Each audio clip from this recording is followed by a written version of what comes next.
And we're recorded now, and we're recording. Here we are, Pismo Beach and all the clams we can eat. Sure. All the clans. Clams. It's not the clams. Don't talk about total. Yeah. So it's been a while. Again, summertime's always kind of a funny time for us to do this. But yeah, how was y'all's weekends? How was your time off from the session? Good, because I worked most of the week, so it allowed me to sleep in. It actually corresponded with me getting more hours and wanting more sleep, so I can't complain. Well, then that worked itself out. What about the rest of y'all?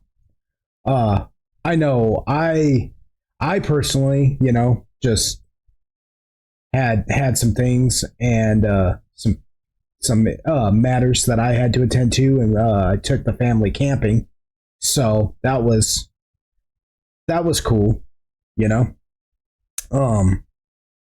But yeah, without getting too much into that, now that I'm thinking about it, and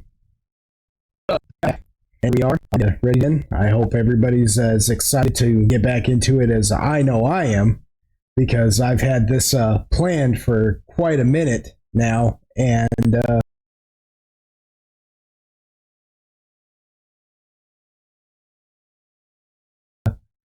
I can't wait to show you the wonders that I have to share with y'all this session, depending on how far we get. I don't know how far we're going to get.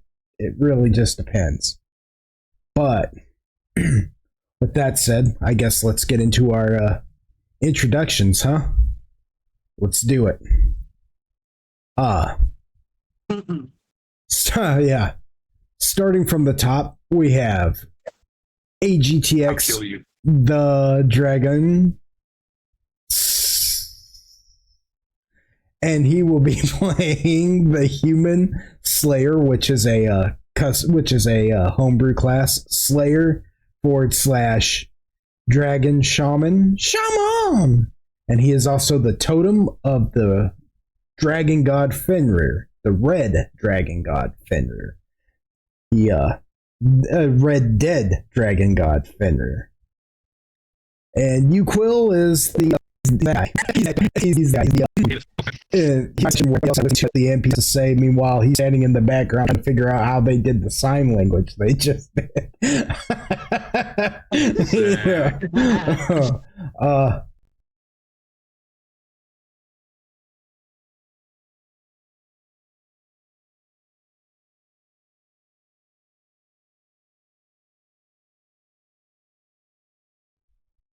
He's the one that perhaps finds situations not as critical as, say, others. Perhaps he enjoys battle and a good time. We'll say. Let's put it like that. We'll put it like that. He enjoys fighting and a good time. And not necessarily in that order either. Yeah, so that's Uquill. Then we have Cassid 69, and they will be playing. Hello. I was swallowing water, so I almost choked a second. It's becoming a race now.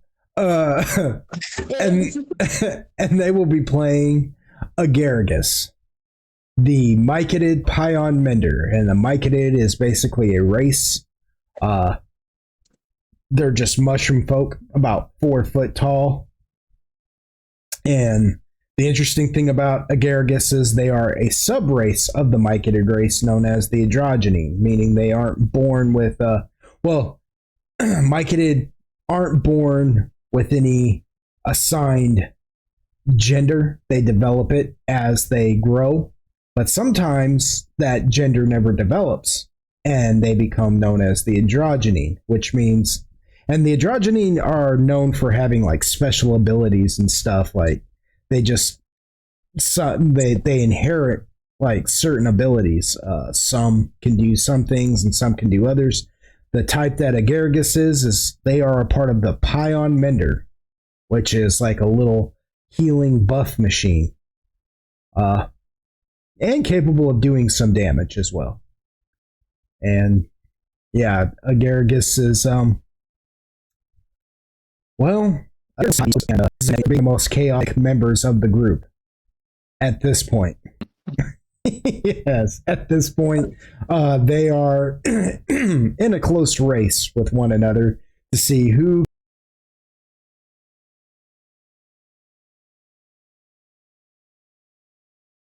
can cause the most random damage and Maximum damage. maximum damage. So If I noticed, does it by accident? yes. I don't believe that for a fucking Out of all three of them, I think Otis is probably the most accidental one. But I don't. But then again, I don't think Agaragis actually knows that what they're doing is chaotic on all times. So Not all times. not all times. So I mean, it kind of balances itself out, and that's Agaragis, the Myconid Pion Mender. Then we have Icy Hot 2305.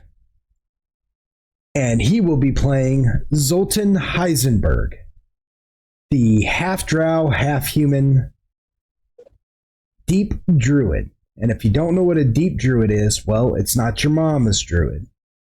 He doesn't get his druidic powers from, topside, the forests and fields and flowers, blue skies and rainbows and the sunny beams from heaven. Oh no! Oh no! He gets them from the deep places. The subterranean world, mountains, caves, the cockles. He gets it from the cockles. I thought you said apes. Whoa! Give us what we want. I don't even think Zoltan knows what an ape is. I think he's like a lion. The lion doesn't know what a whale Show is. me the monkey. No. Yeah, so that's what a deep druid is, anyways. And again, Zoltan is also in a close race for being the most chaotic. He's definitely the party's wild card. He'll go a while without saying a whole lot, and then out of nowhere something will happen, and he'll just be like, "Oh well, I'm just gonna do this," and boom, just whatever. I think back to when Otis and Mindoc were formulating a plan, and then Zoltan just flies over and goes, "I'm gonna drop this on it." And they're like, wait, we didn't wait, we're not done planning yet. And he goes, yeah, I know, and then just did it anyways. So that is Zoltan for you all. And Zoltan is currently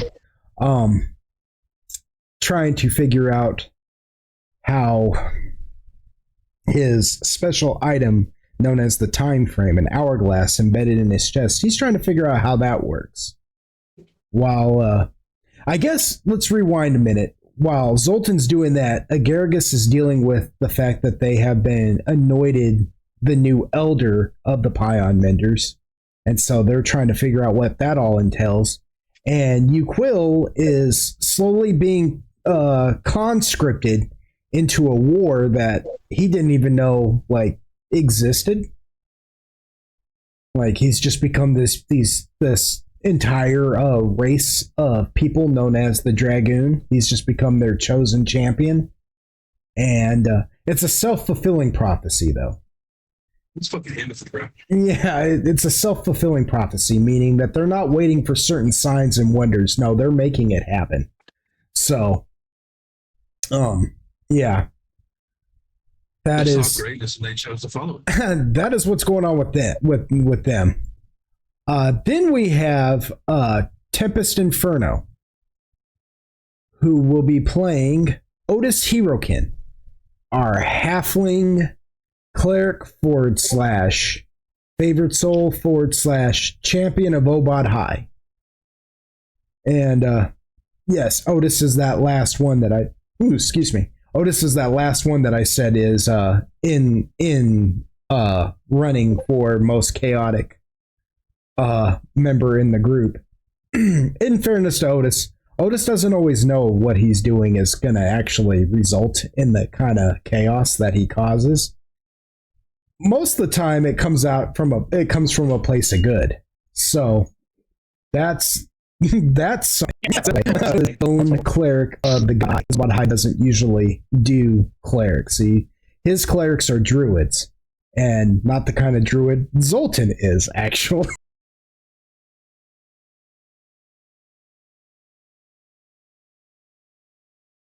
I don't know if Obot High actually gets down on that kind of druid, but Or structure those stuff. that has over time turned Otis into the champion of Obot High too. He's kind of Obot High's last vestige in the material plane. For as number one. Well, for as we know, can't be his number two. Because as we know, the gods have slowly started to vanish from the world, and nobody really knows why. And guys like Otis and Android, which we'll get to here in a little bit, are that's what his whole deal is. This whole shtick. Then He just goes along, pretends to know what's going on.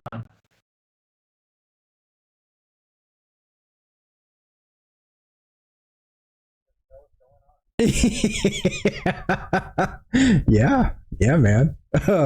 Then we have Mindoc, who will be playing Mindoc, the high elf wizard, who I feel like we can say a little bit more about Mindoc now because every time we've done his intro, we haven't been able to say a lot about him, but some things have come to light in previous sessions. Check those sessions out. The recordings are kind of rough a little bit at times, but you should be able to get that to pretty much piece it together.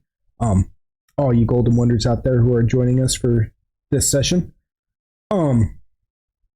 I will say this: Mindoc is one of the original party members who left and has returned, and that has caused a lot of problems within the group because he did not leave. And what the group has revealed to him recently is that that they don't trust him because he's not. Thank you. Now, they didn't go into full detail on how he's not trustworthy or anything like that. That still has not come out yet. So that story is still yet to be told. And henceforth, I shall not tell it just as of yet. But yes, they are... I mean, I got no idea why either. Mindoc currently is just being like, what's your guys' problem? And they're like, you don't know? And so it's causing a lot of grief amongst the party, but that's good. You know what? Mindoc might be in the running for most chaotic at this point. Just by proxy. But that is Mindoc. Then we have certainly, but last but not least, we have Android playing Android Frizen, Lord Android Frizen of House Frizen, the long lost heir to a noble house in the nation of White Sword. Now, he himself hasn't really even gone deeply into how that all works yet. He hasn't had a chance to really sit at his manor and quite learn his lordly duties, but the way houses work they're like guilds. They attach themselves to certain guilds. Everything's a guild, and even lords and ladies can be a guild for trades and service. And that is arising some political espionage within Whitesword. Android has been told on many occasions by his liaison Sebastian to return because there is a lot that needs to be taken care of business wise for his house. Android is a half wood elf, half human bard / paladin, which our paladin comes from the 3.5 book because we play 3.5 D&D. You're welcome. 3.5 D&D book, Unearthed Arcana, where there's a lot of variant rules in that book, and one of the variant rules is turning a paladin into a prestige class. So it makes the paladin all killer, no filler. And yeah, I mean, I think we've seen a lot of those returns in some of Android's abilities. Also, Android is the Saint of Corlon Lorethian. And again, he is like a vestige of godly might, what's left of it, on Loxos, because all the gods seem to be vanishing. However, Corlon Lorethian isn't like the other gods in the sense where he's kind of a new god. So, and that's a long story all of it itself, but yeah. Needless to say, the group got to meet Corlon at one point in time, and Corlon anointed Android his saint, the first saint of his new divinity, you could say. And so we have Android now being this like renowned holy man, you could say, while also being the long lost heir to his family's estate. And what that all entails, we still have not yet delved into. It means it's mine. Mine. Well, half of it's his Tyrone's, but That is true. Damn. Lest we forget, half of it is Tyrone's. Contractually. His bag of holding and says, Tyrone, I'm holding on to it for you. Contractually, half of everything Android makes, Tyrone owns. So, but Tyrone is no longer with us at the moment. But who knows? He may return. We'll just have to see. For now, though, that is the Inglorious Few, as they are known right now. I am your humble DM, Lord Pog Gaming. I hope to possibly do a better job, or get better as we go, and hopefully this recording doesn't fudge up like the last few have. But we'll see. You know, it's a work in progress, and we'll figure it out eventually. Before we get started, y'all, before we roll that, well, you know what? No, let's roll them beautiful credits real quick. Doodly, doodly, doodly, doodly, doodly, doodly.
just doesn't get better than that. It just really doesn't.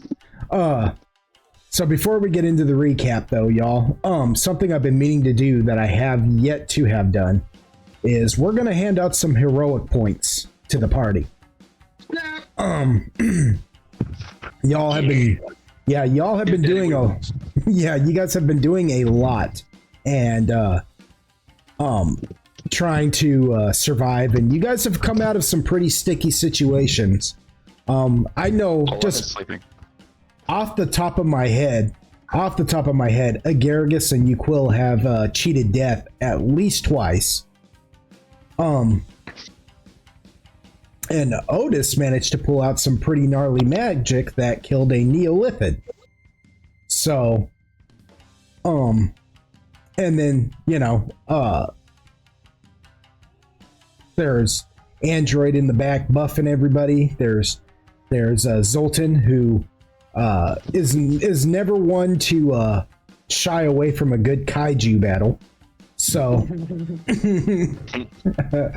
then we've got Agaragis just kind of doing what Agaragis does. No, Agaragis does lend a lot of help. They do a lot of buffs and shield you guys in a lot of sticky situations. You'd have no idea how many times I could have clobbered you if not for that shielding. So, I want everybody to give themselves 10 heroic points. And then Otis, go ahead and give yourself an extra 5 just because you did KO the Neolithid and he wasn't even ready to like die yet. That was a clutch move. Like I wasn't expecting heroic points. What a man. Yeah, so give yourself 15 heroic points because he wasn't like even hurting nearly as bad yet, and you managed to pull out a clutch kill on that one. So go ahead and give yourself 15 heroic points for being the brave little toaster you are. Anybody ever watch that movie, Brave Little Toaster? Am I tripping? That or is one of Agaragis' favorite movies. She went up to go to the bathroom, but that I would feel wrong to not chime in for her. be like, She loves that movie. I love the Brave Little Toaster too. Like it's like classic animation, and it's like it's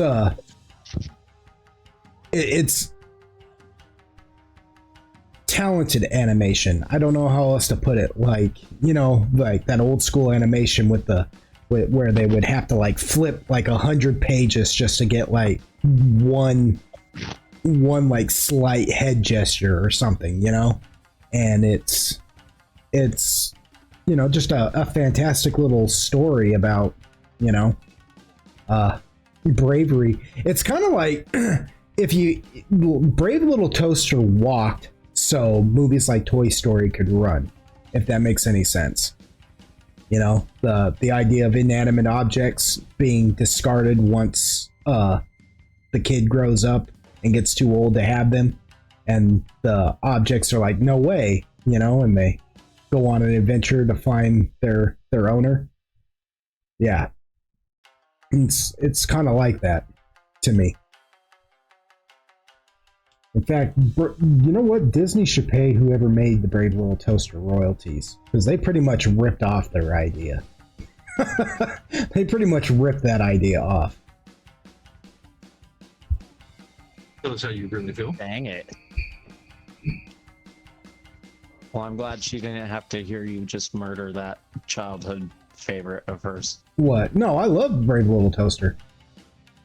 I'm just kidding. Oh, I was like, what are you talking about? Like, I was murdering Toy Story, kind of, but like he's rage baiting. Yeah, I'm murdering Toy Story a little bit. Yeah, I am rage baiting a little bit because F Disney, F them right now. Maybe like if they start making good movies from now, maybe like from now on, maybe when I'm 90, I'll forgive them. But it's gonna take a while. Yeah. They robbed us of an on-screen reunion between Luke, Leia, and Han.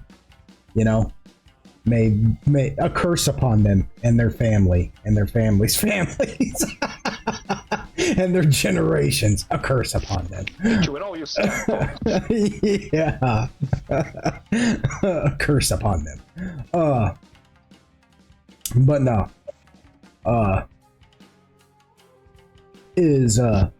So with that said, though, and everybody's got their heroic points now, let's do a brief recap of just where you guys are right now. You guys have managed to successfully complete the task that you agreed to for Lord Varin of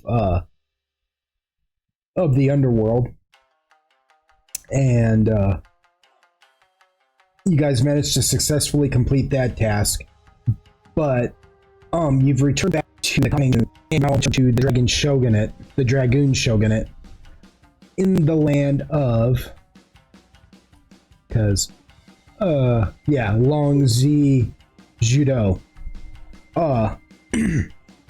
Because Uquil was being drawn back by the ancestors.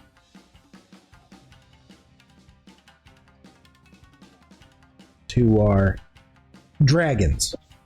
And dragons are extremely rare. Well, they're thought extinct in the material plane of Loxos at this point. But there are some that still are alive, but they're not metallic nor chromatic. These dragons, who call themselves the ancestors, are a prismatic dragon, a force dragon, a shadow dragon, and a wind dragon. So they're just kind of like special dragons, and so they call themselves the ancestors. They don't go by the other labels. And again, Uquil is like the chosen champion of this race of people who, the Dragoon are kind of like dragon folk, only slimmer, a little bit taller, and they can be born with wings, but they can't use breath weapons. So there is a difference between the two. And I know people at home might be being like, well, I mean, dragon folk can, dragonkin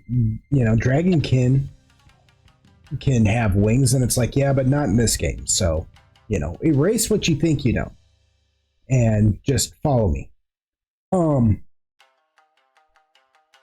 But the Dragoon can. They can have wings. They just can't have breath weapons. Uquil came back for the inauguration of the new Dragoon below Shogunate's Shogun, Hizaki Koba. And it was important for him to be there because all the other shoguns came to the procession. It's a ritual that they do to acknowledge that there's a new shogun in this particular shogunate. And he got to see each shogun. And after the ceremony, he was asked by Mazaru, the high shaman of the Dragoon below, if he got a good look at all these shoguns. And then she wanted to know if he thought, could he take them? Could, if it came down to war, does he think he could take them out? To which, Uquil naturally said, well, yeah. Stupid ass question is that? Which is what I love about Uquil, because whether or not he really can or can't, he's not worried about that. Like, he just sees you, he sizes you up and says, I could take you. Even if he can't, he's not hearing that. It's like, yeah, I'd take him. So that is his. You want to see a dead body? He's the man. There's a reason why he walks around with an S on his chest. Yeah. Facts. Zoltan got to talk with one of his family members, while you guys were in the underworld, and she told him that, oh, and her name, in case you guys want to write this down for your records, her name was, because of course I don't remember it off the top of my head, because why would I remember like the hundreds of NPCs I've created? Wasuke Kaspari Heisenberg. And the reason why Zoltan's particular family has two last names instead of one, the Heisenberg is kind of looked at as an insult, because Zoltan's mother dared love somebody who wasn't a drow. And, well, it's not so much that she dared love them, it's the fact that she dared think of them as more than just that. And actually, Rastafari Heisenberg. Yeah, Gotcha. she actually like loved him, and as a result, they're now branded with that last name plus their drow last name. And so Wasuke and Varan, who is the son of Lolth, who isn't a god in this campaign. She is very tangible at this point. They are currently plotting her demise. Lord Varan, her son, and the Kaspari Heisenberg clan. And they need Zoltan to learn the secrets of his time frame so that he may be of some sort of assistance to them. And that's basically like the gist of it. There's a little bit more to it, a little bit more nuance than that, but we don't have all day. Mindoc learned a little bit more about, how the party feels about him. Agargus came to find out that they are the new elder of the Mycetid Pion. Huh? Sorry. Agargus came to learn that they are the new muting that. Agargus came to learn that they are the new elder androgyne Pion Mender, which is a high honor, because every androgyne clan you could say has an elder, like the best of the best in their group, from the Death Caps to the Pines,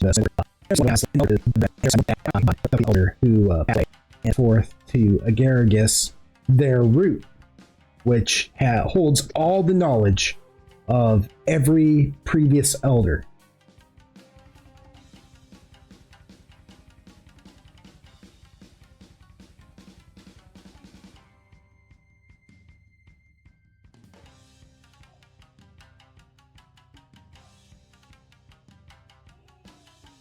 So Agargus is currently dealing with that.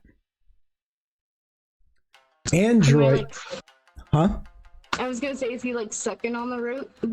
Like, I mean, you can play as much D&D as you like. however you picture that going down, I guess that's it. That's what they're doing. that sounded weirder than, but you know what I mean? Yeah, it's like on Willow where they're chewing on the black root. No, I get it. Yeah. I get what you're saying. It's like, yeah, it's like chewing on a straw. No, it did come out. It did come out kind of funky at first, but my mind was able to like relate it to what you were really trying to say. Not like choking the chud. The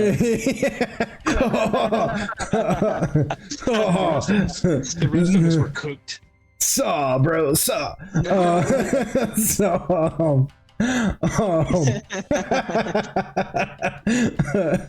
Excellent. So while Agargus is currently being good to each other, we have we have Android, who finally got to talk with somebody he's been told to talk to for a minute and just hadn't had a chance to yet. a Kuatoa, who the Kuatoa are like little frog fish type people, about 4 foot tall themselves, and they are just, to ask anybody who's not a Kuatoa, they would just come across as crazy, like insane. And that is Thing Zhou, a Kuatoa priest of a sort, an alienist, as he says. And while he was asking, Android was questioning him about their worship of he who must not be named, told off, an ancient primordial being, yeah, an ancient evil primordial being, who is who's been kind of a pest to the party off and on for a minute, but Toldoth showed up to the meeting and possessed Thing Zhou's body for a minute and tormented the party, kind of taunted them, and then they were but you were told, to be exact, you were told to look for the throne, that you guys would be the key to the throne that holds the void, and that whether you liked it or not, you will free him from his torment. So whatever that means. And then you asked Fing Zhou about Yu Quill's prophecy about finding Takesis, the mother of the dragoon, in her prison in the skies. And do you guys remember what that prophecy was off the top of your heads, or what the little riddle Fing Zhou told you? To the stars. I don't know. I wrote it down somewhere.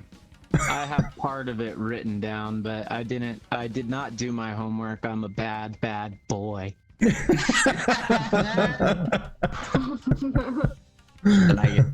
Well, if you have it written down somewhere, I guess save what you have, because save what you have, and maybe you guys will figure it out. Maybe. Something about finding her in the stars in the east. Like her head is in the east or some shit. I don't remember. Headlines, What the bro. cell? What the celly? What the chili? Yeah, this is going to be really interesting when you guys finally get around to trying this. Hell no, we're struggling.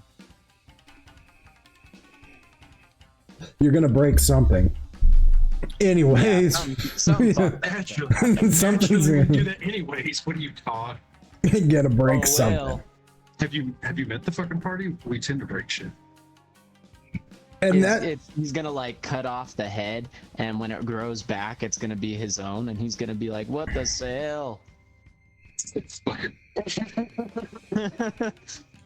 it was you all along. It was Dude. all along. You are the you are the perfect mate for you Quill. fucking A. Fucking A. You can never love anybody else because you already are in love, and it's with yourself. Fucking Luca A. Libre. And then out of nowhere, I just I just have Sigmund Freud show up in their party and be like, "Yes, you could lay down. Let's It's talk." like the portrait of Dorian Gray. Sigmund Freud walks in, hoisting the portrait of Dorian Gray. Yeah, for sure. Don't give me any ideas, man. Don't give me any ideas. you will be like, "Are you kidding me? This is how this ends." Save it. Pin that one. That's copyright. TM. Glorious many. So, that's where we pretty much left off. You were looking for Zanye, the monk priestess. Because of course you are.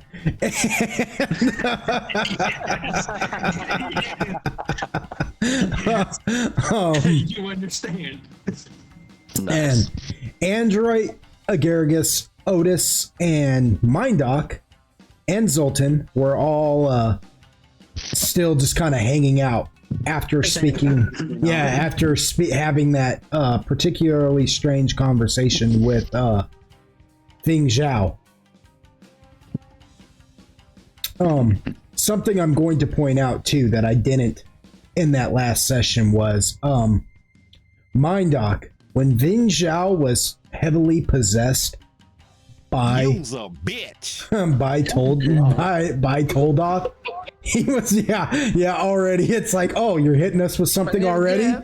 You're hitting us with something already. While Ving Zhao was possessed by Toldoth, he did eye you kind of critically, but said nothing. Okay. Duly noted. Yeah, so note that. Duly and uncomfortably noted. Yeah. You know, you don't really know why he looked at you for so long, but he looked at you and kind of quirked an eyebrow of, well, I will let you roll a sense motive if you'd like to see if you can determine what, you know, like why he's looking at you like you're a set of titties all of a sudden. Yes, I should like to do that. Oh, and it's just come to my attention that not in fact in Roll20 in the way I think I would do. I just realized I have not even loaded the game, y'all. Can you do that? Roll for me. Yeah, I can do that for you while you. Thank you. Epic fail. Sure, I'll do your job.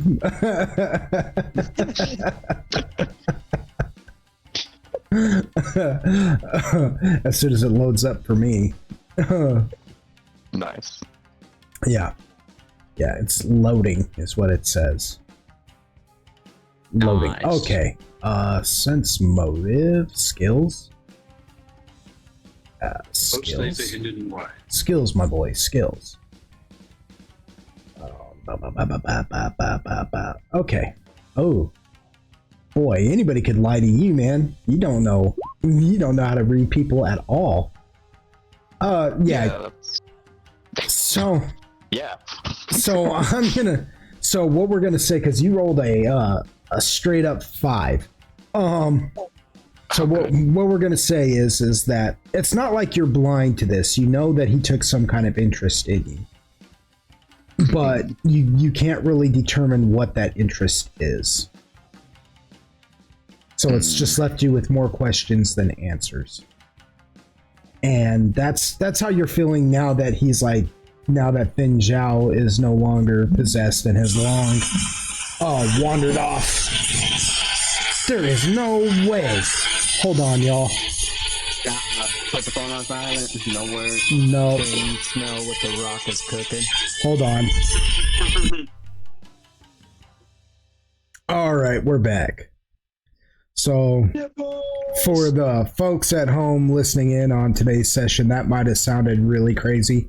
I'm on call this week for work, and I actually had to jet for maybe about 30 minutes to go and handle something that could have waited till Monday. I say that makes me sound so bad. But that's Maybe be selfish. but I had to go and handle something and then come right back. So it sounded like what sounds like a brief pause in the recording. That there's probably like a 30-minute interlude there. 6 years later. Yeah, but we're back, and the glorious Minnie stuck around to continue the session, so that's cool. That's cool. And so we'll continue. Does anybody remember what was going on when I got? We didn't even get out of the intro. We did not get out of the intro, did we? Good freaking grief, dude. Yeah, Good we basically went over what we grief. were doing, and that's kind of where we stopped. Yeah, that is We got a insane. reminder of what we were doing, and it's like, I gotta go. Yeah, insane. It's up in the stars. What a crazy I'm thing. off chasing. I'm Yeah. off chasing, some thoughts. They're, having their little moment. I think Phantom was rolling for like. Oh yeah. I don't know shit. Yeah, you don't know. Yeah. Oh yeah, I don't know. He's rolling to roll, basically, and that's kind of where we stop. Yeah, so sorry about that, folks at home. That just lets you know how long our intros can actually be sometimes. But yeah, so I guess this is where we're picking up then. You guys are currently in Pengshun. You just got done with that deal. Yes, you Quill, you are looking for Zenye, Android, Otis, Mindoc, Zoltan, and Agaragis. You guys are just kind of hanging out. You had talked to Vin Zhao, and now this is where we pick things up, if I'm not mistaken. This is So Android and the rest of y'all, you guys are just kind of hanging out, and while you're doing that, Android, you see somebody approaching your group. You know, you watch as this dragoon begins to approach you guys. He looks familiar to you. You've met him at least once.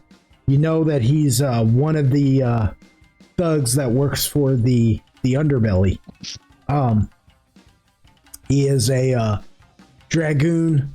He's got the charcoal gray scales, or charcoal black scales with the blood red mixture of it. He's got tattoos on his arms that denote the culture, I guess you could say. You know, it's designs and imagery that you're not entirely familiar with yourself. Like you're not. It doesn't harken to anything that you yourself are used to seeing. Decorative wise, I guess you could say. As he approaches you all, and he says, "My master is so glad that you've come back. He had thought that you all were going to leave without saying goodbye."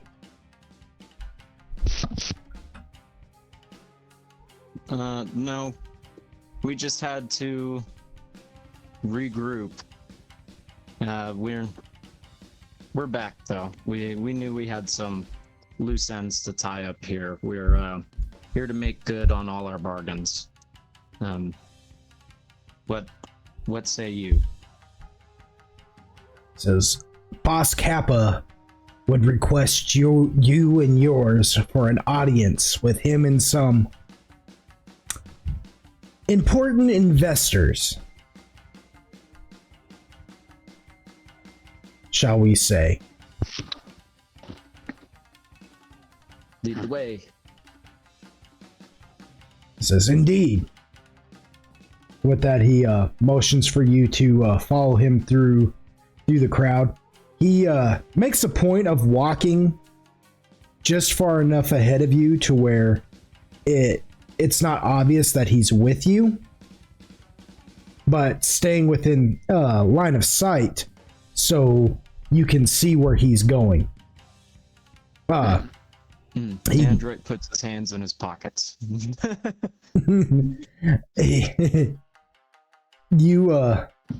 You could roll a sense motive for this. Any of you could, to ascertain as to why he's doing it in such a way as this. And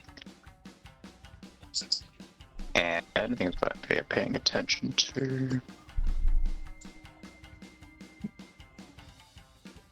You said what? A sense motive? Come on.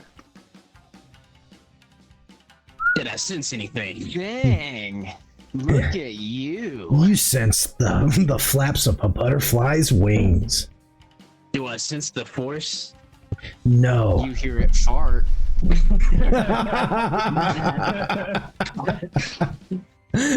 He's like, I feel a disturbance in the force, and then he hears.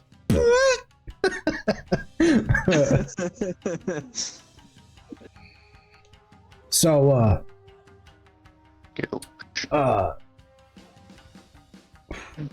let's see. Otis and well, no, not Otis. Android and Zoltan. So Otis. yeah, no, it's nothing personal. He goes, yeah, Otis.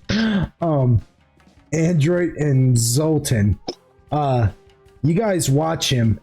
Oh, and again, Chumi is with you, Zoltan, and she's just gabbing in your ear again. Once she knows she can talk again, she's just like, "Who's that guy, dude? He looks familiar to me. I think I've seen him before. Isn't he a criminal? He's a criminal. Are you involved with criminals? Don't tell me you're getting involved with the underbelly. The underbelly is dangerous." Blah blah blah. I mean, just starts in on you. I'm trying to figure out where I need to live. I can't wait for it. She's gonna really hate me.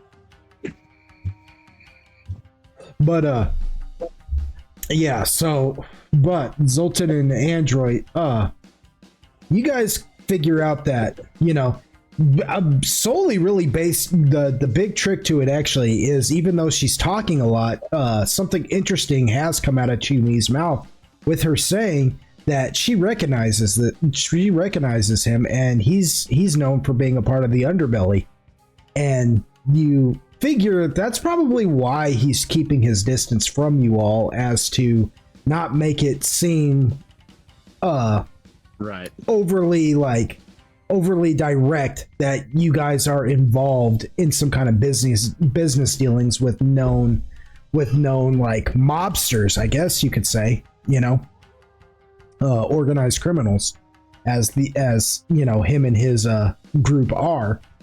So he's doing that to kind of keep your anonymity until you all reach the streets, and then he slowly but surely guides you to the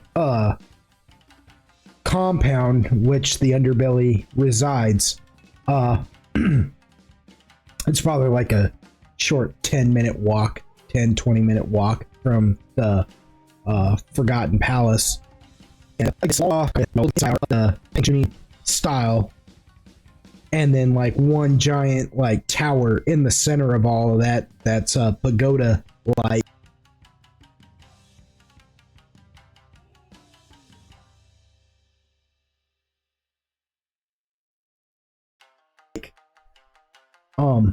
And then there's a heavy iron gate that you see another dragoon gentleman standing by, who this one is he's one of those dragoon who's got the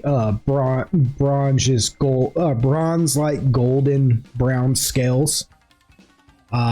He's got like a handkerchief wrapped around his neck. He almost looks like he's a bandit, only a little too wealthy to be like one of those like cutthroat kind of bandits, the ones hiding in the like ditches ready to jump out in it, he's dressed a little too fine for that, with finer clothing and whatnot. He greets you all as you all approach the gate as well. He just looks at you, Android, and the rest of the group, and then looks to the one guiding you all. He's like, "This is them?" You'd think that the companions of the Chosen One, and he kind of says that with air quotes, like you think the companions of the Chosen One would look a little more, I suppose. But it's just going to ignore that. Yeah. Android kind of looks him up and down, and then he turns and looks you, Quill, up and down, and he's like, Quill's not with you. "Oh, he's Yeah. not." No. Did I just get called a bitch because we're not what they were expecting? Yes. Perhaps by him, yes.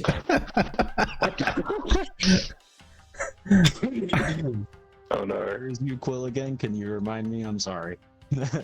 Uquill is he's out just doing his own thing. He's chasing Xanye.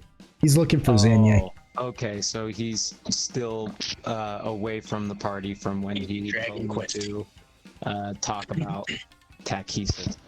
I see. Yeah. I remember now. Sorry. On the same page. My fault. No problem. No problem. Um, He didn't even hear the. He didn't Your even. muscle is MIA. He did not even. He didn't even hear the. He didn't even hear what Fin Zhao had to say about Takesis. You learned Okay. this secondhand for him. Gotcha. Yeah. Okay, my bad. Okay, so Android kind of looks him up and down, and he kind of, makes eye contact with him, and he's like, and clicks his tongue. He's like, he's not with us right now, but you don't look to be so much compared to him. What? He just kind of gives you like a half smile. Says, "No troubles. No troubles at all." And he opens up the gate. Says, "Boss Cap is waiting upstairs for you." And with He that, says, huh? very good. He says, very good. He nods to him, and then flicks him a gold coin. Out of his pocket, and he Yeah. flicks him a gold coin. As you flick it towards him, Stands back like in his pocket and casually walks away and nods to him. he like swiftly like puts his hand out in front of his face and catches it, and then looks at it and bites it. Goes, "Oh, that's real gold." Then he thinks about it and goes, "On second thought, maybe you're exactly what this organization needs." He said, we're patrons of the man of magic. You'll do well to remember that. He looks at the other one like he looks at the other dragoon, the one with the charcoal black scales, and he just looks at him and goes, and kind of shrugs, and the other one shrugs, just like, what does that even mean? Like, what does that mean? My doctor shrugs. Yeah, my doc as well. So you got these two shrugging, and my doc's kind of shrugging too, like, what? But eventually you guys make your way up to Okay, as we're going, Android is gonna kind of turn back to, he's gonna kind of whisper over his shoulder to Mindoc and Otis, because they're with him still, right? Yeah, everybody else is still with you, yes. Okay, and he's gonna be like, you guys stick with me and I'll show you real magic. Otis just kind of tilts his head to the side, like, okay. I'm gonna get puppy dog eyes. He just nods. He's like, Coraline, guide us. Yeah, and Like just dry looks swallows. at him like, His really? Android's actually scared. Without you, Quill, Android is scared. Can I put a pen and like a quill and a paper and start taking down notes of what he does? Of what? Who does? Android. Yeah. I mean, you're allowed to play as much Steam. I'm not gonna have you like. I'm not gonna ask. Did you pack Quill and Pay? I'm just gonna assume that you have some. Forgot about that too. I'm just gonna. There too. Hey. I looked at him and he's like, Zoltan, you too, buddy. I can carry skulls around, come on. I'm gonna say that Chumi also at this point has gotten really quiet, kind of like nervous because she now realizes where she's at. And she's just kind of like sitting there, like trying her best not to garner any attention to herself. Worst case, we'll put you in the back. Put her in the front. So you guys enter in through the pagoda and the downstairs, the tower, and the downstairs there is a bar area for drinking, and you guys come across another finely dressed dragoon with the light blue and white scales. He's wearing a fine silken suit, and he just seems to be sitting there enjoying himself a drink He says nothing to you all, but he just eyes you keenly as you all move through the area. But he says nothing. It's almost as if he was just put there to watch you. And eventually you all make your way up to the top floor of this, we'll say it's probably like 7-story tower. And there you find Boss Kappa with, and he's surrounded by others. There are other people there. There are two more Dragoon. One has the jet black scales with the neon green. Well, they both have that, but one in particular, it's a she, and she like seems to glow with like an interesting aura, you could say, as if she's like radiating a type of magic of some sort. She stands on one side of Boss Kappa, and the other one, he is a finely dressed Dragoon as well, only, and he's got the same kind of scales, only he doesn't seem to radiate anything. He just seems to be a very businesslike as he sits there inspecting a gold coin, actually. And I taketh out my woojing glass and look at the room. You may.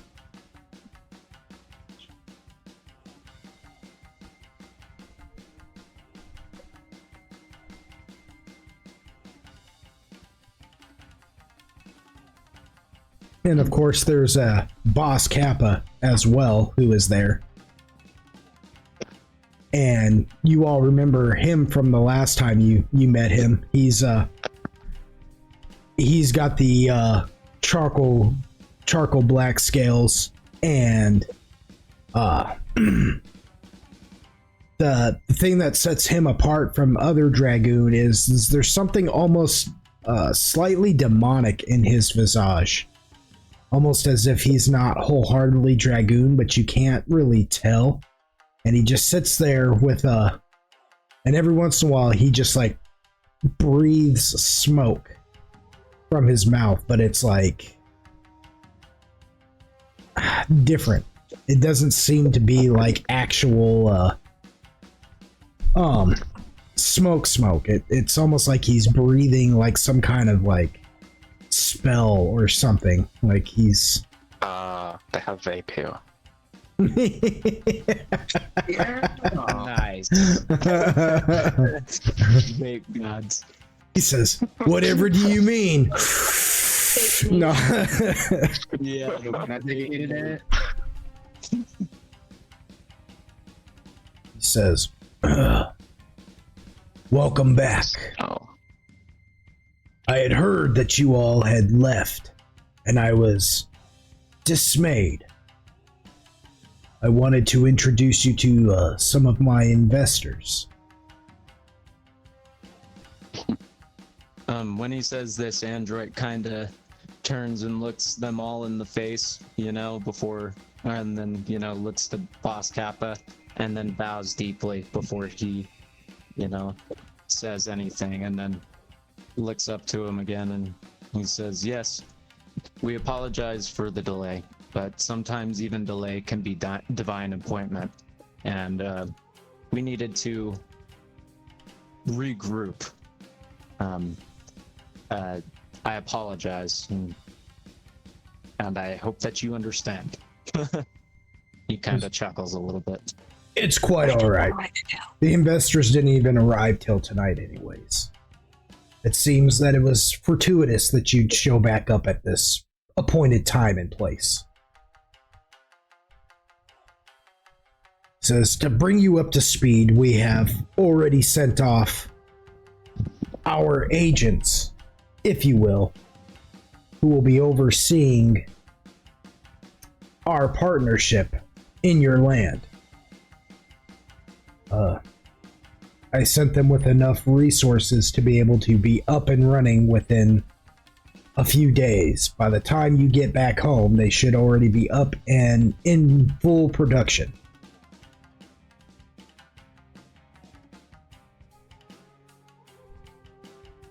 This is very good, and he bows to him again, you know. Yes. I suspect you'll want to meet them when you get back. Or I highly suggest it anyways. Won't do you any good if you're in partnership and you don't take any kind of interest in the product.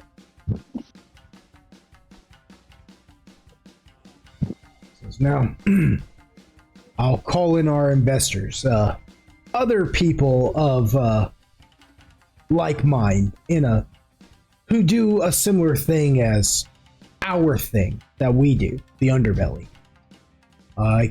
Unfortunately, I couldn't get everybody on board, but I got a few places. And I think you will appreciate the money that they're willing to put forth to ensure that our dealings are successful. He says, he bows again and he says, I assure you that we shall not disappoint. We will meet with them post-haste when we return home. He goes, oh, of course. But for now, maybe you should meet the investors that are here. Just to familiarize yourself with them. Should they, Oh, he says, forgive my silliness. I thought you meant they had already departed. Oh no, the investors are here, but our people are already there. Turns out I didn't want to fund this little operation just on myself, and so I talked to some others, the Smuggler's Reach and the Triad Tong, who turns out they're just as interested in making money as I am, and I'm sure they would appreciate it if you met with them before you departed.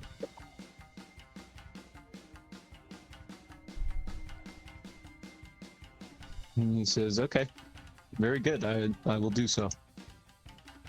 And he So- says, where can I find them? Says, they're here. And he motions to the the one the one who guided you up here, the one dragoon who brought you guys here in the first place. And he says, oh, kind of smiles.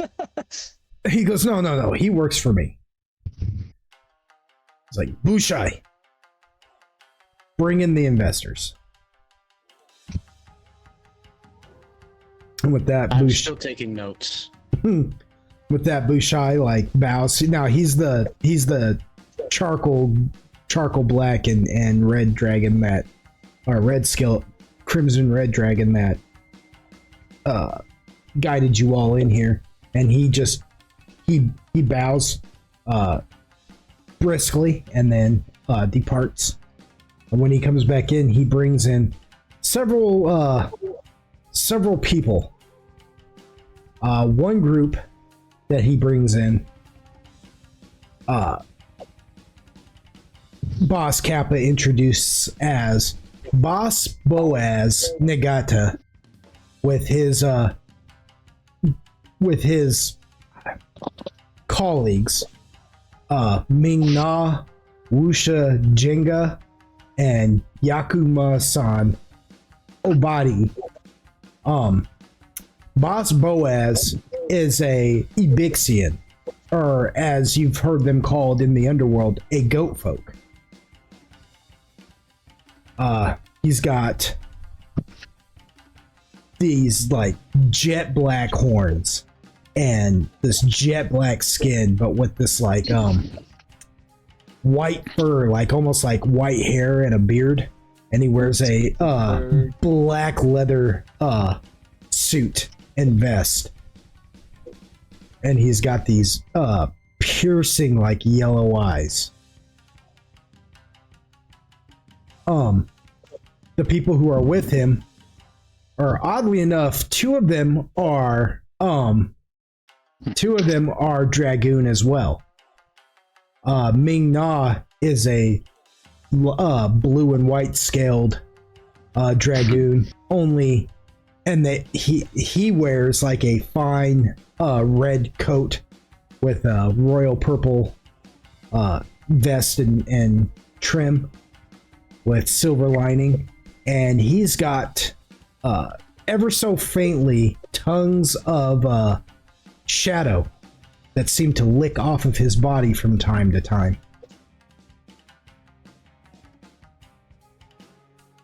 The other Dragoon is similar in style, light blue and white scale, wears a red crimson red robe with silver trim, only their horns seem to be capped in silver as well, and tongues of shadow seem to lick off of their body from time to time as well.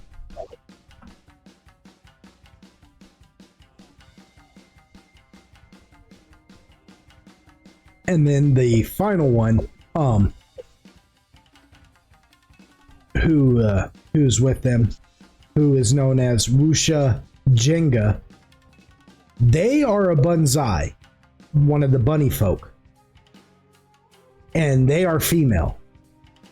And she is like, only her fur is jet black, and she's got piercing yellow eyes as well, and she's got all these scars on her face.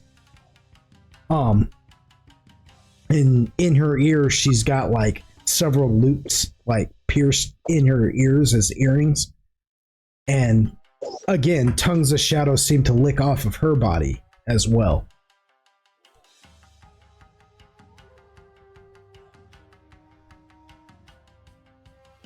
Boss Kappa introduces the group as the Smuggler's Reach. Okay. And we just come before them? They've come in with you and Boss Kappa. They were escorted in by Bushai. And they're just here to meet you.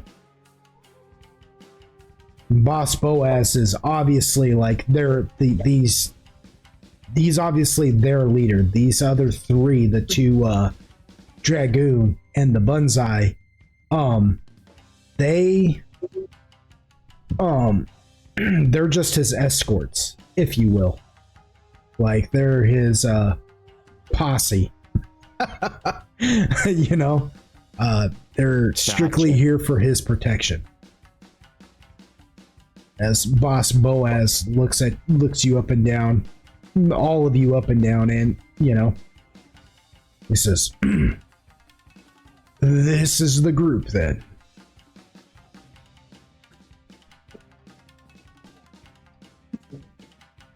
He says, "Tell me,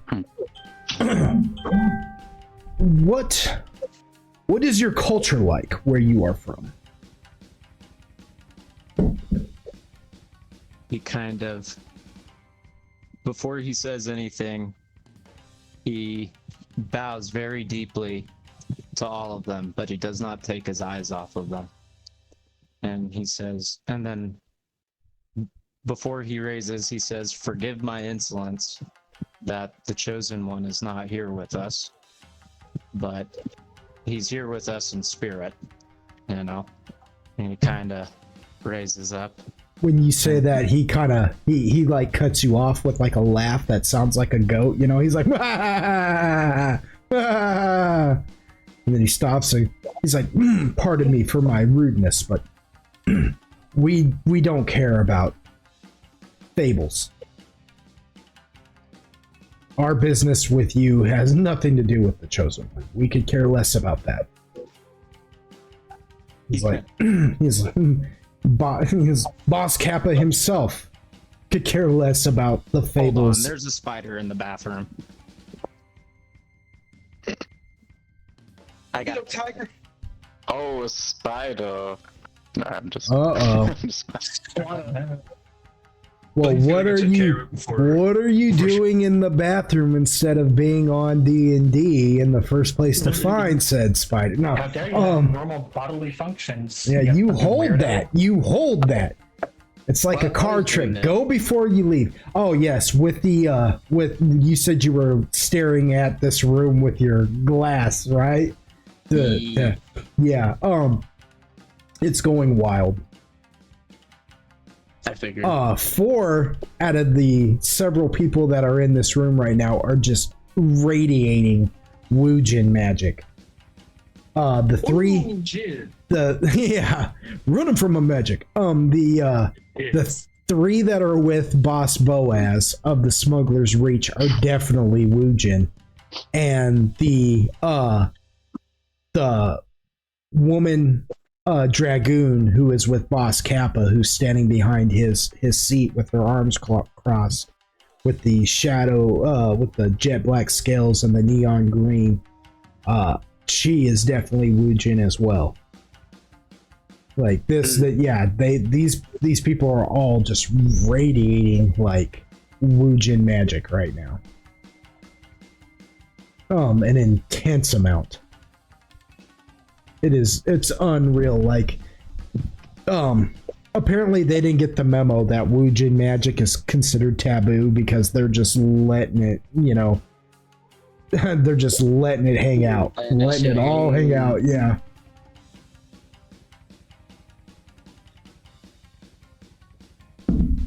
But now you know that the 3 that are with Boss Boaz, who are a part of his organization and here to be his muscle. I mean, let's face it. They are well versed in Woojin magic. They, just from looking at that glass, you can tell that they command it with ease. Got that shit locked down. Yes. While we're waiting, does anybody else want to do something? Like check something or roll a check? Anything? The world. Do I have a spam? Do what? Yeah, I'll show you. It's tarantula season. It was a big old spider, dude. It was like $50 size. It was pretty big. Yeah. That was a $50 freaking spider in the bathroom. What? It was actually kind of scary. I jumped looking at it too. I came over the corner and was like, "What the fuck?" Man. She almost ended up on the bathtub and scared the life out of both of us. I'll show you. Well, before you even have a chance to answer Boss Boaz's question, Android, Boss Kappa interrupts and says, "We can get to those formalities here in a minute, Boaz. The tongs still have to come in." And with that, Bushai returns, and he returns with, there are 2 soldiers that walk in. They are dressed in the decorative armor that is of the Peng Shun style, samurai, basically. 2 of them come walking in, and they are escorting 3 men who now enter as well. So that those guys, there's like more than one of them. That's just kind of a generic example, I guess you could say. But three other men come walking in. One of them is decked out all in armor, and you can tell that he's in similar armor, but you can tell that he's kind of a big deal because of how decorative his armor is. It's like black steel with silver lining, and it's ornate with a tiger design on it.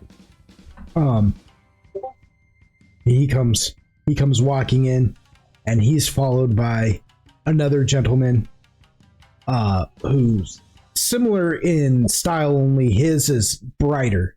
Like, while this guy looks all black steel and everything, this guy's like shines like gold almost. It's almost like he radiates like a golden aura.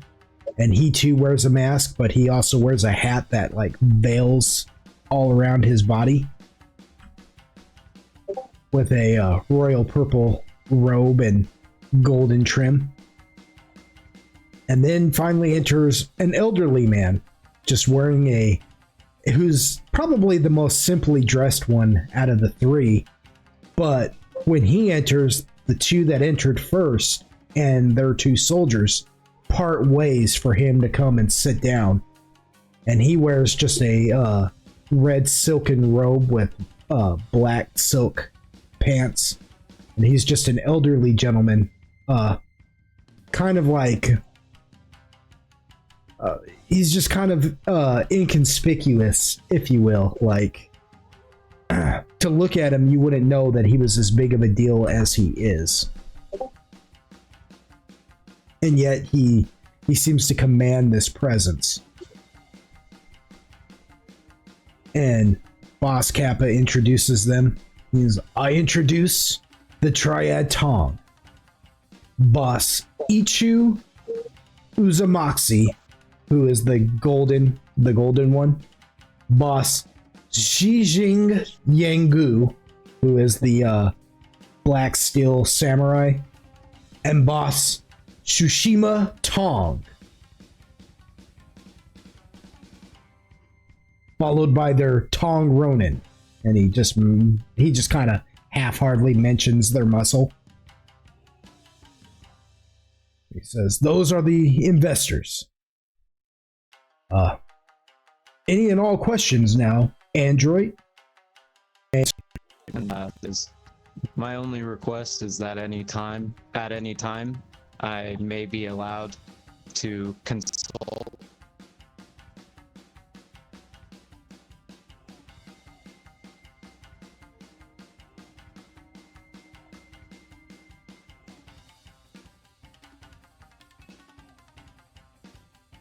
My shadows, so that I may show you how we do things in our culture, so that I may demonstrate to you.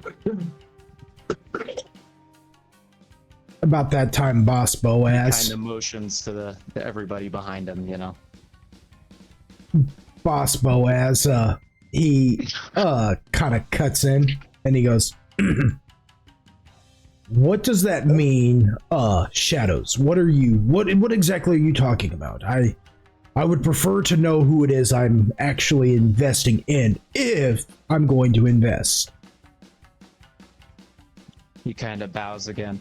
And he says, well, if I may be allowed to speak freely, I will explain to you what I mean. He says, to us, the man whom you have called the Chosen One, in our group, whom your culture, rather, has deemed the Chosen One, is, like many men from our land, he is valiant. He comes from his own culture. He kind of motions to the human-looking man. He says he is much like you, and he is much like myself, except with rounded ears. And he says, much of this I'm sure you already know, but I'm just going to clarify for the purpose, you know. We are all patrons of the Man of Magic, and it seems to us that your culture has deemed that as our friend Yu Quill. He says, we have met another Man of Magic who has came and went before us. He says, so we go from land to land to act as patrons of his message. And if you let us, we will bring good works into your land by showing you how. He says, and this is how we do it. When we want to make a decision, we turn and we consult our shadows who are learning what true magic means. He says, and true magic is this what we're doing right here. It's dealings of diplomacy across the lands. Write that down, write that down. It is peace. It is a hatchet to bury. Chumi is just scribbling as quickly as she can. For us to leave you alone as much as it is a reason for you to leave us alone. He says, because if you can make us happy, we can make you happy. And we want to show you that in good faith. He says, so in order to do that, I want to share in with you all a piece of my fortune, and you can choose how fit to divvy it up amongst yourselves. He says, if you will allow me to do so, I will reach into my bag of magic and share in a piece of my fortune with you.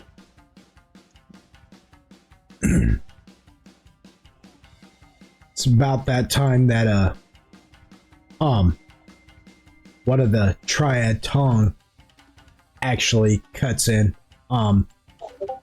He's the the one that radiates gold, you know, like a golden aura, who's got the veil around his head. He's boss Ichu Uzumaki.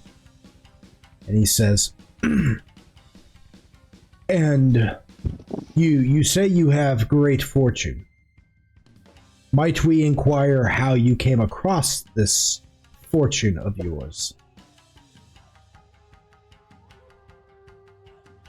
He kind of thinks for a moment and says, well, there was a man who came and saw and went before us, and he showed us the way to get there.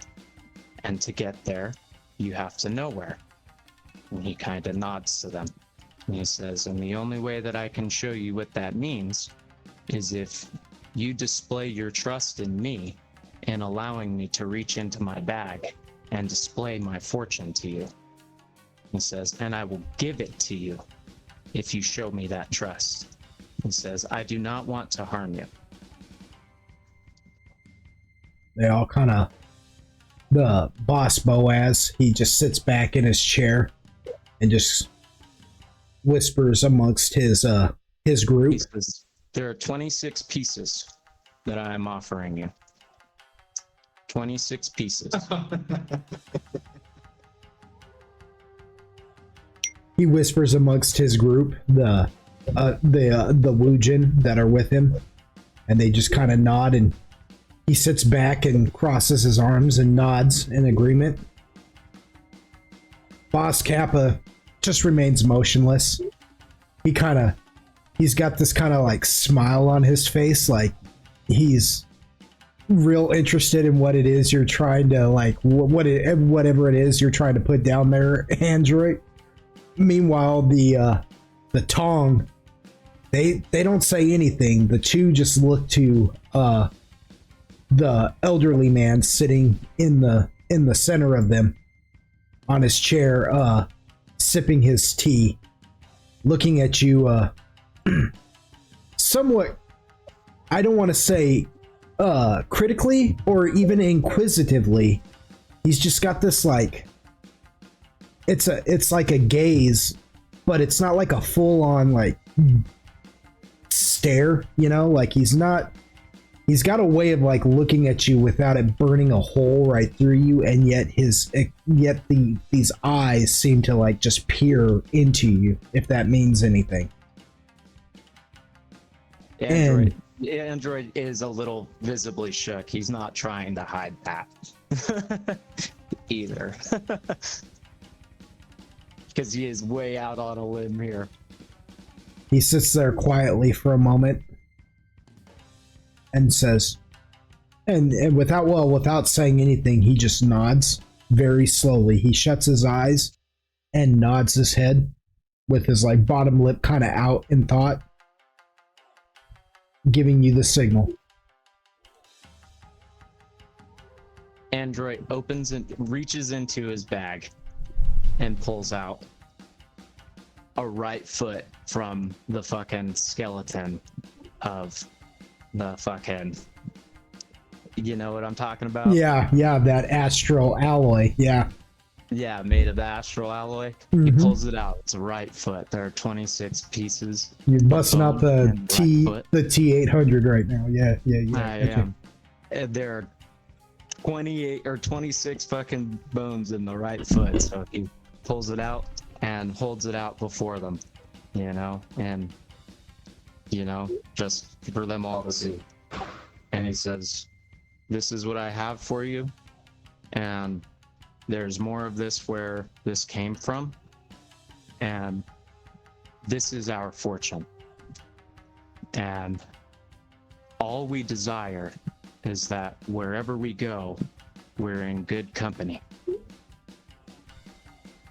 Because this is the magic that we've been shown. Good company."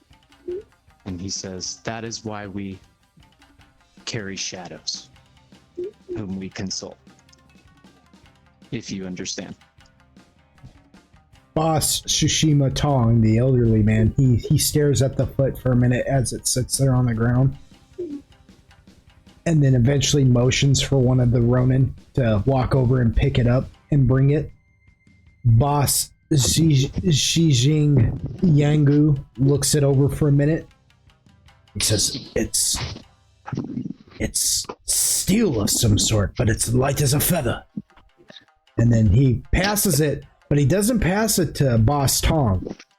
They pass it in front of Boss Tong. Boss Tong never even makes a motion to touch it. His eyes just follow it as he passes it to Boss Ichu Uzumaki. And he inspects it as well, and he goes, "It's unreal. It's unreal." And eventually, Boss Boaz's group comes over, and it's handed off to them. And they inspect it as well, passing it amongst themselves till eventually it sits with Boss Boaz as he holds it in his hand. And he looks over in the direction of Boss Kappa. And Boss Kappa motions as if he doesn't need to even touch it. The only thing Boss Kappa says when they've all inspected it thoroughly, he says, does it satisfy?" And they all nod. Everybody nods. Metal. He kind of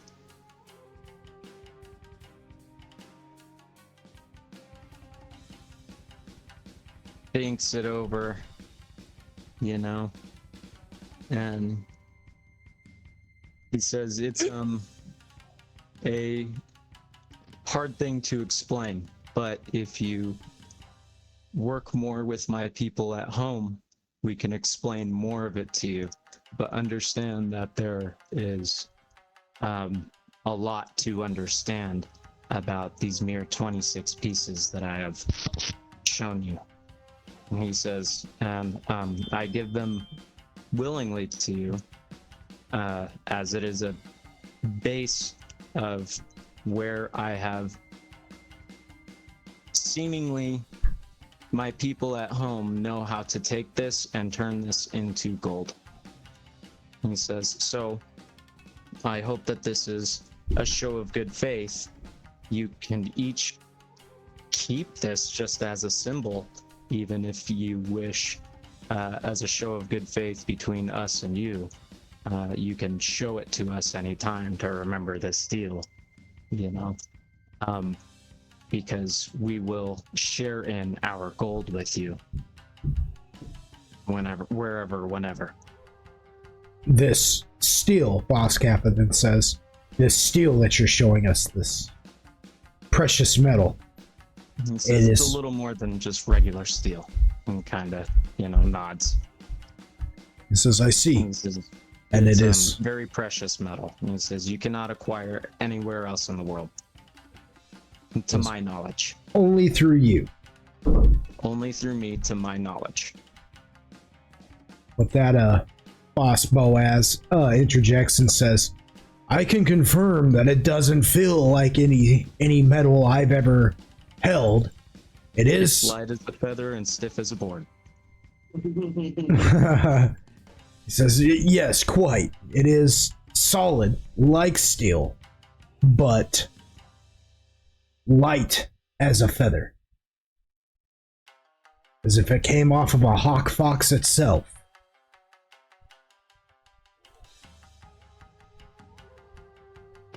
He says, you can acquire more of this. He says we're working on a very special line to get more of it. He says it's a work in progress, but it's coming down the pipes. He says it's in the works. We will get you more to where we can perhaps, make tools out of it. But it is very, very precious. He says, and I myself don't have anything like a weapon made out of this. And he says, so if that tells you anything. He says, I have very, very precious little of this, and that is why I am willing to share in my fortune with you, because I have myself, my companions, my liaison, through what we have been shown by the man who came and saw before us, somewhere in the Nowhere Forest, has shown us the way to receive this if we are in doubt. He says, so call it a sort of bread between us. He says, because I have precious little and you have precious little, so we all have to share in the crumbs. He kind of, nods very seriously. That Boss Boaz, Like embers of a forgotten fire. that Boss Boaz sets the foot down on the ground, and he stands up and like adjusts his leather suit, just kind of, where you grab the, and you just kind of pull it forward to straighten it and tighten it around your body. Just, and he goes, well, I am convinced. He looks at Boss Kappa and he says, you shall have my aid in this. I will send you a generous amount to make sure that it all works out. And once he gets more of this metal up and going, you will see to it that we inherit. Boss Kappa nods and says, of course. It's very good, Kappa. Don't screw me on this. I leave this foot in your possession. See to it that whatever can be dismantled from it is dismantled and sent to me. My share. He looks at you, Android, and he says, I'm putting a lot of faith in you, young man. Just like Boss Kappa said. Just as I told Boss Kappa. Don't screw me on this. And with that, he turns and he exits with his Woojin following behind him. The one Bunzai, the female, she actually happens to look over to the side and sees you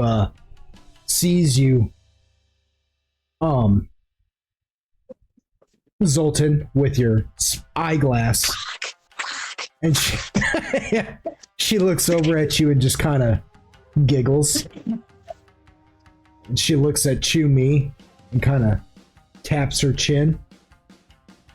She's like, I give her a little wave. She just kind of like does one of those finger motions to you, like, She goes, you've got too much to lose to be so nosy, boy. And with that, she exits as well. It's such a good thing he pulls up her. This funny bastard.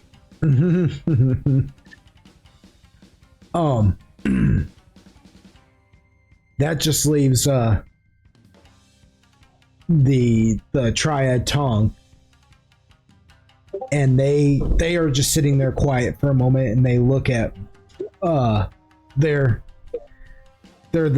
the three bosses, but it has become apparent that they answer really to the old man who is sitting there, and he seems to be thinking something over in his mind for a moment before he finally, in, like, the red kimono or whatever.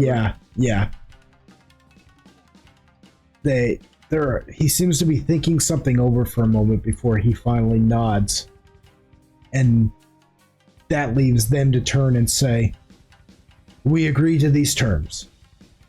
We will see to it that you, Kappa, are supplied generously from our coffers. And then the two turn and leave, taking the Ronin with them, leaving just the old man sitting there for a moment. And Boss Kappa says nothing. He just watches silently as eventually the old man stands, and he walks very slowly to you, Android. And in a voice that is just barely above a whisper, he says, what is this man of magic that you speak of? Who is this man of magic that you speak of? And in what manner does this magic derive? For he has blessed you with much. He says, assuredly I say to you that he has walked in your lands before. I have seen his face here.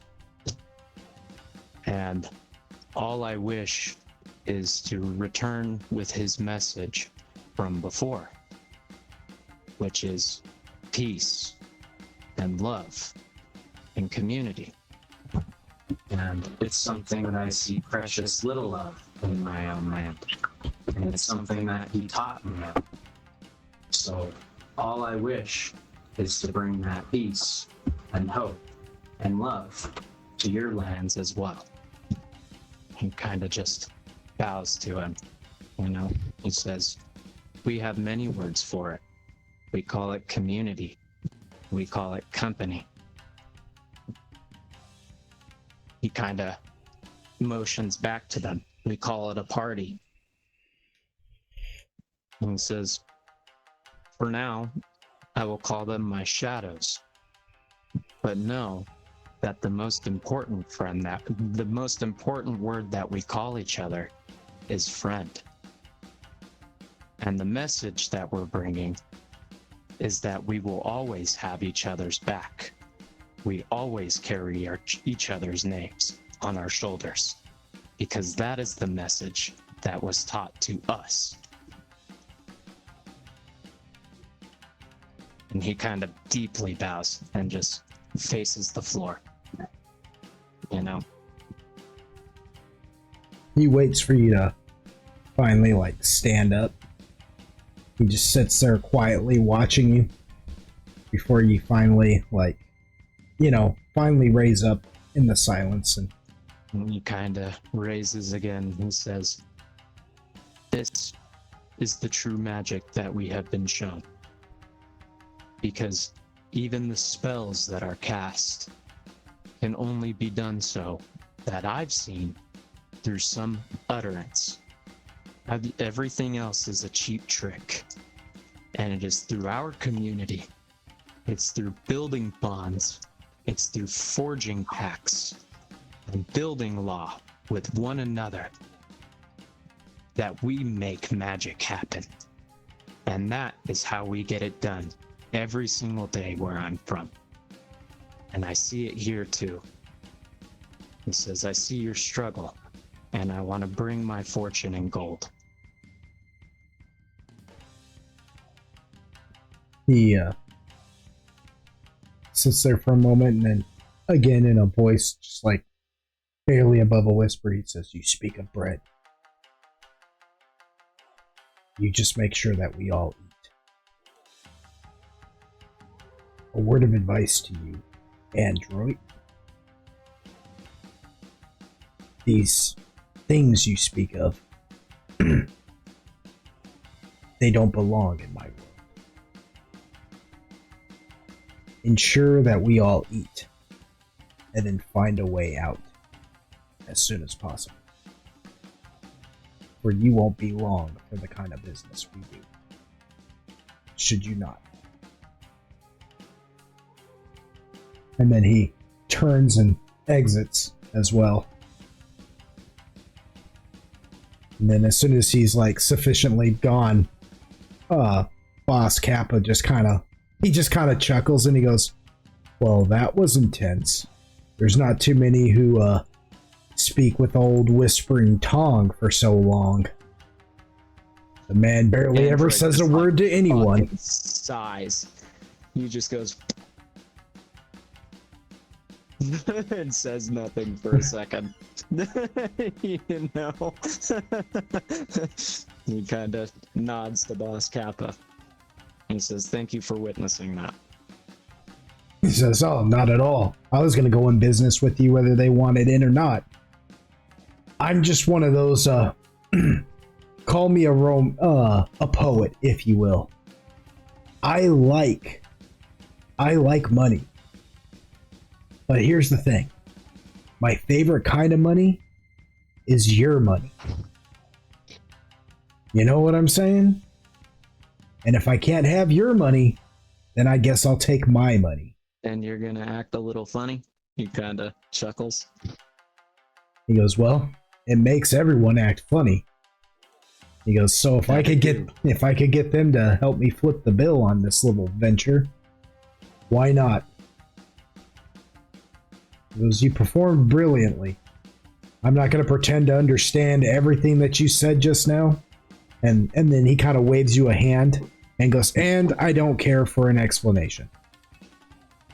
Whatever it is you did just now, continue to do it. He goes, but Righto, Captain of the Coop and Keep. yeah. You know? Yes, sir. Okie dokie, King Bowser. Like, all bore crap aside, though, what is the deal with that foot? He goes, what is that metal? Like, really, what is that metal? And no more riddles. He kind of thinks about it and he's like, it's off plane. He kind of swallows dryly. He says, is it purely just decorative or can that be forged into weapons? I don't know its entire capability, if I'm honest with you. He says, I'm ignorant to myself. I just know that it is incredibly valuable. I was walking around with 30,000 gold pieces in my pocket like it was chump change. And he says, and I'm going to share that with you in good faith, that you don't just talk about that. But oh no, that's between you and me. We are the magic men, and if you trust us, we'll show you how we get it done in a day. Fair enough. If it's purely decorative and it's still worth that much money, we can use it. If it can be forged into weapons and it's that solid and that light, as they say, well, it's still going to be decorative to some, if you understand what I'm saying. Says, I understand that, and we're working on some services back home, and I have a working idea. That's kind of what I'm trying to show you right now. Is right here, what we're doing is a we call it a sort of dressage. You know, we're showing you what we have to offer, and a lot of that is services and goods and gold. And he says, we did have a chosen one in our lands, and this is where we learned how to do this. And I want to show you how we learned how to do this, because the magic that we make happen is we get everything done in a day. He says, and I'm working on making that happen. He's like, I'm working on building a team of people, you know, who can get it done in a day. He says, Find out if it can be forged. You have to trust in the process. He says, so this is just a show of good faith, and we call it dressage. Says, fair enough. Find out if it can be forged. If it can be turned into weapons, let me know. And only me. Keep that. Only you. Only me. Only the king of Koopa Keep. He turns to the shadows. He says, only the king of Koopa Keep. Do you understand? Boss Kappa is the king of Koopa Keep. It's a head tilt. Yeah. He says, I don't know what that... He kind of nods. And then turns back. He says, whatever that's supposed to mean, just find out. As soon as possible. This business ventures of ours might go beyond just simple wine. He says, I know. I fear that it already has.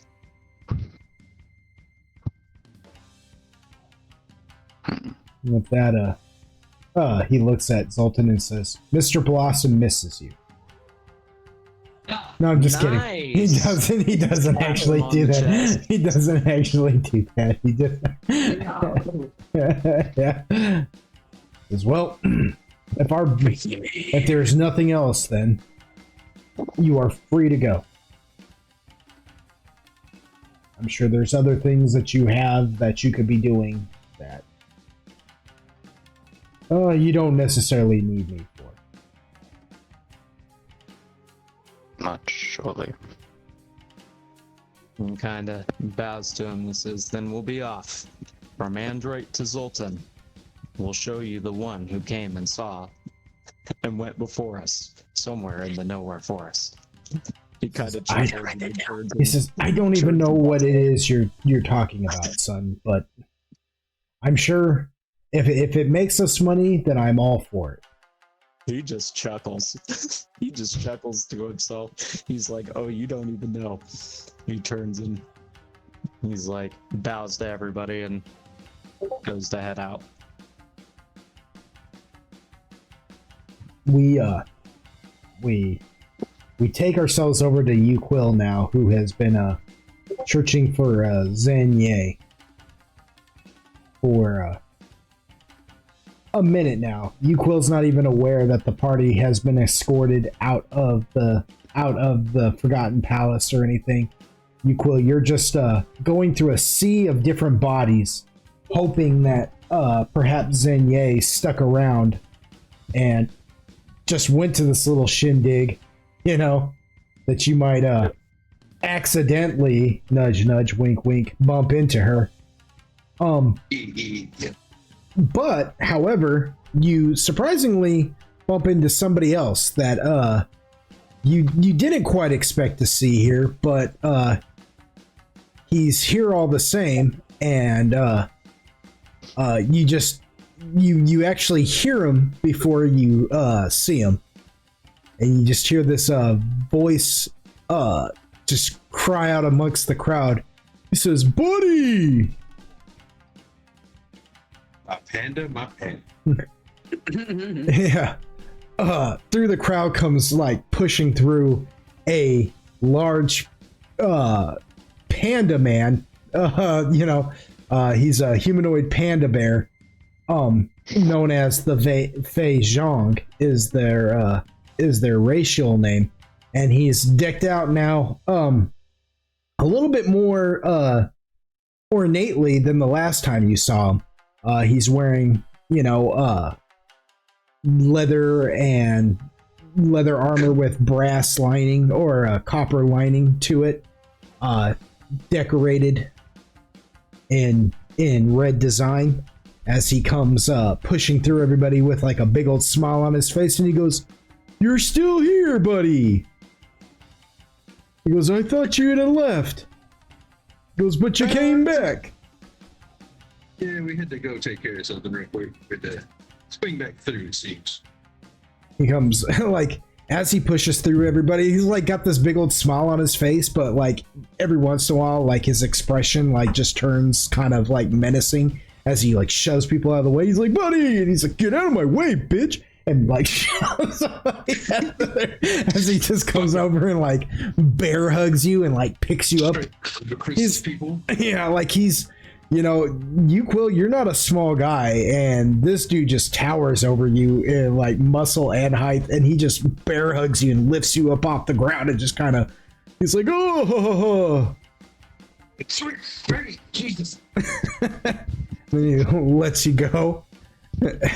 He's like, he goes, "Oh, boom. So you were here for all this, huh? Good. I got some people who want to talk to you." Sure. He kind of like glances around to see if he can catch a peek of homegirls. He's like, why not? Yeah, as you're glancing around, like you see another one of the Fei Zhang suddenly like, and this Fei Zhang, if you can believe it or not, is even bigger than Kung Po. He's much more.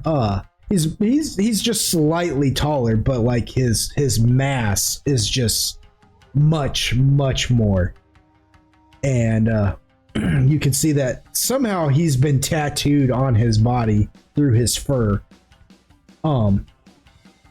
and he wears this like leather studded armor with he's got the claws that Kung Po had. They're actually on him now.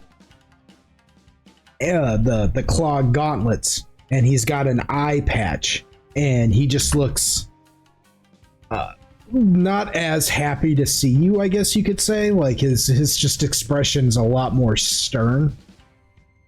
Like while Kung Po looks real like, joyful and jolly to see you, he just looks more annoyed, and maybe it's not even at you, maybe it's at Kung Po himself. But he walks up and he says, "It'd be in your best interest to come with us anyways." He's got like a wooden eye patch and everything. Like he's got an eye patch, and the eye patch part is straight up made out of wood.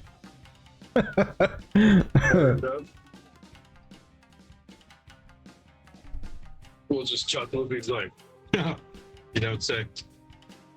He says, "Well, my brother highly recommends you as an ally. I'm not as convinced yet." He just shrugs. He doesn't even really acknowledge it.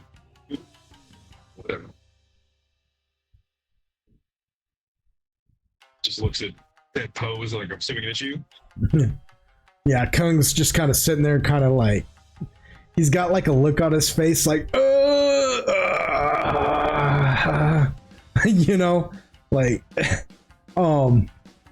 like his face is all scrunched up and his teeth are showing, and he's like biting down, almost like, "Oh shoot, yeah, oh, damn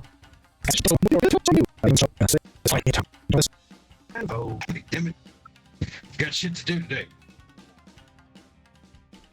Lead the way." So they guide you to a tea house in town. It's probably about like maybe like a 20-minute.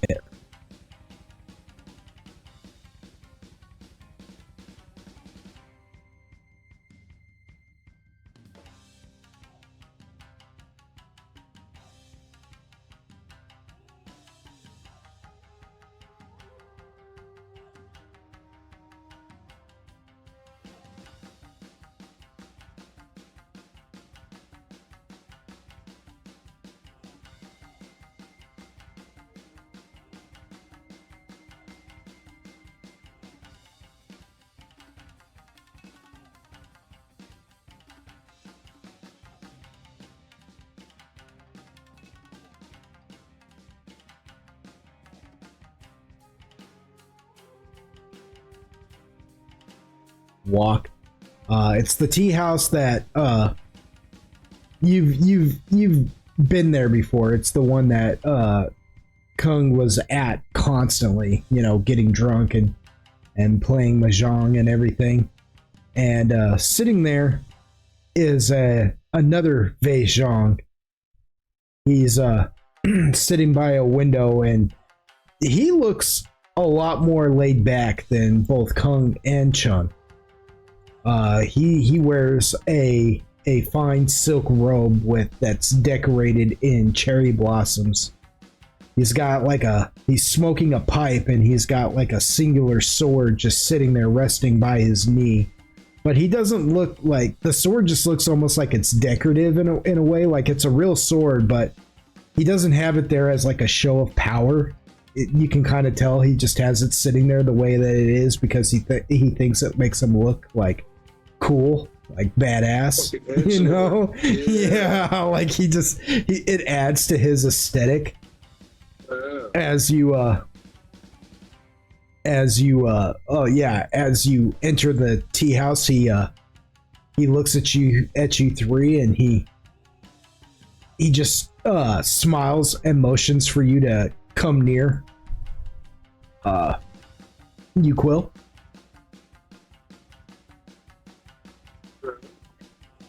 He says, the chosen one, I take it. Winner of the Jingzhou. You Quill, is it not? That's correct. Says, I'm Nantabe Kizami. I am sort of a speaker, if you will, for the Feizhong mercenaries that Kung and Chung are a part of. You come highly recommended by Kung, actually. He says that you're good people for a human. And a foreigner, no less. Kind of chuckle. I was like, I suppose I'll take that as a compliment. Says, oh, well, you should. You should. It's not every day that, it's not every day that we have this discussion with just anybody. Beautiful. With that said, my boss, if you want to call him that, Lord Fu Con Yu, has authorized. Yeah, you like that? Has authorized me to make this deal with you. We'd like to offer you the services of the Feizhong mercenaries. Yeah, assuming there's a stipulation with that. Because, well, you're the chosen one, are you not? The word on the street, yes. Says, and I imagine you're not just the chosen one because they like your style. They have some. They have something in mind for you, do they not? Yeah, it would appear so. Says, okay then. He goes, whatever that something is, we'd like to assist in it. He goes, and so in the time being, you and he takes out his pipe and taps it on like the arm of the chair to clear it out. Then pulls out a pouch of something and starts loading it up. And as he's loading it, he looks at you, like he'll look at you and then look at the pipe and then look back at you as he's speaking. He says, I'll be candid with you. There's a lot of mercenary groups out there. You got the Jade mercenaries, you got the Daji, you've got... People kind of scoffs when he says the Jade mercenaries. Yeah. He says, there's the Demon Sword Zaguchi and his cabal, who, even though they're considered more like bandits, they really are just mercenaries at,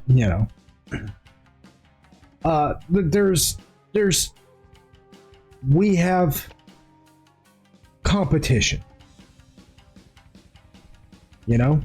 I mean, heck, even the Nezumi have the Rat King, who likes to do mercenary work from time to time. Little bastard. He says, quite. He says, quite, as he lights up his pipe again and begins to smoke it. He says, so with that in mind, I want to the future. I don't want to say eradicate because that's such an ugly word, but I mean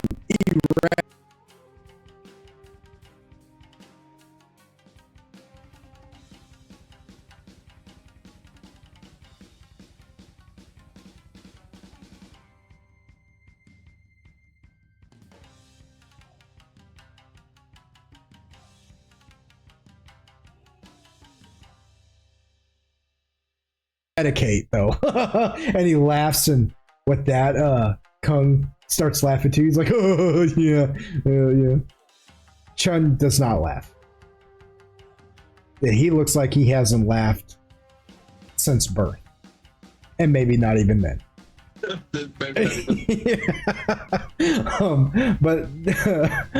the others laugh, and he says, "But eradicate the competition." Yes.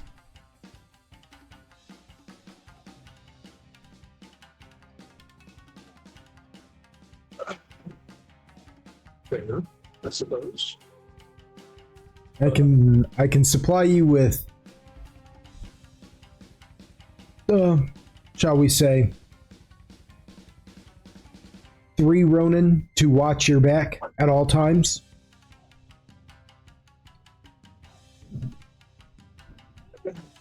And should those 3 Ronin fall, well, we'll supply you with more.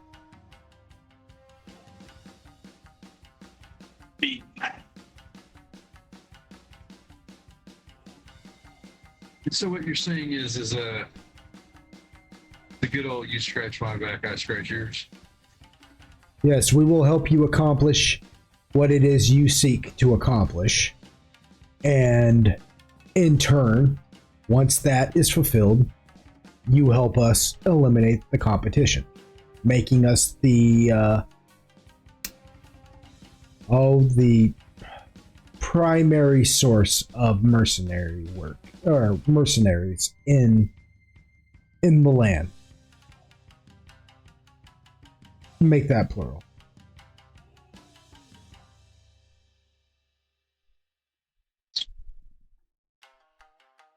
How much he thinks, like, again, this isn't really his forte. He's not a fool, but still not his forte.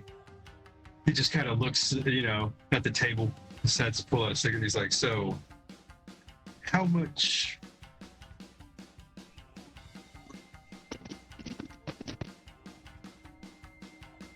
influence do I have over said?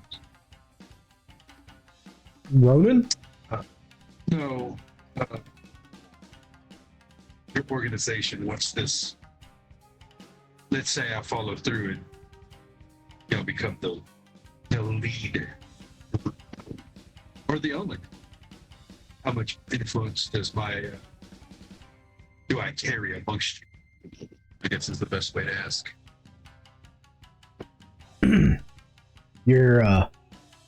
You say that as you got your cigarette and everything, and he hands you like a bundle of sticks that are like a punk. You know what I'm talking about? Like you would light firecrackers on. He hands that to you to light your cigarette with, and he says, "You're talking figures now with me. That is good." And he's like, "Not figures yet. This is more of." He kind of gets a small smile.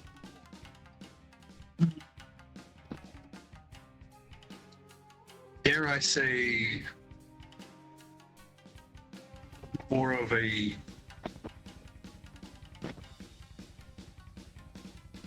he kind of I get, he's awkward in this a little, you know what I mean? So he's like, you have a air quotations boss not to displace him, but how much influence would my words carry amongst you? That's more of my concern.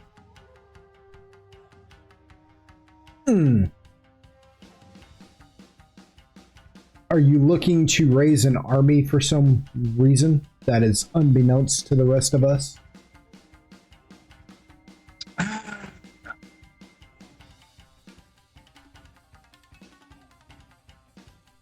The easy answer? Give me the only answer. Yes. Because we're all friends here. He kind of chuckles. He says yes. But I see. as a caveat, it's more of a insurance policy as opposed to a I want to go take something type of thing. That makes sense. It's like where I'm from, we encounter and dare I say we get into a kerfluffle or three. And me and and he goes to like motion towards Android. He's like, my compatriots, you know what I mean? He kind of like, just like, oh yeah, that's right, they're not here. My compatriots tend to be sometimes vastly outnumbered when it comes to the larger scale, and have had to rely on others often for lack of a better way of putting it, manpower. And he's like, that's something that I've noticed and would like to remedy if at all possible. He's like, we don't exactly want to be necessarily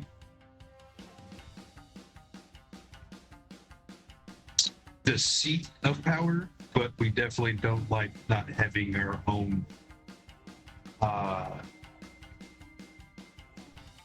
stick at the fight. You want muscle. That makes sense. Yeah. You want a continuous supply of muscle is what you're asking after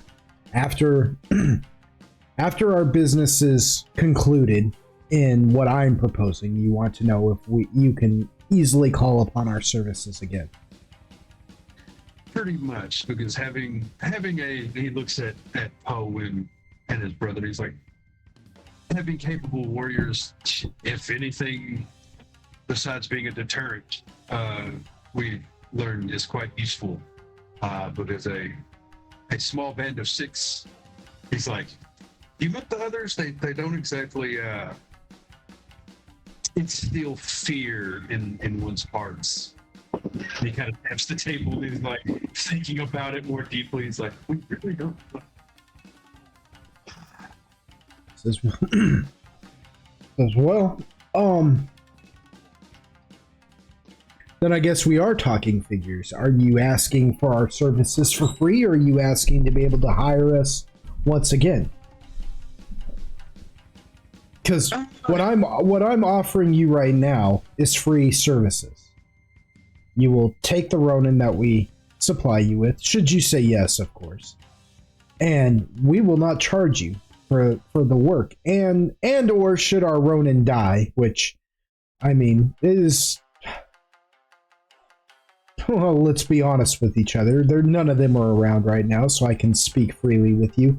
Quite probably unavoidable at best. If they're tagging along with me, unfortunately, yes, you're not wrong. Yes, the chances of survival are not high. It's an inevitable issue that happens in our line of business. Isn't that right? He starts laughing again. Oh, and Kung's like, oh yeah, oh yeah, and then Chung still nothing, not even a smirk. And he says, anyways, yeah, it's probably an inevitable thing that our people die eventually, and you do strike me as one who finds himself in situations that, well, people die. Yeah, death is usually Says, It's but a commodity, yes. but we're always willing to flip the bill on that to resupply you with more Ronin, should you need it then. And that is a free service that we're offering you on this. Now, let's say that our business is concluded. Well, then, and you help us now become the premier mercenary group in all of the continent. Well, I mean, then, then what? If you understand my meaning, then what? Yeah. Are we to just always flip the bill for you? I mean, I can't say that maybe it's unreasonable to think. I can't say that it's unreasonable to think such a thing. I mean, after all, you did help us become the premier mercenary group of the continent, but casualties add up eventually. You have to understand. Before he sits there and thinks about it for a second as he's talking, he's letting you talk, but he's sitting there thinking. He's like, may I interject real quick? Yeah. Because can I spend some heroic points to say that everything that Android said earlier was held on the DL, that being the divine line? I'll just let you have done it if you want. Ah, I'm not nice. gonna I don't make have you to spend heroic points. No, even better. no, because there's nothing really you could roll for that. Anyways, it'd just be like one of those things where it's like, no, I'll just. Oh no, I was requesting it as a retcon. Oh, you were gonna use I was heroic willing points. to expend heroic That's an points interesting as a retcon. mechanic, man. That's an interesting mechanic. It's like, can I retcon something and I'll spend some heroic points to do it? No, I'll just Work on it. Yeah, you know what? Now let me have it. Yeah, for now you can have. What happened? But yeah, work on it. I like that. Yeah, but for now, yeah, it's fine. Just go ahead and just keep it. And yeah, you could have had Uquill hear all of that while he was looking around and whatnot, and So that he knows everything that I was telling them that I was negotiating. yeah, Okay. yeah, that's fine. So Uquill, now you've entered this conversation with like a different kind of knowledge. Some of this conversation is happening simultaneously of Android's conversation. So keep that in mind while you're talking. Yeah. You know what I mean? You're also hearing Android tell them this No, stuff. he was gonna feng shui it either way, but hearing what little he needed to hear from Android would just be like, I'm pretty sure he'd be okay with this. It's one of those, I'm gonna take a leap of faith here and think Android's gonna be fine with this. Says, But yeah, he lets him, continue. He's like, it's just not cost effective to continuously give you free manpower regularly in that sense after all is said and done, because even with your help, it is still going to cost us just to accomplish what we're trying to accomplish here.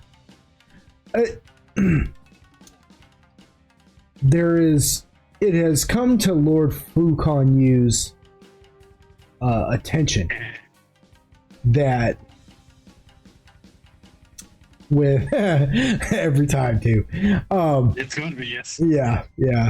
Do you see what I did there? Do you see what I did there? It's pretty good, huh? It's pretty good, huh? It's not bad. Yeah, thank you. I thought it just fit this group's aesthetic so well. You're not wrong. You're not fucking wrong. He goes, it has come to his attention that with this year's Jingzhou, things are changing in our lands. the Dragoon have a chosen one. He is a foreigner, and not only that, but he wins the Jingzhou. There has been a replacement of shoguns in the Dragoon ranks.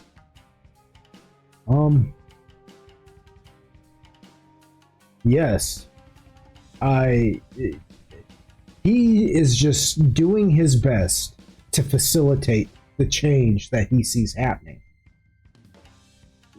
And right now seems like it is essential to be a part of that.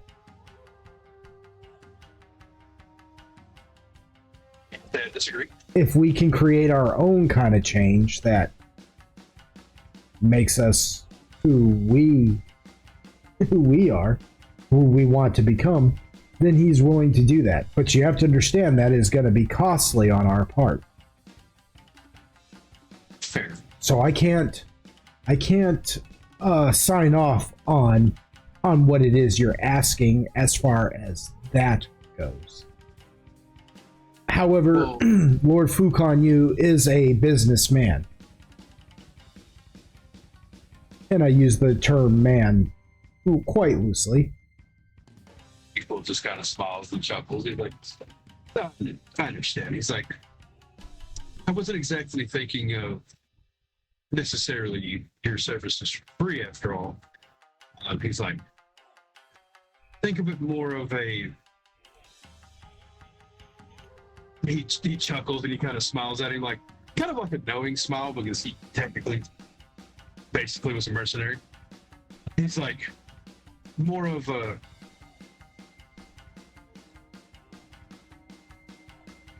Mercenary's word that he's going to be a little more loyal to this customer and maybe easier with bargaining.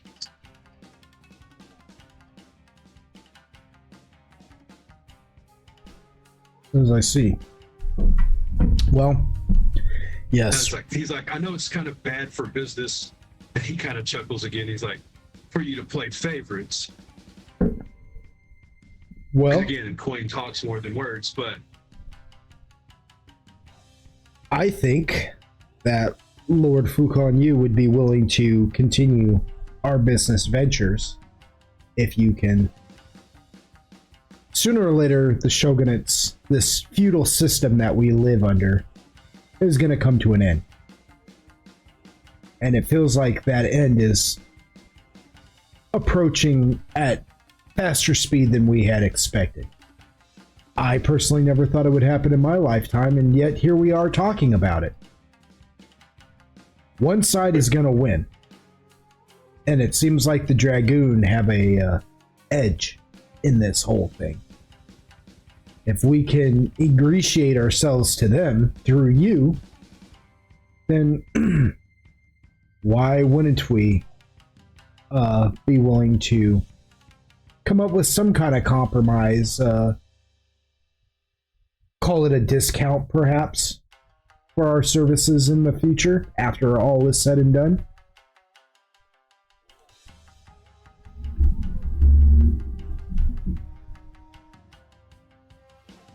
equal chuckles and he's like, I'd be greedy if I asked for more. He says, it's because of greed we're here. Fucking facts. Says, but yes, I'm sure we can come to some kind of compromise when everything is done. Fair enough, fair enough.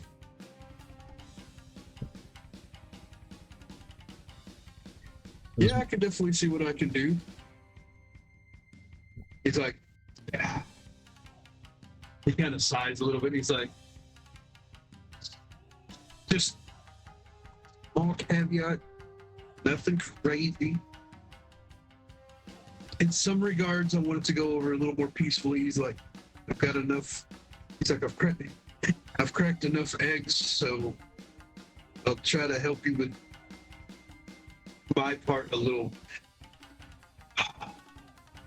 He's kind of like woosahing himself, like trying to unhide himself from the thought of fighting. He's like, I'll trying to get better at this part. He's like, I'll try to help and make it where there's not so much bloodshed with the whole being the top group. He's like, there's a couple groups that I'll be happy. It's okay. It's okay. It's okay. It's okay. We can. Yeah, we gonna kill them motherfuckers. Anyways, trying to be more.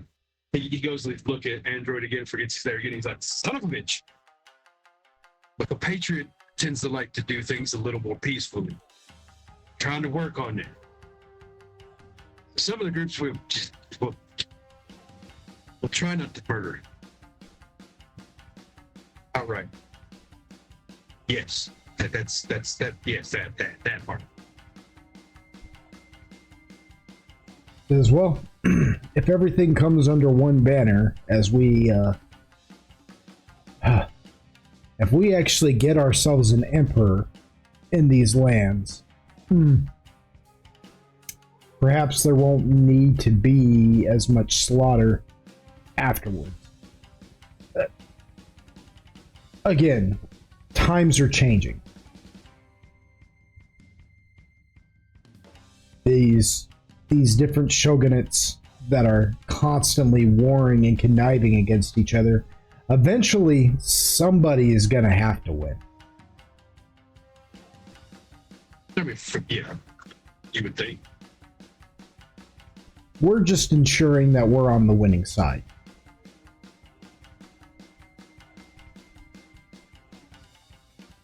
Fair enough. I can definitely at least make sure that's more probable. He kind of chuckles, you know. Definitely help with that part.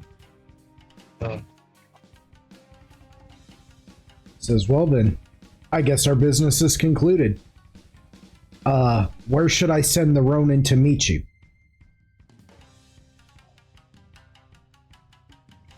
Good question.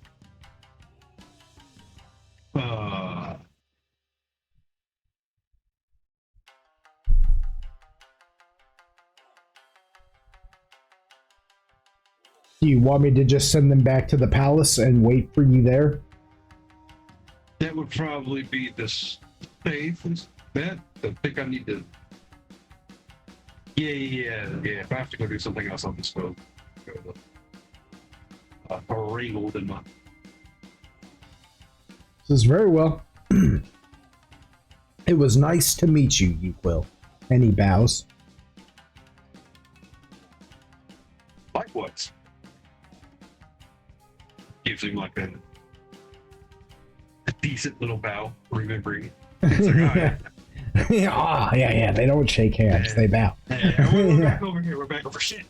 Just got back. Literally today. Yeah. Once all the formality is out of the way, you just hear Kung go, see, I told you he's reasonable.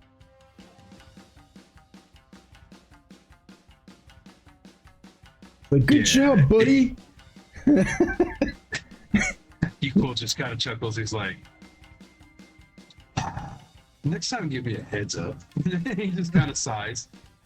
But that he just like comes over and puts a big old arm around your shoulder as you and him are walking out, and he's patting you on the chest. He's like, good job, man. Good job.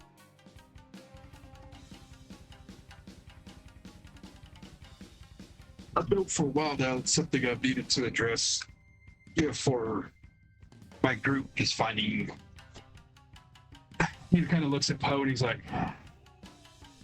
people I can trust. He's like, I'm not sure the rest, but at least you, I know, will have a favored interest, kind of giving him the side eye, Mm-hmm. But he's like,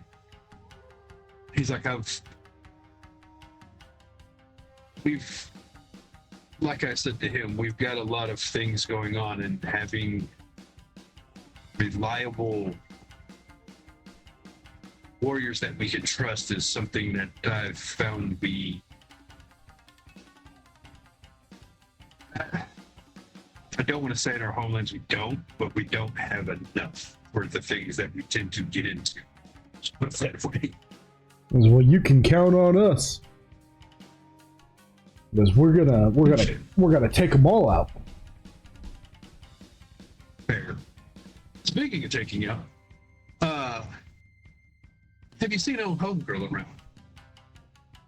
He kind of looks at you confused. He's like, home girl? Scratches his head. It's like, oh yeah. It's like, damn it. Yeah, that's such a damn scracker. Zinye.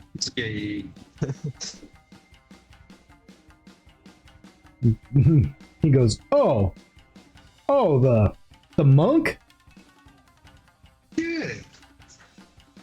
Because the monks were here earlier today. I don't know if they're still here. He points in a direction like towards outside of town. He goes, they usually stay in like tents a little ways out there. I mean, if they're still here, if they haven't headed back to their monastery, they'll be out there. You're always helpful. Gives him a pat on the chest. It's like, well, let me go find out. Like you pat him on the chest, but it's like your hand bounces off his chest without him like even moving a budge, and he goes, "You too, buddy," and he like pats you on the chest and almost knocks you down. Ribs, man. Yeah, he's like, "Don't forget to pick up our men before you head out." Hits him with the cheesy thumbs up and heads off. Yeah. But that, you Quill, as you're heading towards outside of town, you bump into the rest of the group. Android and Mindoc and Otis and Zoltan and Agaragis. You all just kind of regroup as you're headed out. They're walking away from Boss Kappa's place as you're headed outside of town, and you all just kind of together. What's cracking? The body got us into more shit. This is very good. Me too. It's fucking fair, dude. It's fucking fair.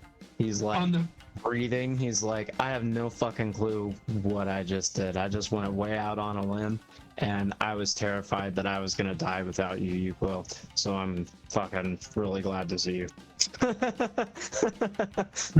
I feel you on that. My bad. I may or may not have lined us with a mercenary group. This is awesome. Yeah. So, and he's like, I might have found out where Homegirl ran off to. That's where I was headed. Oh, I got me a couple mercenaries that I got to pick up in the palace too. Shit. He's like, we got to work on your formalities around here, buddy. He says, I think homegirl carries a negative connotation in these parts. And he kind of looks around and he kind of looks at Chumi. Chumi, is Chumi still writing for you, Zoltan? Is she still like supposed to just be taking notes for you? Yeah. I'm gonna look at Android and be like, where was the magic? He's like, in the fucking words, stupid. He's like, in the word. You didn't see the whole display? I called it just. He's like, oh, I could slap you. From Android to Zoltan, I could slap us all. I was just shaking his head like, really, Zoltan? Really? Oh, I love this group so Chumi, much. Chumi just kind of whispers to you, Zoltan. Do I put it when he says the effing words? Do I put the F in capitalization? Like, do I put that all in bold with the slap? Write it all so that people may see how much of a heathen I am. That's Write right. it out. He says, because this Slap you. is hard. He says, this is hard for me to do. And if I ever forget what the message is again, I need to be slapped to remember. Slap it with the paper. Write it down. He's like, slap Throw a to fucking rock remember. at me, okay? The whole rock. At your head? If you must. Says at his head. Period. But to get there, you have to know where. Son of a bitch. She's all biting her lip. Get there, nowhere. Okay. That's pretty Thank you, freaking weird. Jimmy. That's profound. She says, "Oh, you're welcome. You're welcome. I took calligraphy in boarding school back before I was sold off. My parents died at it when and I couldn't afford things anymore, so I had to become an indentured servant to afford, breathing, I suppose you could say. And yeah, so and henceforth, why homegirl carries a negative connotation. Is that correct? and yeah, she goes, I'm not sure what a homegirl is. You mean like a wife? Like a wife that stays at home, but she's a girl?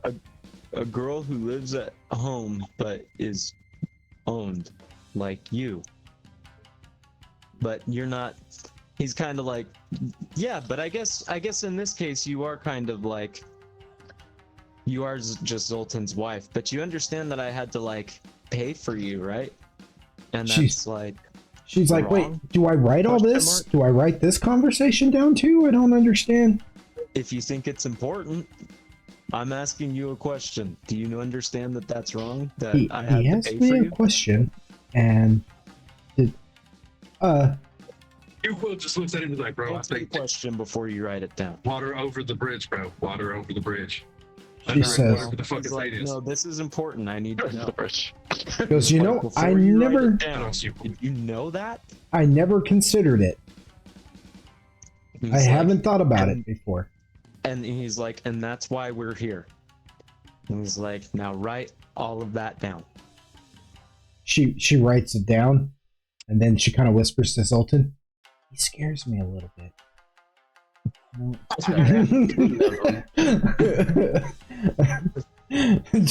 she writes it down. She goes, "But see, my calligraphy," and she shows you guys her writing, and you realize that she's been writing everything in her own dialect, and not a single one of you can read dang bit of it. Just look at Zolt and be like, figure that shit out. And then he turns to you, Quill, and he's like, this is what Timothy Lovegood showed me so long ago. This is why I'm here. So we could want to beat our heads against the wall? Except what this is. Absolutely. He says, yeah. Too fucking shay, I guess. He says, Timothy Lovegood and Tyrone showed me this message, and this is why we're here. He kinda Garrigus, slaps him on the chest. roll me a spot, would you, please? You're gonna have to roll a spot. Oh, you guys continue the conversation. I just want Garrigus to roll a spot. I was gonna say y'all can continue the conversation. I just want Garrigus. And he's like, that's the thing of it. I get what you're putting down. It doesn't mean I will have to love it. He's like, I don't expect you to love it right now. All I expect for you to do is trust me. And he kind of slaps you on the arm, and he looks a little tired. He's like, I could throw up right now. And then he does so.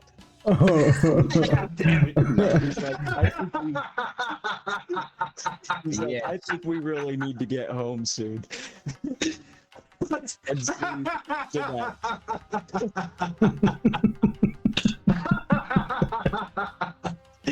He goes and steps to the side. He's like, Jesus fucking A Christ, boy. This is why I went and found mercenaries. Y'all, I swear to God. He just shakes his head. He's like, soon enough.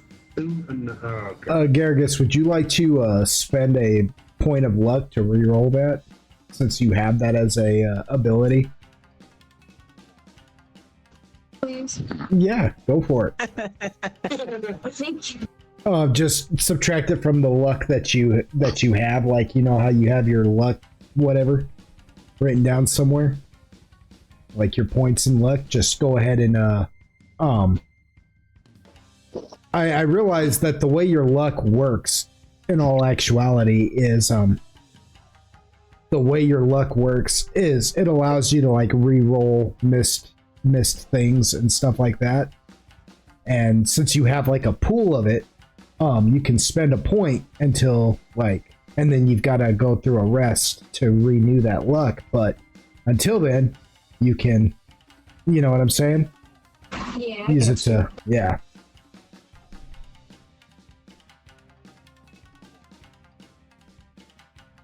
And I had completely forgotten that you had luck as an actual ability.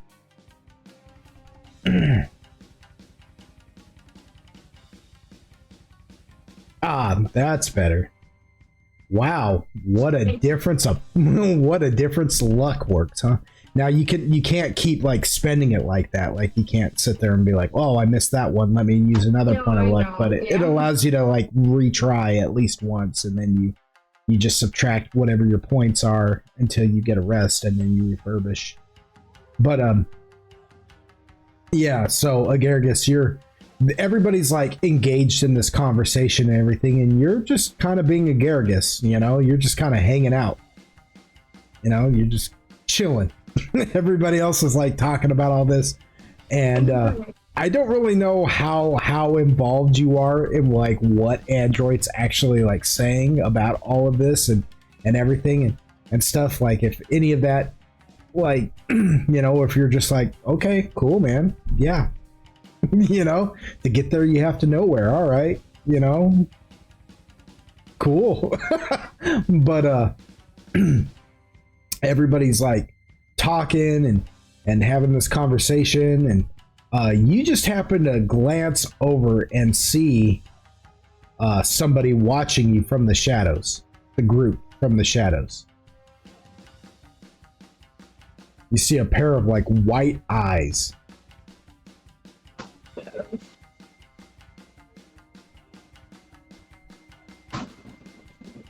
He's like hanging out in an alleyway. Is that of concern? Well, I don't know if MindDoc has noticed it yet. It's up to whether or not Agargus lets you all know that you're being watched. MindDoc, Otis, all you guys are just like involved in this conversation that Android and you, Quill, are having. Got you. And Zoltan and all this. Everybody's just kind of... But Agargus, because they're kind of... they're just Agargus. And Agargus doesn't ever get like wholeheartedly invested in anything anyone's ever saying. You know what I mean? Like it's, say. Yeah, they just happen to like look over and see somebody watching the group from the shadows in like this alley.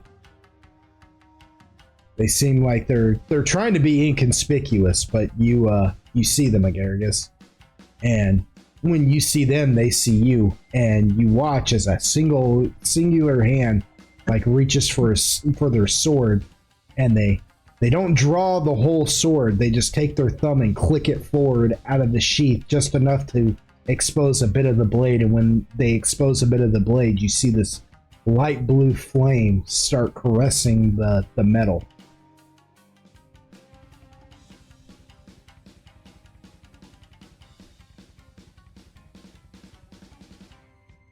Okay, can you repeat that? I'm sorry. That just very last part. From where? Where do I start? Right, like from what I'm seeing him do, I guess. Okay, so you see them watching you from an alleyway, trying to look inconspicuous, but once you notice them, they notice you. They've got this like these white eyes. I mean, they're just solid white, and you watch as their hand with their thumb, they grab like the sheath of their sword and push on the crossguard to push out just a bit of the sword. You know, they don't draw the sword completely. They just kind of click, and the sword slides forward just a little bit, exposing some of the metal of the blade. But then you watch as the metal of the blade begins to glow like light blue, and a little flame begins to kind of build off of it.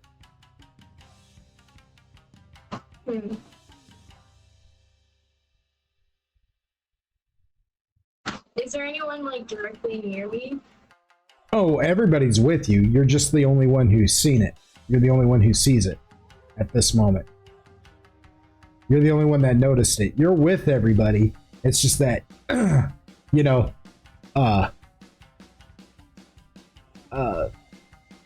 you just with everybody having this conversation, you're the only one who didn't like get 100% lost in the conversation, and so you just happen to look around and see it, see this, you know.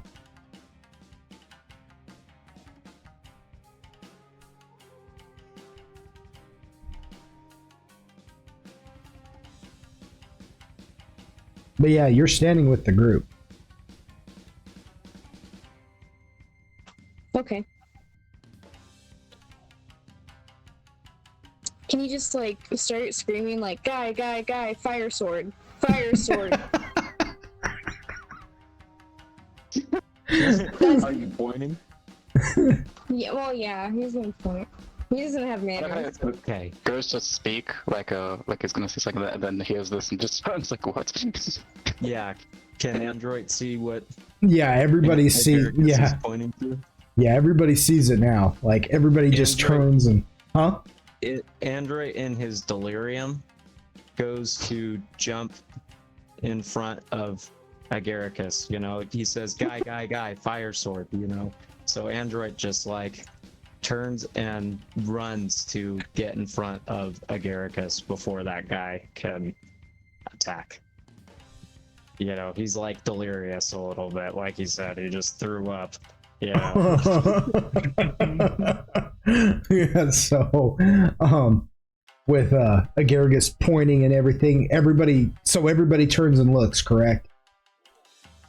Oh yeah. And when that happens, and Android, you jump in front of Agaricus and everything, you watch as the figure comes stepping out of the shadows now, just kind of with a sigh. And you see there standing before you the one that you recognize to be Zaguchi, the demon sword. Gucci, eh? Zaguchi, the demon sword. Yeah. Zagooch. Yeah, He's an Italian. Zaguchi, the demon sword. He's an Italian sword. Zaguchi.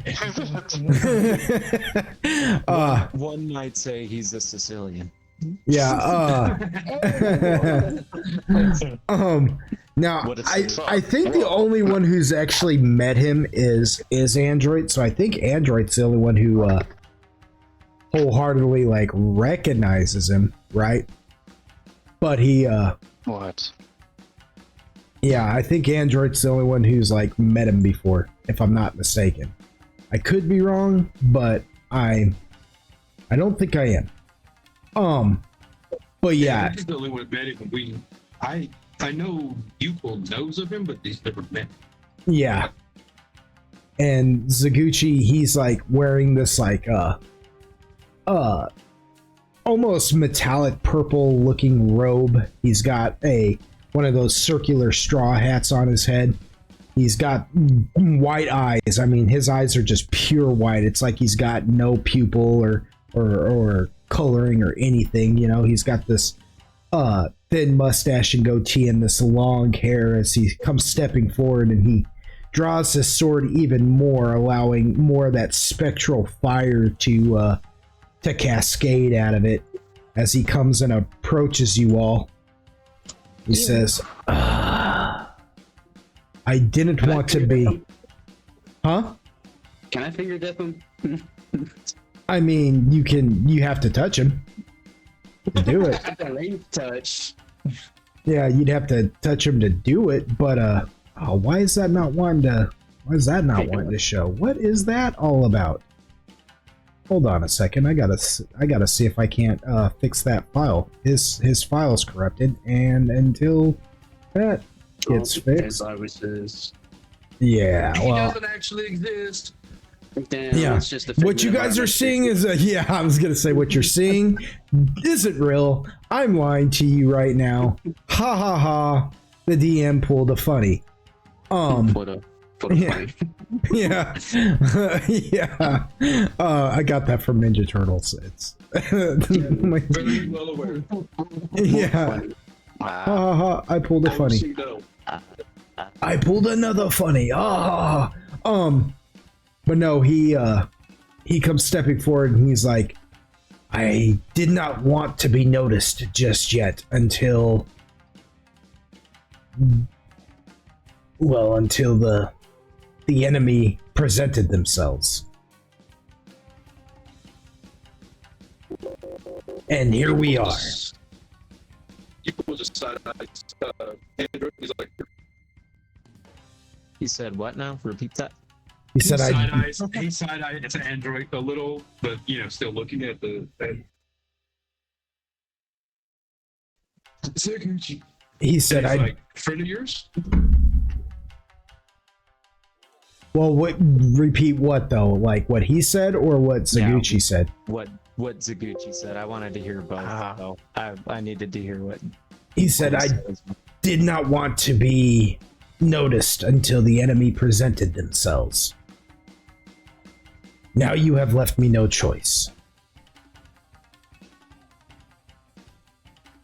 And kind of,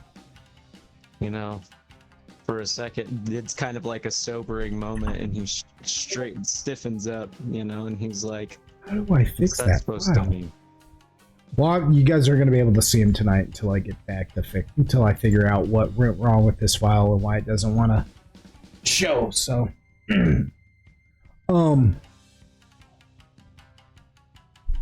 so what does Android do? I'm sorry, I missed all of that. Android kind of stiffens up, because it's like a sobering moment, and he's like, "What's that supposed to mean?" Says, you all, oh, that didn't fix it either. Okay, screw it.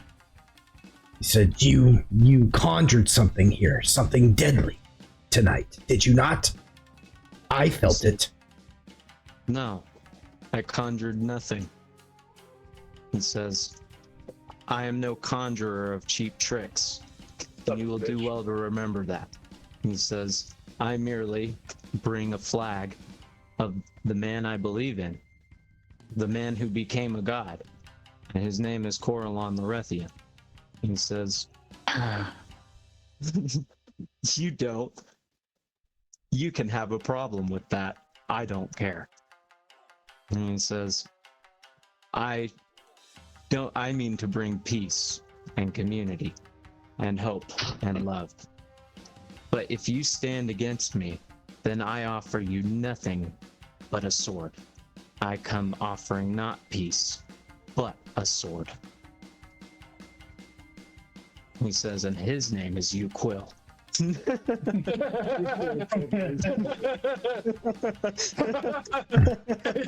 Yeah, that actually earned you a diabolical side-eye. He says, he here is the chosen one. He says, Fixed it. "And I want nothing to do with you." Says, first of all, what? Yes. He says, you owe me, you brought me a sword. What?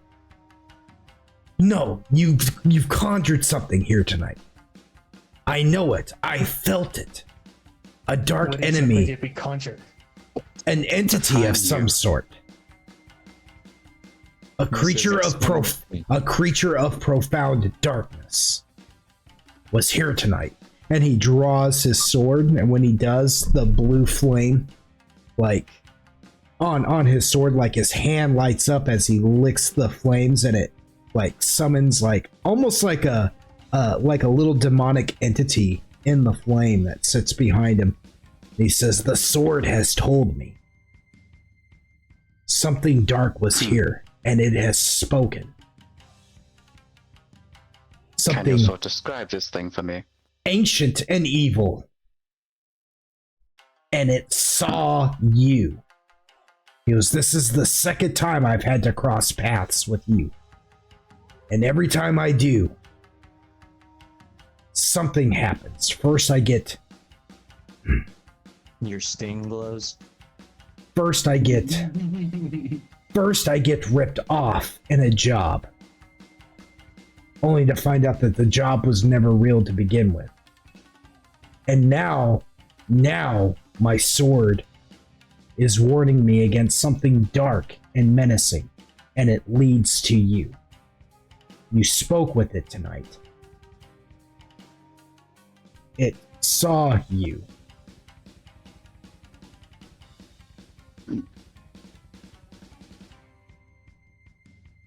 Who's the you you're referring to? He goes, I don't know. But the sword says, like, it's almost like the little thing is like whispering in his ears, and he's in his ear. He's like, but the sword says, you've got its stench all over you. He says, what? Vulnerability?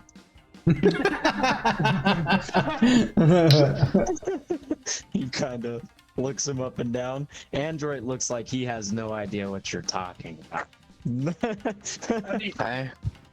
I, the player, am aware that he probably means tachesis. Or not tachesis, but, you know, the whole thing where we were talking about tachesis. But I also, yeah, talkies, but also told off. Mm-hmm. He says, I don't know. The sword doesn't know. Something ancient and evil. That's what it claims. And the sword is never wrong. I need to know what this thing is, for you have compromised these lands. Equal just looks at Android. He's like, "The fuck did y'all do while I was gone?" Good fuck if I know. I didn't do anything. This is the first time I'm hearing about it. To my understanding, or at least share the company of some lowlives briefly, I am quite capable of finding things. Can you not describe more in the realm of physicality? Says it was dark, ancient, evil. Says you brought it here.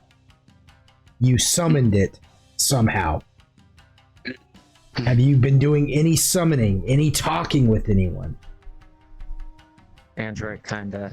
Because if Takes you're not a back summoner, moment. then perhaps you were talking to one. Yeah, when he's saying that jars Android's memory, and he's like, "Oh, well, we did speak with the Kuatoa." He kind of, you know, looks a little confused. He says, "Is that a problem?" We were. Yeah. He kind of, you know, squints, you know. Can I tap Android and be like, is he talking about the one that got possessed? He says, "Yeah, the little. He looks like a frog." As you guys are having that conversation, he's like, the Kuatoa, he kind of like sighs, like you watch his eyes close, like almost like aggravated as he sighs, and then he hears Zoltan say, "Is he talking about the one that got possessed?" And you just hear him reply to you, say, "Probably." He kind of, you know, winces a little bit, and he's like, "Yes, I'm very sorry. I was trying not to, you know, You meddle too much with that." fools. You used a Kuatoan alienist to summon a dark being. Whoa. And now. it left its stench on you, which only means that either you know it or know of it somehow, but it has marked you now. Oh. Equal looks at Android. He's like, "The fuck did you do?" Does this marking have a discernible effect, or is this some superstition of your people? When you say that, an explosion suddenly happens like off in the distance in town. And he like points the sword in its direction. He goes, "Probably that." Well, I think chit chat is done, and we should probably go make sure people are okay. It's about that time you guys hear like bells start going off, like somebody like grabbing like one of those rope bells, you know, and just going dun, dun, dun, dun, dun, dun, dun, dun, dun, dun, dun, dun, dun, as people like instantly start, and then boom, another explosion. As Okay, things just start I'm gonna take a blowing look, up. and I'm gonna start flying towards it. Yeah, Android's like, glorious mini, let's show him how it's done, I guess. Equals But just it's already like charging off in the direction. 5 minutes. I left you kids alone. Android did it. It was Android. It was him. It wasn't me this time. It wasn't me. Android kind of turns to Zaguchi and he's like, look, that was He's that was gone. ignorant. He turns and is like, I imagine he did turn and he'd like, that's the thing. You know, he cuts off, aw, shit. Yeah. He was gonna say, look, I'm very sorry for this, but But never mind, I guess. yeah. Shit. Okay.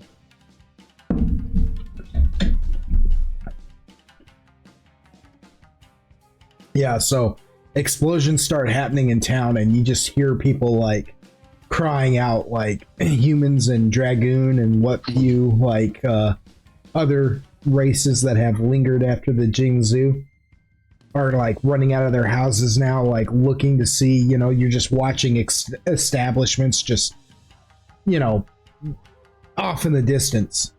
Just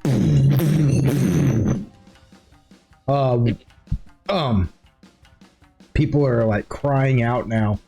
You guys go running to try and help, but you don't make it very far before you guys literally watch one of the house, like just one of these, just a random house, just like burst into flames with a puff and just a, and that's when you hear it. You hear the sound of like what sounds like snorting, like weeing, you know, wee, wee, wee. Only it's like deeper and more gravelly, almost inhuman. It's a sound that feels familiar, but unlike anything you've ever heard at the same time. As you watch out of the fire, you watch two beasts, very large, not very large, but large beasts come running out of the fire. It's almost like a bright idea, a big energy, and off of their head is several sets of like thorny horns, and their eyes glow this menacing red as they come charging out of it, and they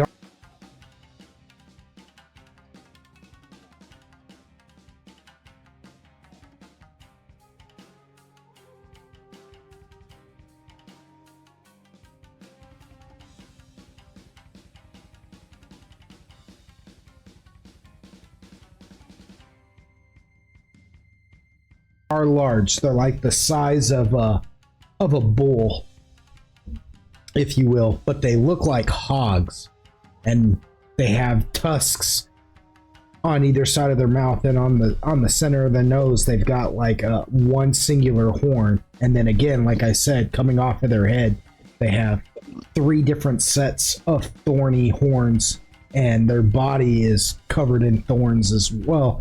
Their body has patches of thorns coming off them as well,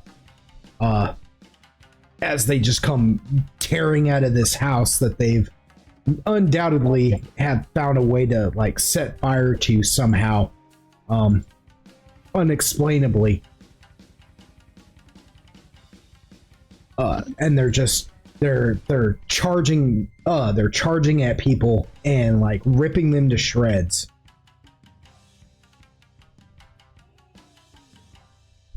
How big are they? They're as big as a bull. As big as Just a bull? Okay. As big as a bull, but they look like boars or hogs, if you will. Yeah. They're you've seen dire hogs before, and they look even bigger than that, and much more menacing as they tear through. There's probably about like a group of them now, as another building like bursts into flames and people are trying to run away, and more of these hogs come out and just start ripping them to shreds. There's probably a total of like 5 hogs now in the street, just tearing this up. As you can see off in the distance, other buildings start going up as well. And you can hear the cries of people off in the distance. You know the town is becoming infested with these things.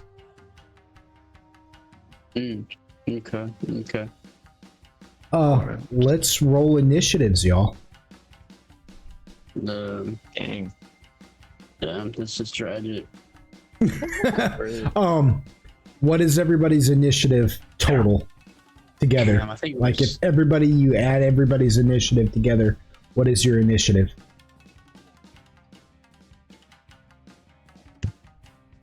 What? Commander put Depends values? on, it depends on Ah, if we have a +10 to it this time, due to someone. Due to who?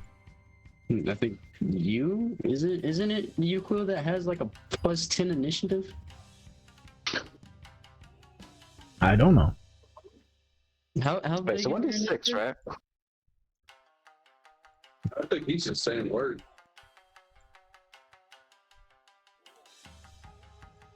Do what? What is Can I going change- on? Can I change my ring to my dexterity? You sure may. So, Gargus, you just instantly pop that ring and boom, everybody within a 30-foot radius is also getting a bonus to their dexterity as well. Nice. They should be getting a +4 to their dexterity.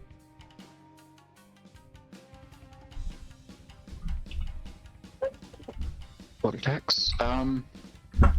Okay. So what is sorry, every so initiative 1d6, right? 1d6 for what? Initiative? I know we did it differently. No. Yeah, everybody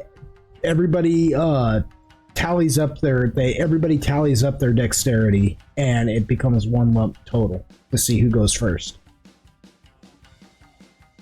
Oh, so we aren't rolling? Or? Well, one person's gonna roll. Like, just what's the Gotcha, number, okay, and then cool. somebody can I roll it. understand. Never mind. You see what I'm saying? So Yeah. yes. Everyone do the dex calculations, and that will put me at 6. 16 16? Dear God. so far. Oh, like total. Okay, never mind. I was like, what the fuck? Gotta figure out how much he uses, and The total dex. We were adding a Just the mod. +4 to ours, sorry. Yeah, +4 to your +4 dex. Yeah. Okay, so might change this to that then. Is what, sir? You're typing in chat what Oh, thing is. okay.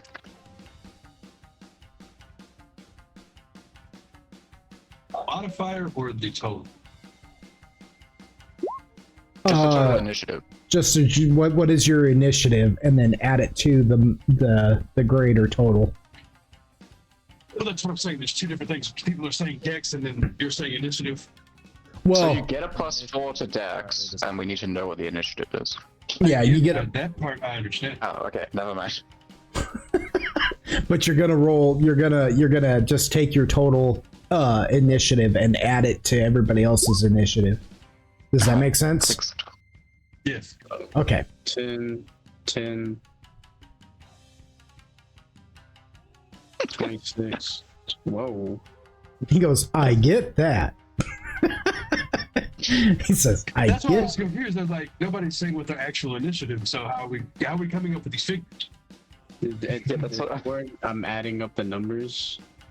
God, you're the worst one. Sorry, I got confused because I didn't understand the question. That's my bad.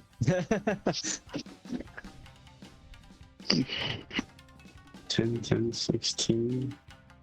Total so far is 26. The total so far is 26. Is that the lump amount, or No, we're missing some people. okay? Somebody I would might say want to they- just At this point, can everyone just type it in the damn Roll20 chat? or something. Yeah. or something, or like 6, 6, 12, 6, 4, 6. Weak ass initiatives. Y'all need to get good. Oh yeah, my fault. So it's gonna be 10 plus 10. That gives you 20, 26. So It is 26. So it's 26 altogether. Somebody might want to write that down. And How the hell you got? did we add?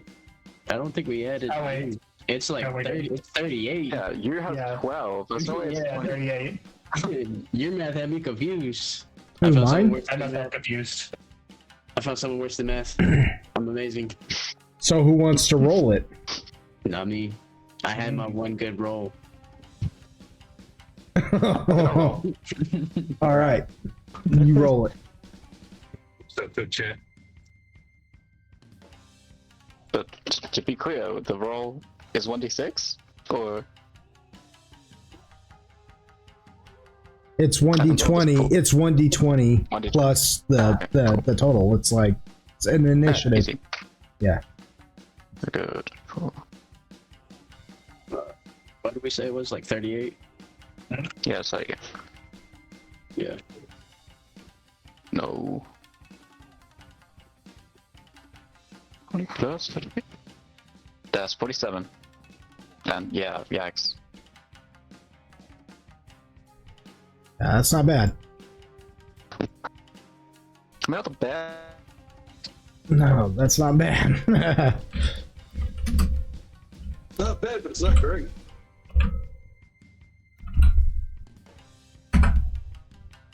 Yeah. Well, you guys won. Barely, but you won.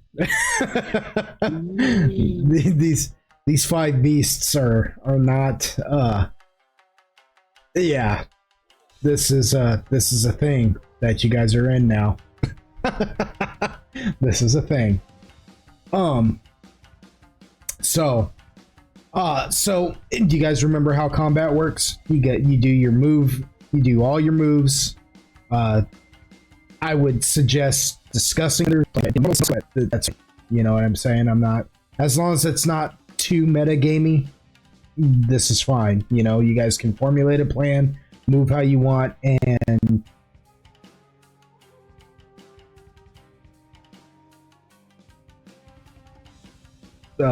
plan out like how you're gonna plan out your attack and everything. You don't have to be so polite with one another. You can just kind of jump in People's going and dark. Equal. but How do I get a message again? who's doing what? Who wants to start moving and deciding what to do?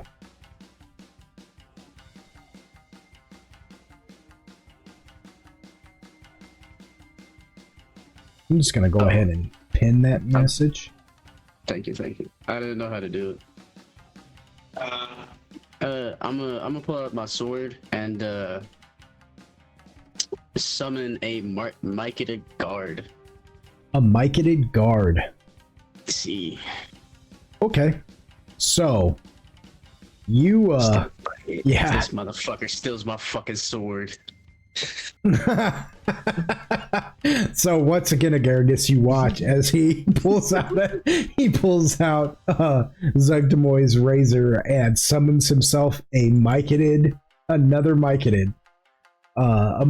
guard, to be exact. Agarkus will remember this. Like it's a Telltale game or something. Agargus will remember that. Society. What is a micated guard? Well, okay, so you got micated, let's see, worker, junior worker, and elder worker. So which one? I get junior, average, elder, or a single micated guard to aid in combat. Okay. Yeah, I'm using that bastard to protect Chumi. I'm gonna go Kaiju battle. Okay. So,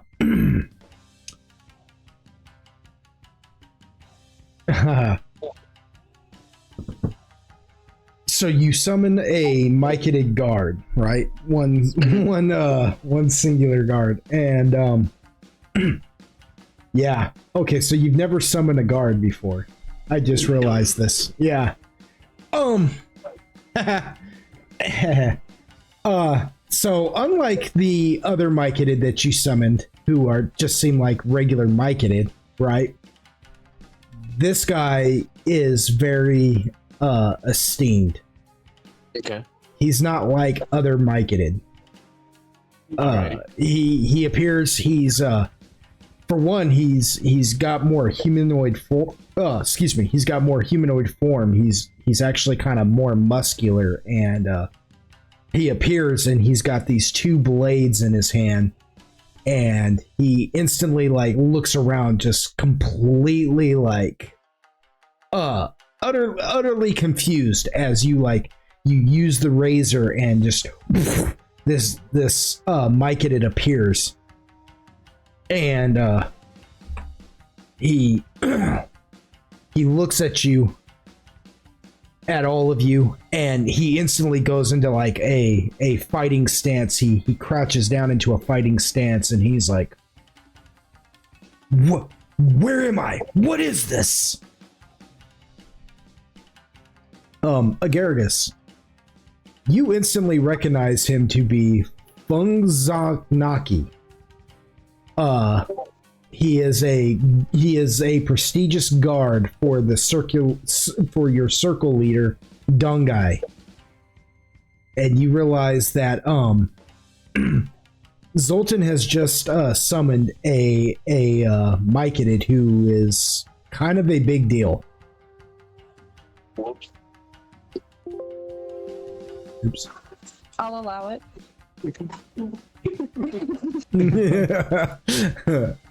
Sure, why I'll not? take it, I guess. The thing is he's not necessarily like No, so he's not quick to. mind-controlled. Yeah, no, he's not under my control at all. He's looking at you, and it's at that moment too when Agargus recognizes him that he recognizes Agargus, and he just kind of looks at you, stunned Agargus, and he's like, "Agargus?" Ayo. It's like, "What is the meaning of this? Why have you not returned to the circle yet? What is going on? Where is Dodd?"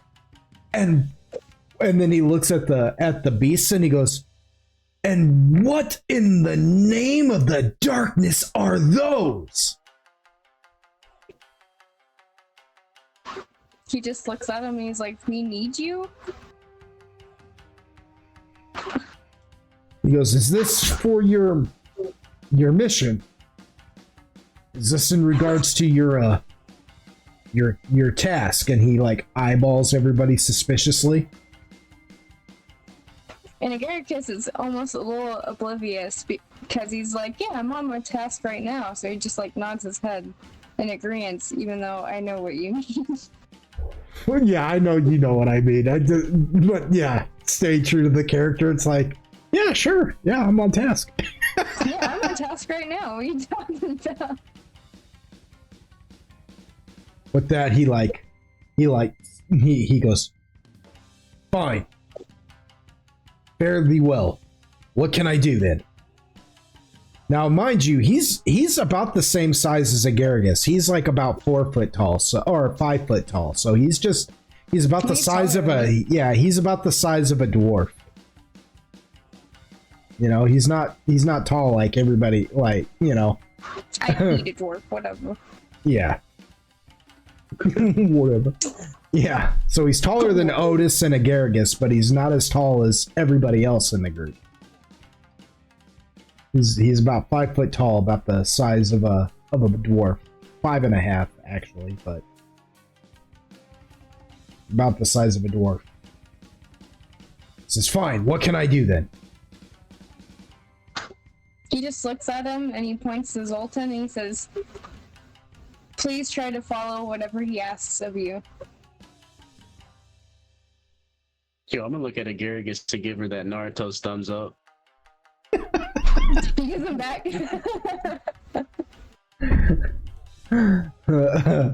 The big old freaking sweat drop appears. Oh, Yeah.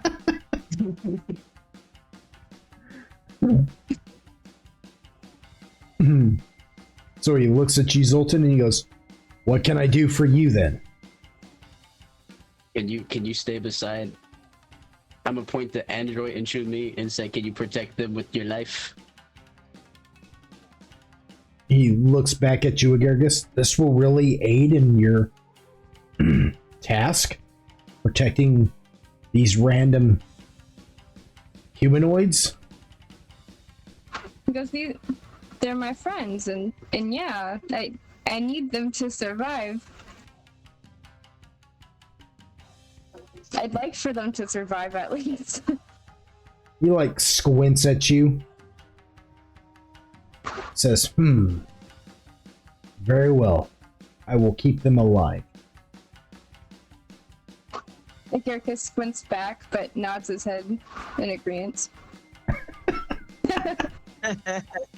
Glad. So he moves over towards Chumi and Android. Does that take up all my? Is there anything else I'm allowed to do in that, or was that it? Well, I mean that's just that wasn't an attack, so you can still move and position yourself for an attack. Yes. Could I summon Ruckus? We're bringing out all the stuff. Yes, but you're not going to be able to move after that. Fine by me. All right. Fair enough. So you summon forth Ruckus, your displacer beast that is quite different than your typical displacer beast. You know, Ruckus is not jet black, doesn't look like a panther and a house cat mixed. He's he looks more like a leopard with the spots and everything, but he's got the tendrils coming off of his off his back. Still looks like what do you call it? Still looks like a displacer beast, or it has the displacer tendrils, I should say. As he comes running through the portal, you just hear him as he comes jumping through, and then looks around, his tendrils whipping around, and he looks at you, Zoltan, and he says, "Is it time to fight?" I'm gonna point at all the beasts, and then I'm gonna point at Chumi and be like, kill them, protect her. That's all I ask. He says, "All right." He points at Chumi and Pungzaki and says, "Kill them, protect her," and points at the pig. He says, "Got you."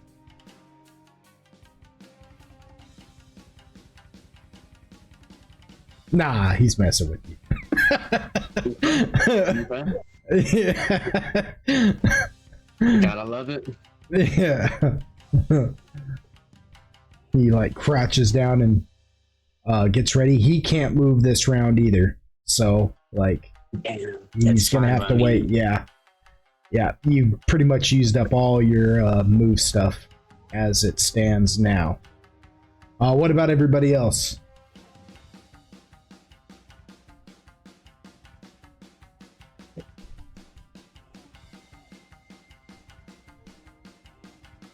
Otis is gonna summon Cassius.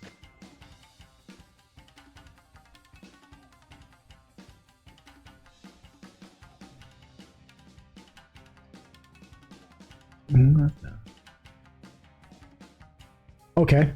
So Otis, you summon from your monster manual. The coin comes flipping open, and out comes your celestial griffin Cassius, who he like manifests and appears before everyone, just out of like a glistening, we could say just like a glittery cloud or something.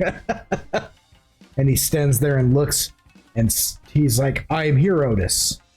And then he sees the beasts, and he goes, "And once again, you have summoned me to the not so favorable conditions." I mean, at least it's not stomach acid this time. He says, "That was stomach acid?" Yes, yes, it was. He goes, "That burned for days." I'm sorry. That's amazing. He says, nope. I took a vow. I took a vow. I promise that promise I'll make it worth your while. Says, "Very well." And then he leans down for you to climb onto his back. Yep. He says, let us go then. And defeat these beasts.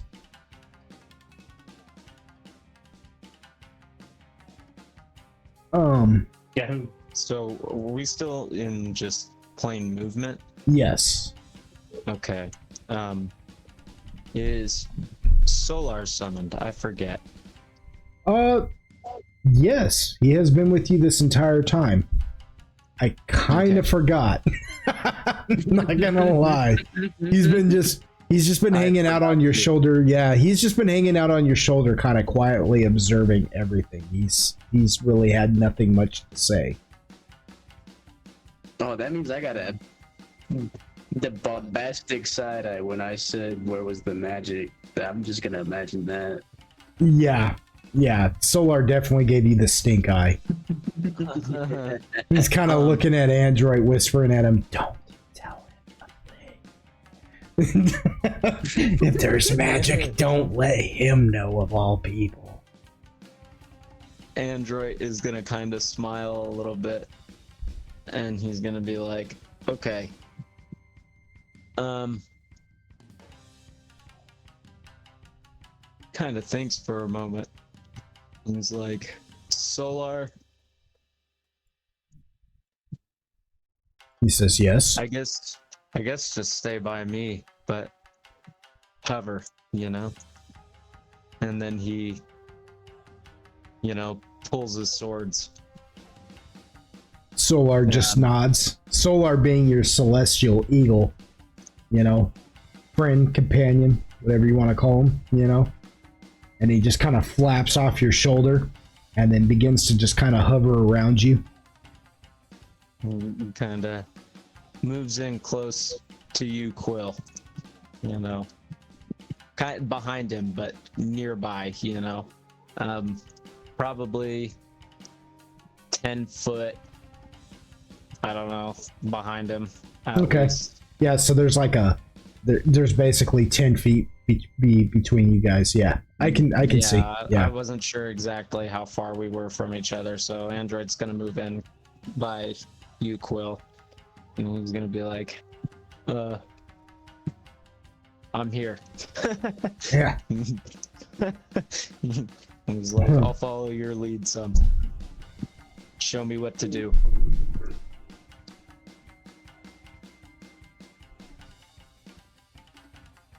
Speaking of which, what is you, Quill, and Agaragis and the rest of everybody else doing? I want to try to do two things. Okay. Can I use my shield on you, Quill, and then also climb him? Sure thing. But Okay, so you, Quill, you see the shield just boom around you. At this point, you know that's just Agaragis giving you a little bit of extra guard, and then you feel their little body just kind of crawl up onto your back and just somehow magically just mount you like an animal.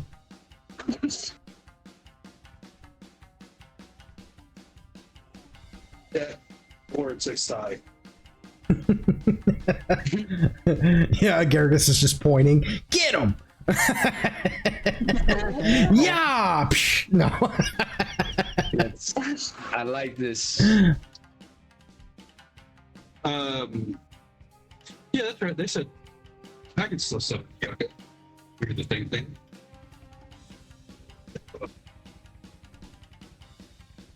Yeah, I guess I'm gonna call Yucca battle. You're gonna call Yucca?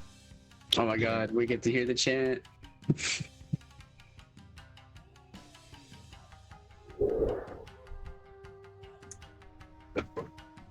He's like, no, I'm not gonna do the chant, you guys. I'm not doing it.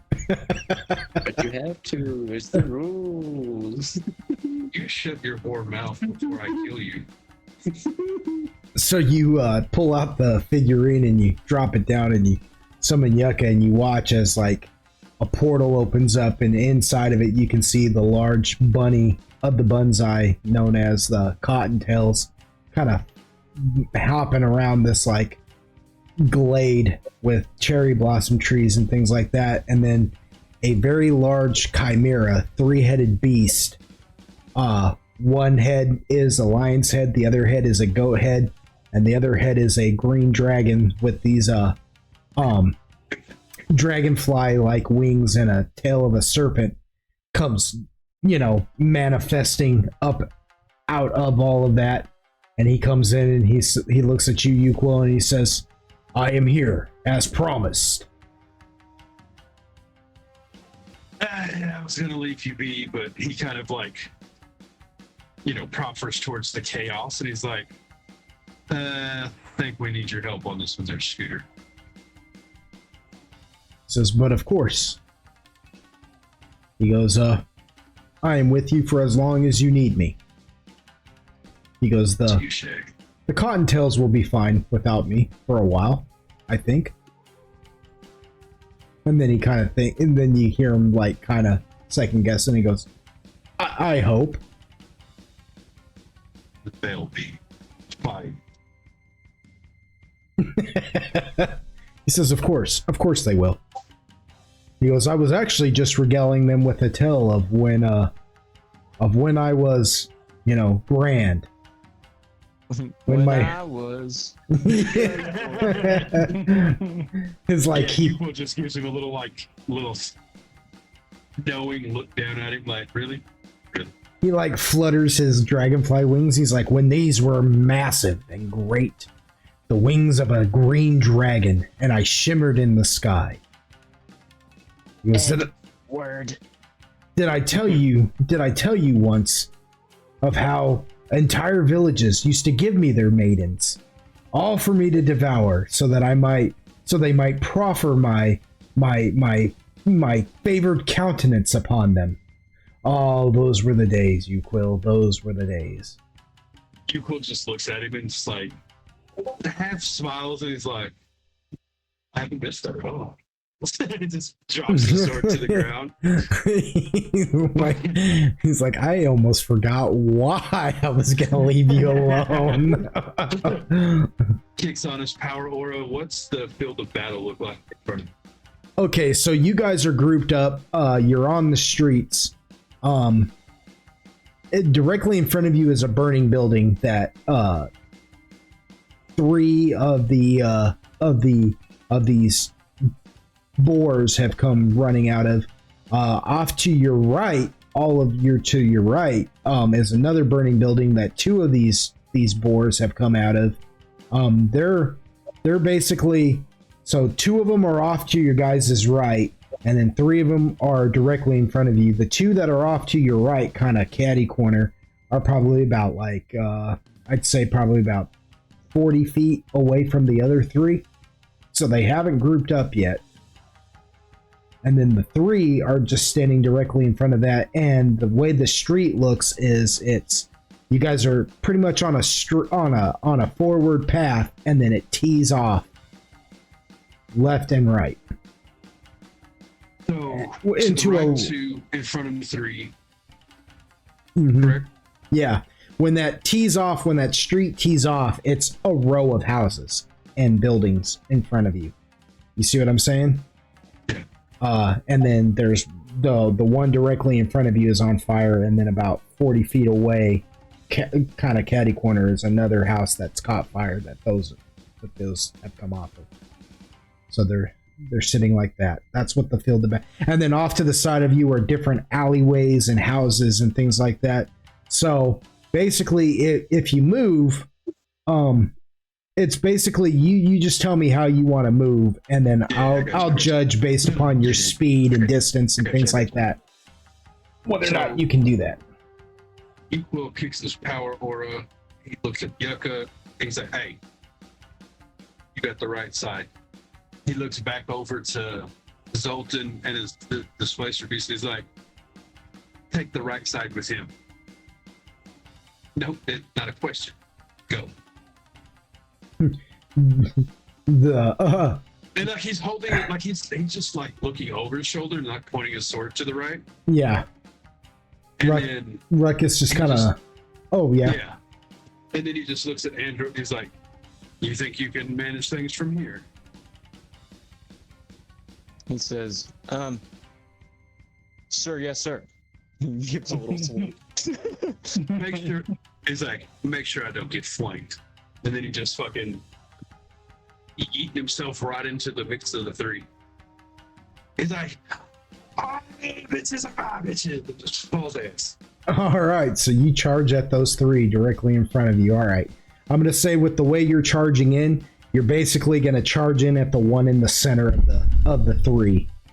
You know what I mean? You're basically charging at the one dead center of I'm the gonna three. let you know now. I'm gonna stop about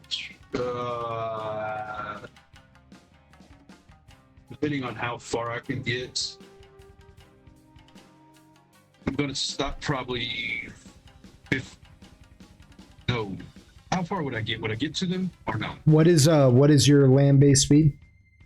All of a sudden I can't breathe. Forgive me. 30. 30? I'm a happy boy. Okay, yeah. So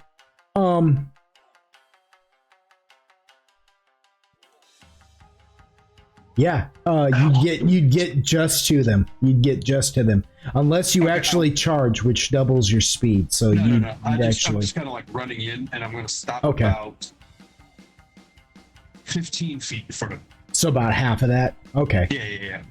I'm going to pull up because I got some longer. Okay.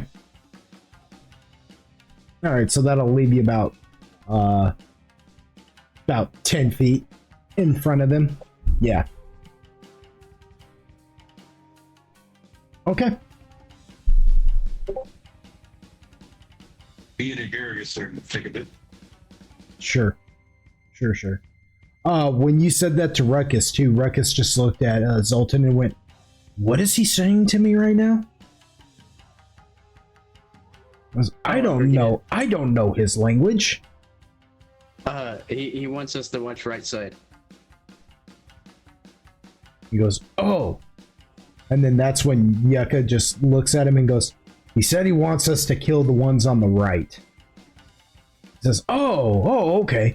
Oh, a fellow linguistic. He's like, "Sí, no."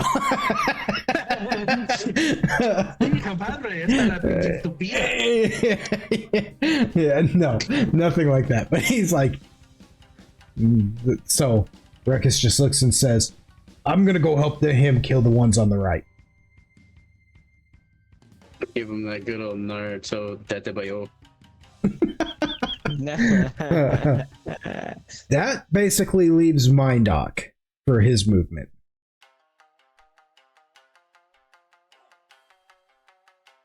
Mind up? Oh no.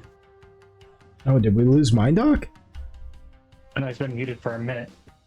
Hey, Mr. Meeseeks. Why the fuck am I muted on Discord? Okay, anyways. Take it as a little shit. He's been like talking this entire time and nobody's heard him because he's been on mute. really. He's like, "Why won't nobody listen to me?" No, just kind of fly up above the kind of like the three that you Quill's heading towards, Mm-hmm. and I'm just gonna might as well clean that up and then deal with the small one afterwards. And for my like sort of movement, like Now you said you flew up into the air. yeah, I want to say How many like, feet? Maybe like 60 feet. 60 feet. Okay, so you fly up 60 feet. As you're going up that 60 feet, you make it about to 40, and I need you to roll me a spot. All right, this may be relevant to what I wanted to. Yeah. I have like a utility spell. I wanted to do Foresight, which I'll link to you as usual. But yes, on myself. And it's gonna be stuck in my head all night now. Thank you for that. Great. Well, carry on, carry on.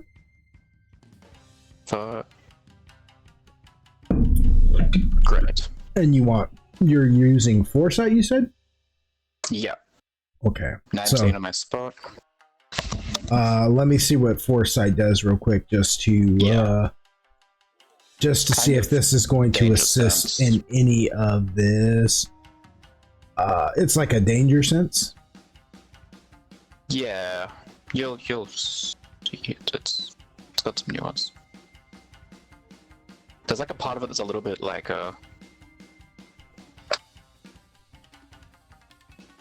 GM interpretation. Android, I just now saw your message, so sorry if you sent that like however long ago you sent that to me. Oh, you're good. But okay. Let me go back to this. God. But yeah, all good. Let's see here. You have a sixth sense in the relation to yourself or another, and it's cast, you receive an instant warning, impending danger or harm to the subject of the spell. You are never surprised or affected. +2. Okay, I see. So it'd be like a +2 to your spot. So add that to your spot. Yeah, and the more vague thing is just kind of knowing of impending dangers and like not being flat-footed. Yeah. So yeah, for sure. Basically, yeah, it's gonna assist a lot. So +2 plus crow, and then +2 for that. So that's a 20. Oh, no, ignore the +2s. I say they're just a note for me. I've already added them to the thing. Oh, okay. So no, it's just 19 total. 19 total, even with the Foresight. Does it affect that? Yes, it will help. Yes, it's gonna help. It's gonna help. You're not. Let me put it to you. Well, it's gonna help in a sense because it says impending dangers. Well, you add however much you think Foresight would add for that. Well, it says +2. It says it's a +2. It says it's a +2 bonus. 21. Mm-hmm. Yeah, I see that. So yeah, it says you get and gives you a +2 insight bonus, which just means a +2 bonus. You know what I mean? It's a 3.5 hypertext, but for whatever reason they said insight bonus, which is just basically impending danger, because it says impending danger. So it'd be a 21, which will clear it. It is enough.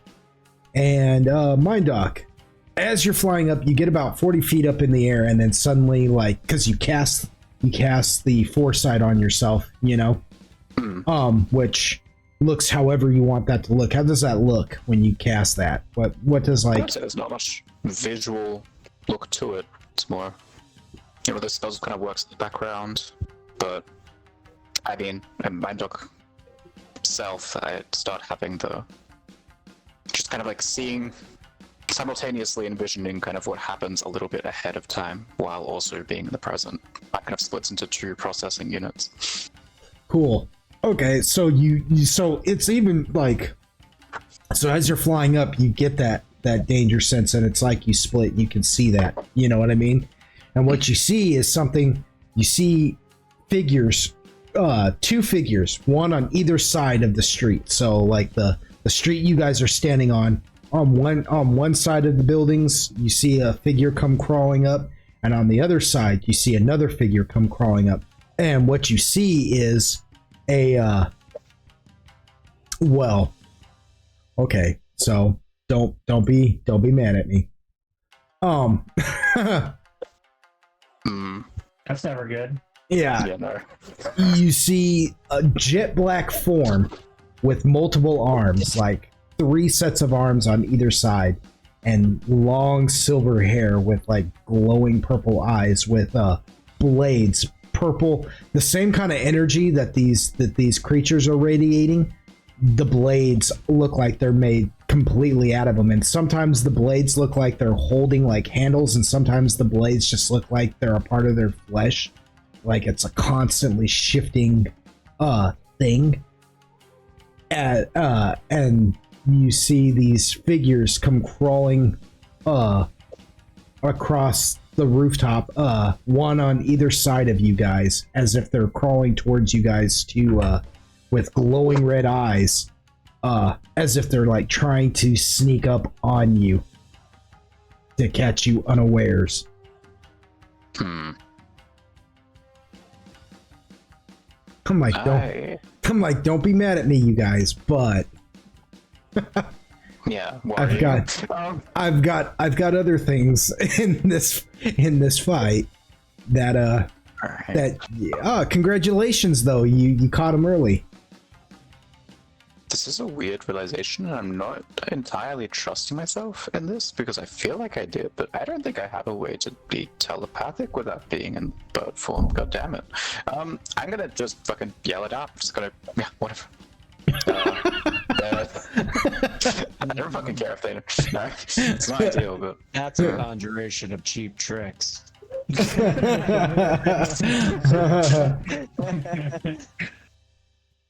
But yes, I just like figures in the alley to either side and sort of gesture in the direction. They're on the rooftop, to be specific, not in the alley. Okay. Yeah, they're crawling across the rooftop on either side, one on each side. And and I additionally say I'll try to handle one of them.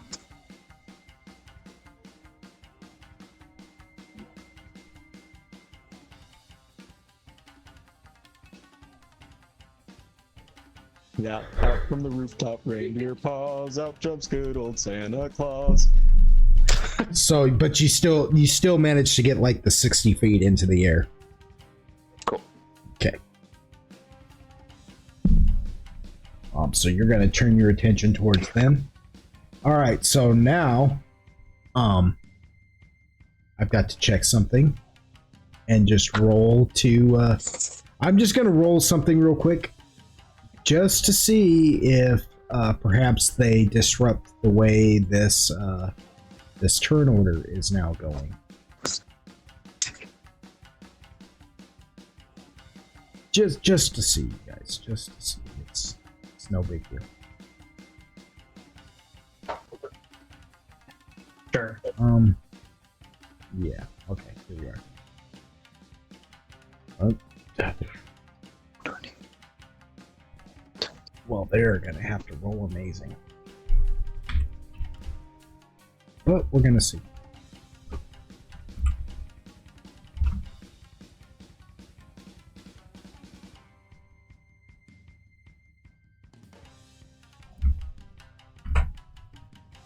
Nope, they did not beat it. Okay, so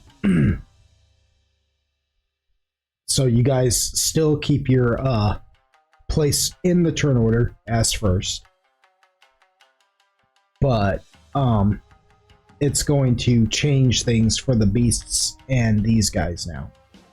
These guys next time will be moving before the beasts. Well, they're actually gonna move before the beasts, and now it's the move round.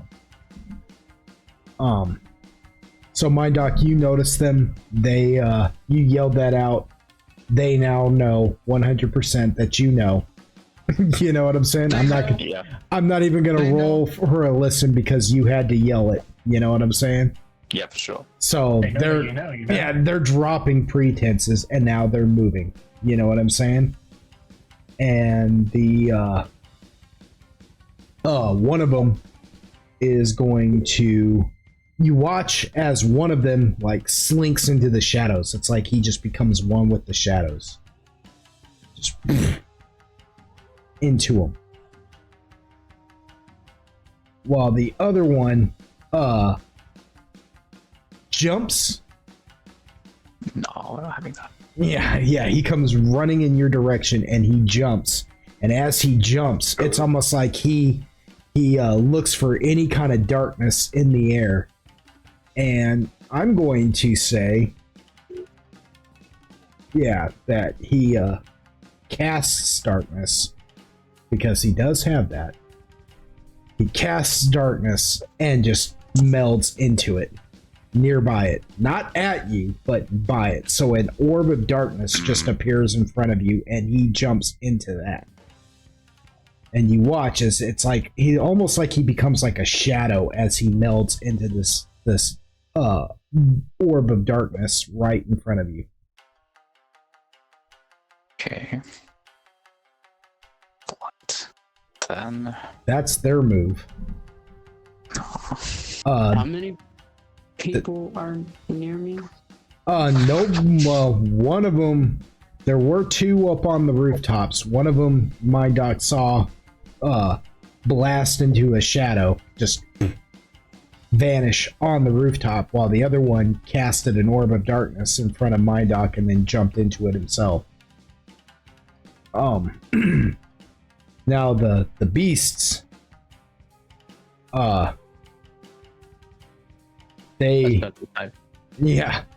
the three of them get down and just bull rush ahead. The one that Uquill is facing, he's gonna bull rush you, Uquill. So we'll have to where he's actually going for an overrun. So we're gonna have to figure that out as he tries to run over the top of you. Okay. Come get yourself. Yeah, come and get it. Come and get it. I live on the fuck around to find out. He about to fuck around and find the fuck out.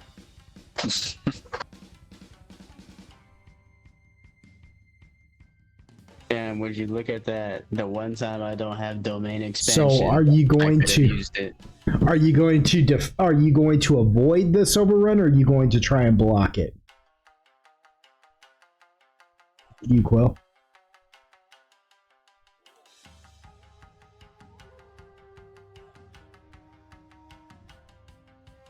There are two options you have. You can try to avoid it or block it. Fuck that, I'm taking him off. Okay, so you're gonna go for the block. Get you some, you queef lover. I said it.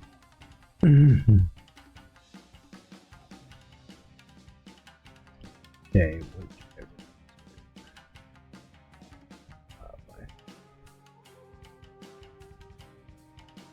What is higher, your dexterity or? Oh, wait.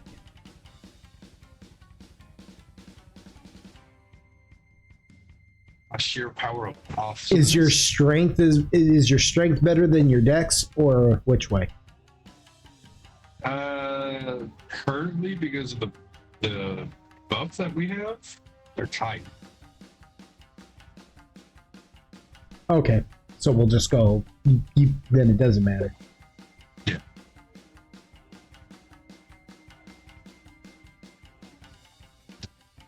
Okay, so it's just opposing strengths, is what it's gonna be.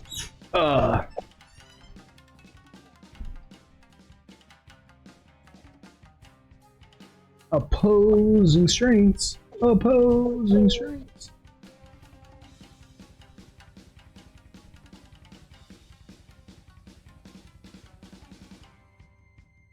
Where is it? Ooh.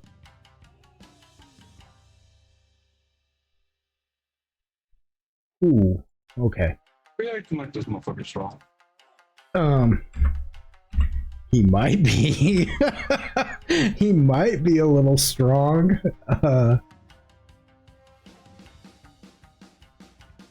Okay.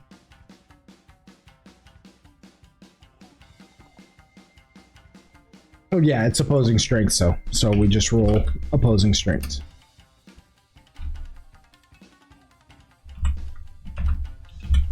Oh god, I'm not really well this close. Oh man.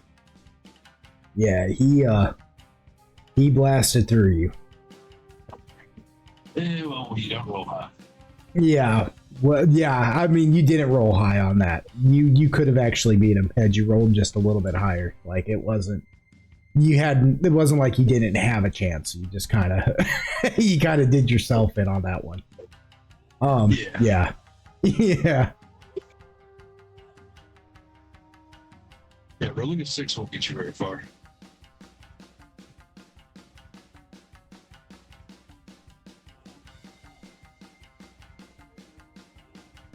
Okay, so he he comes in and he like, so that they're charging in, so you watch as the two on either side of him go charging by you. This one comes bashing into you and you try to like stop him, but he just boom. I mean, like there is something, I'm gonna say, like when he comes bashing into you, there's like a for like a split second there, everything just becomes real fuzzy, like almost being around him, just, you know, the energy he's radiating off of him and everything just kind of, you know, throws you off your game.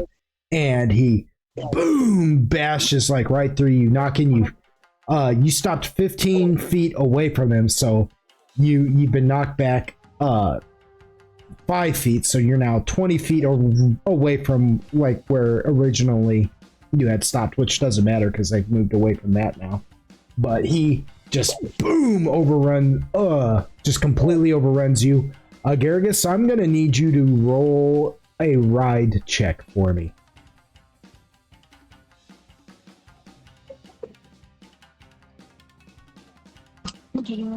Okay, no problem.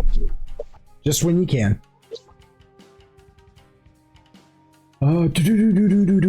There is one more thing.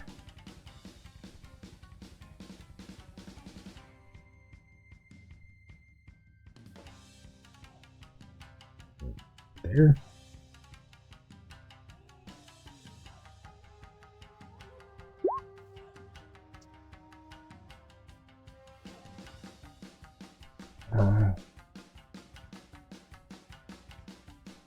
F. In the chat.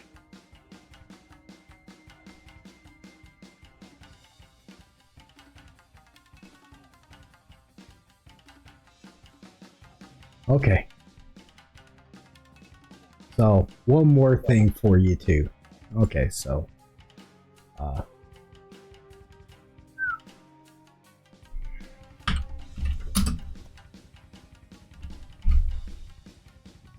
that, like, am I seeing that right?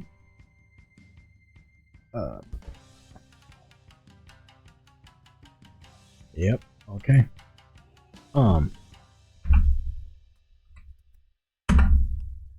And it does 30 points of damage, Uquill, when it hits you with all them horns and everything, to your armor.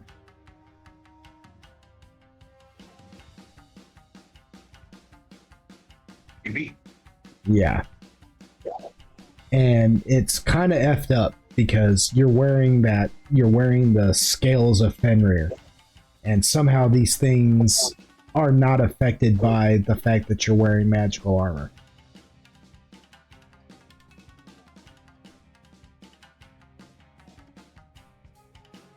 And yeah, 30 points of damage to your armor.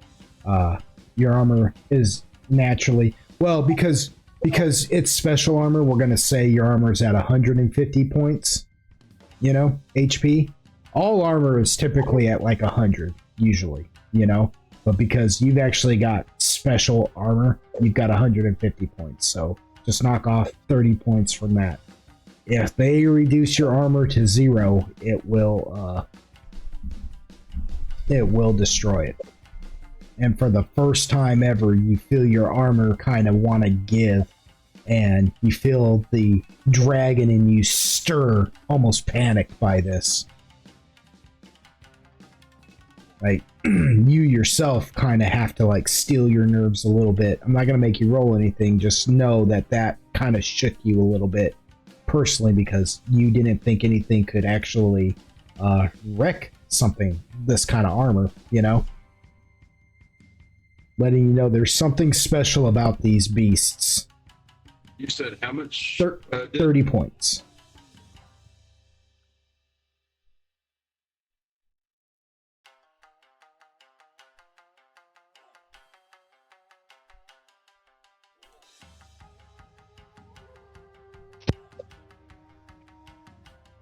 And he overruns you. Agaragis, you manage to hold on as you and him go like, you know, flop into the ground.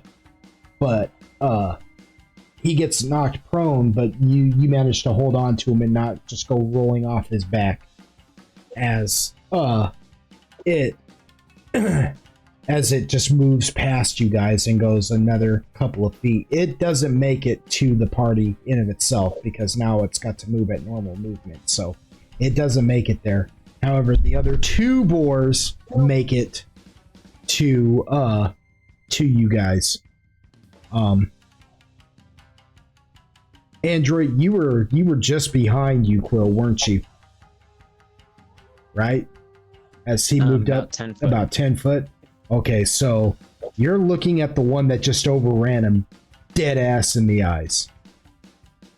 It can't attack you yet because we're not in the attack phase, but you're looking at it dead ass in the eyes. Like, that's why it didn't make, well, it wouldn't have had the movement to do it anyways, but it, you know what I'm saying? Like pushed past him to get to me. It didn't run up past me to get to him. No, it pushed it like it just they were charging in and Quill tried to stop it and it overran him. And because if you succeeded in overrun, it lets you continue moving, but it makes you move at a normal speed again. So it would, you know what I'm saying? So it's not going to be able to make it to the party because of that.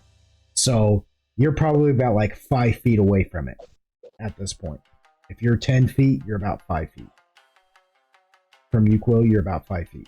You see what I'm saying? Okay. And you're just looking at this beast. I'm just letting you know that's what you're staring down, right? Okay. For their movement, I'm just my gears are just turning. Sorry. yeah, they charge in and they charge in on where Odison and Cassius are sitting, and they charge in on you, Zoltan, right? So one comes running up to Cassius and Otis, and one comes running up, but because it took all of their movement to charge in, they're not going to be able to try and overrun on you guys or anything like that. See what I'm saying? Thank goodness. But they're at you, you know? Oh, yeah, thank goodness, he says. Thank the stars. And I'm gonna say that, like, Bungsanaki and Chumi are, like, just in the back behind Zoltan. We're gonna say they've backed up to about 10 feet away from Zoltan. So, however you guys want to do that. Cassius and Otis can be on the right. Well, yeah. Cassius and Otis can be on the left. Zoltan can be on the right. Okay. All right. And then the other two boar come charging in at Yucca and Ruckus. And they're like deadlocked with each other now. They don't try and overrun, they just stop. Like, they get up to them ready to fight. Like, they're not trying to get past them, they're trying to fight. Yeah, and that's their movement now.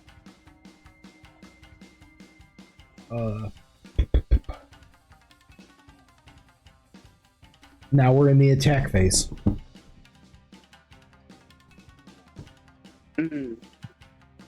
Yeah, you guys, fortunately, you guys get to attack first. I'm gonna use a spell on Jumi. Druid's using a spell? Huh? Creature whisper. No, I'm just entertaining myself by being like, whoa, into a spongy emotions. Melting enough. Okay. To be clear, one of them just kind of vanished, and one of them specifically jumped towards me and seems to have kind of disappeared into the darkness they caused. Yeah, they created a sphere of darkness in the air and jumped into it. Yeah. That sphere of darkness, to give you an idea, is probably about like, because he didn't jump as high as you, because you're like 60 feet in the air, right? Right. It's probably a good like 20 feet away from your position, down Okay. in catty corner, if that gives you an idea. So, for perspective, when they jumped, did it look like they were fully, like, did it look like they would have made it to me? Or are they kind of just kind of jump in my direction and then, like, they headed down into the darkness? You know, that is a good question. One that I am not sure of. I'm gonna say you could roll to kind of discern that. Go ahead and roll me a. Do you have knowledge of the planes? Yeah. Go ahead and roll me a knowledge of the planes. Cool. That is a 27. 27? It looked like, to you, it looked like, yeah, he's got a lot of bounce to the ounce. It looks like he's got a lot of bounce to the ounce. To you, so because of that, you can't quite tell on whether or not, you can't tell you can't tell why he would even cast up this sphere, if that makes any sense.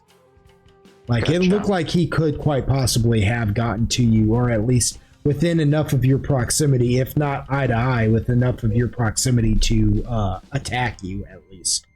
You know what I mean? Yeah. Because you are in the attack phase, that's the one skill you get to use in this phase.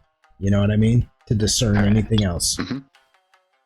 If you want to know why he would cast a sphere of darkness like that, in the next move phase, you can roll a knowledge of dungeon to see if you can't figure out his tactics. And the reason why dungeon is because of dungeoneering, like creatures and different kinds of things you would find in a dungeon. I'm just grouping it all into that, like a tactic, monster tactics. Things you might find in a dungeon, Alex? That is correct.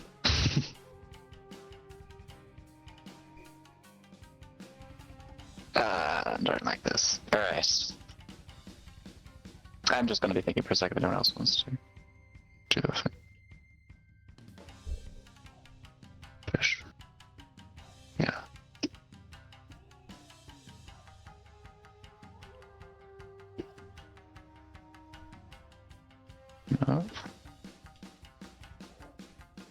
No. While he's doing that, you guys don't have to wait either. You can, Yeah. everybody else can go. You don't have to, you know what I'm saying?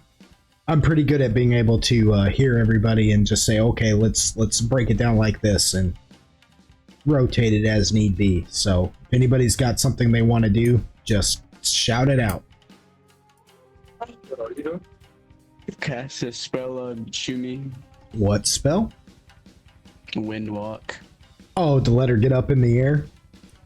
Yep. She turns into a vapor mist. She turns into wind. Is that what it says? Yeah. So, without any warning, you just turn Chumi into some vapor. And,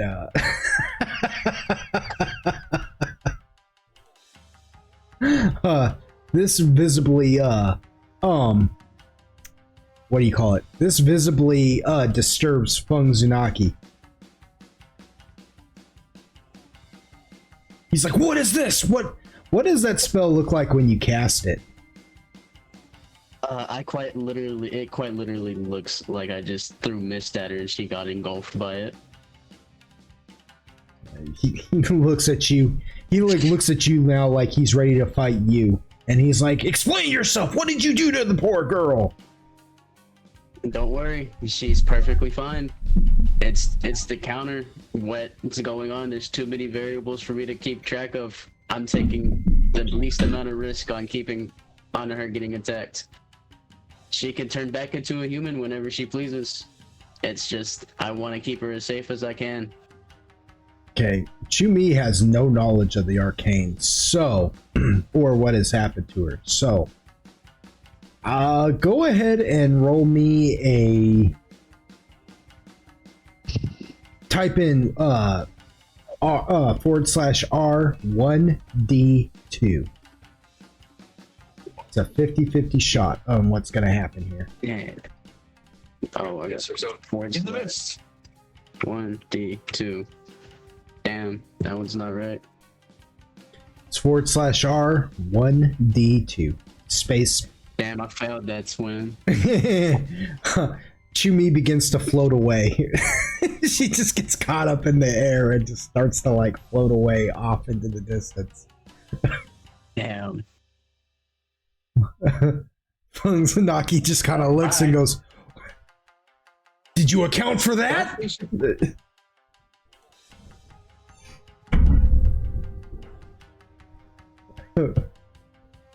He yells at you, did you account for that?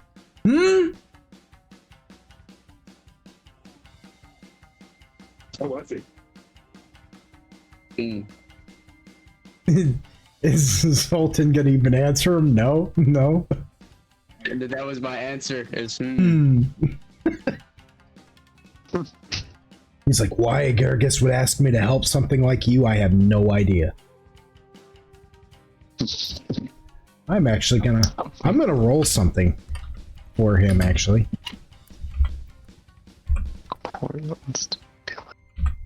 Yeah, that's interesting. Ooh, and he rolled a fat number. He looks you over for a minute, Zoltan, and he kind of squints and goes, you're half drow, aren't you? I don't have time for this. I'm turning into cloud vapor and I'm following her. Nice. I don't have time for your antics, bitch.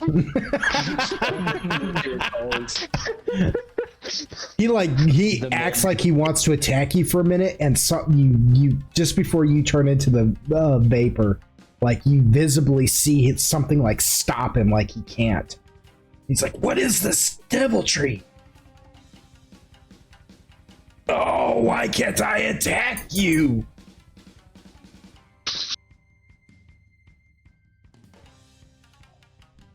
Then you go floating towards Chumi, so you're going to chase Chumi, correct? Yep. Okay. I believe in them. They got that. They have Ruckus. They have whatever his name is. Okay, so you guys you guys are down a member right now. It is just I'll be back. Yeah. It is just Zoltan has literally like abandoned one of your guys' like sides. Nah, Ruckus is there for them. No, Ruckus is dealing with the other hogs. There's still one hog rushing towards your in your direction. Or was getting into your direction. Which now it's Mushroom Man's problem. That's all I gotta say.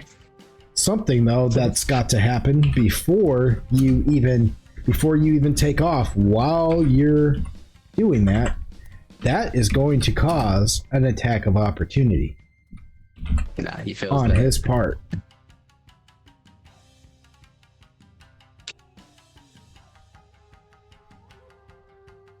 My dog pissed on the floor.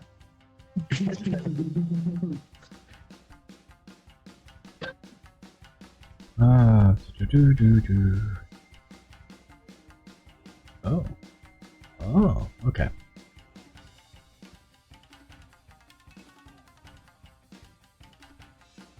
Ah. Ah. E. If I can't turn into mist. Oh no, you'll still be able to turn into mist. You still turn into mist. He's just attacking the mist. He watched you do that. He's like, he's hitting you. Oh yeah, there's something about these things you guys aren't quite attuned to yet. Does 32 hit? 32? What is no? I missed. He missed me. Hey, how about we skip the murder ride? Hey, how about if we go? I don't believe he missed you at all. I think he hit you. I think you're lying to me. That motherfucker hit me pretty good. Yeah, he did. He really whopped the piss out of you, boy. Really whopped the pee-pee out of you, boy. We got you, boy. Question. When we were talking about my hourglass, like when I reset time, does that give me my spell back, or would the spell be exhausted? For what? For the perk of my hourglass, or the time frame, since that's the name of it now. Yeah, it will reset everything that has happened up until like, what I say? What, like, how many seconds? It says only a few seconds. I think we said it was like a turn technically. It would if you do it now. Let me put it to you like this: if you do it now, it will reset everything back up to just before you quill and that thing like bashed against each other. And I recede all the memories, correct? Yeah, you remember everything. They won't. Damn, that's insane. None of them will. I got 5 charges. Yeah. If you do it right now. If we go into another phase, are you really? Yeah. Okay. All right. This is going to change everything, everybody.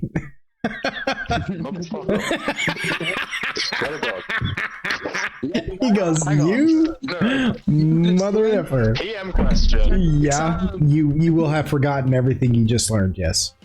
Y'all don't know anything, twins. You will have to re-roll again to see if you want to know if that thing jumping, trying to get you, you will have to re-roll to regain that knowledge, yes. You have lost it, officially. Oh. Yeah. Yep. You won't even be aware of that. You won't know about its jumping ability. You'll have to act accordingly. Yeah. This. God damn it.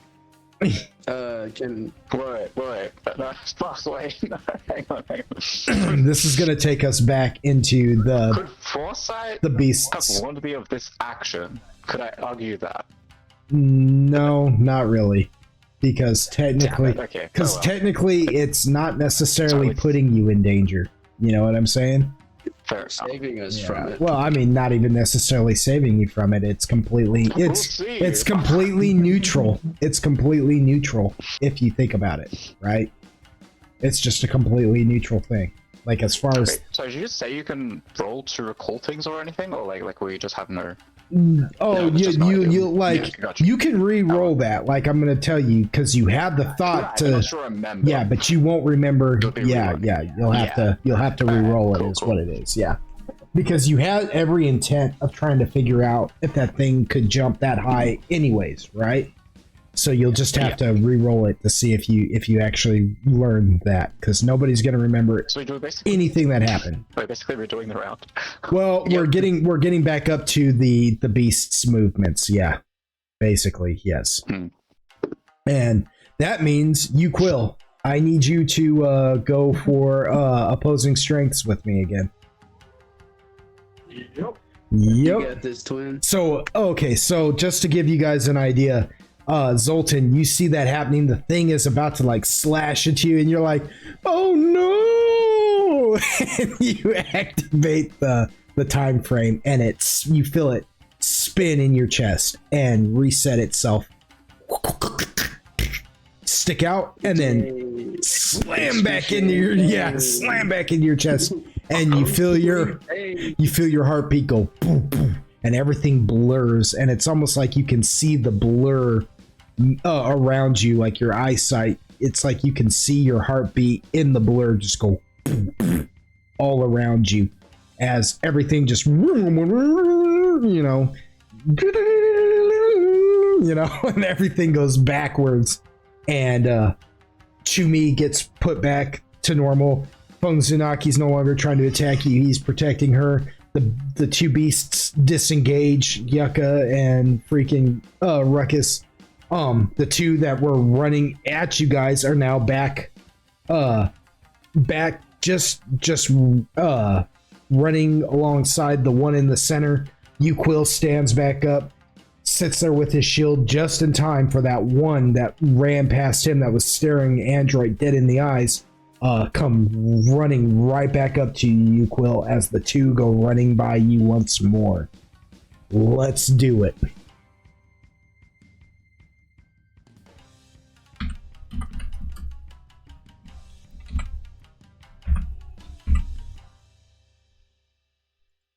Let me make sure I'm doing that right. No, I was gonna. Oh, that was gonna be wrong.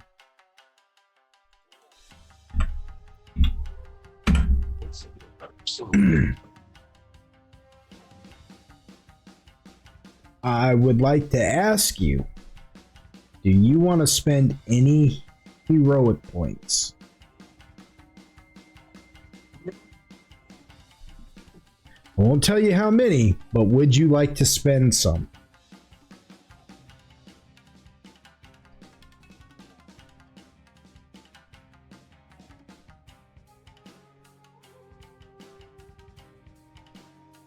Hello?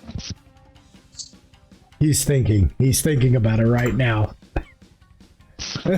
Like, I know that silence. What he's doing right now is he's debating, how many would I spend? And if I spend that many, would I even win? Cashing 10. You're cashing in 10? Okay, well, you win. I was like, level of difficulty. You know what? Fuck you. We're winning this. Yeah, F Stay in that. spirit. Oh, Yeah. also remove the damage from your armor. Yeah. And you're no longer feeling shaky or anything about that. Like, you know what I'm saying? Like, all this reset everything. Zoltan, you notice that you have a considerable nosebleed. Fuck me. Yeah, you have a I'm nosebleed. having withdrawals again. That's No, alright. you have like a nosebleed though, like a serious nosebleed. Like you got this like splitting headache and a nosebleed. Like it's bad enough that like Otis, you notice him having the nosebleed. Like his face looks like it looks like he got his nose broken. Yeah, I just looked at him like, dude, are you okay? English, motherfucker. Do you speak it? What? Say what again? But yeah, you do. Uquill, that thing comes bashing into your shield this time. Only this time, you're, for whatever reason, you get this like really strange sense of deja vu, and you freaking just, it threatens to push you back, and you're like, no, and you freaking shove him back, knocking him back away from you, completely stopping him. The other two, however, still run up to Cassius and Otis, to Zoltan, and then the other two still come in and engage Yucca and Ruckus.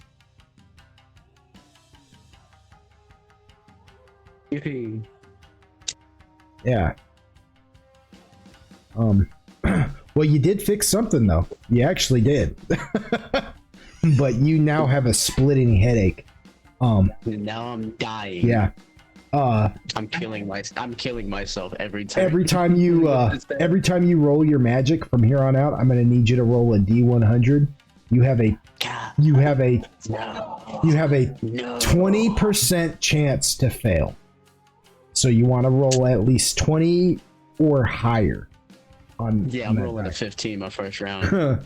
Yeah, like your head is just fuzzy. Something's not right. Something just feels off. You remember everything. You're the only one that does remember. You know what I'm saying? But like something just feels off. With the splitting headache, am I able to still hear the sand moving? Oh yeah. Like all that's that's the time frame is functioning just as it always has. You just got this major nosebleed all of a sudden and this headache that's making you fuzzy and it's making you feel like your magic isn't functioning right.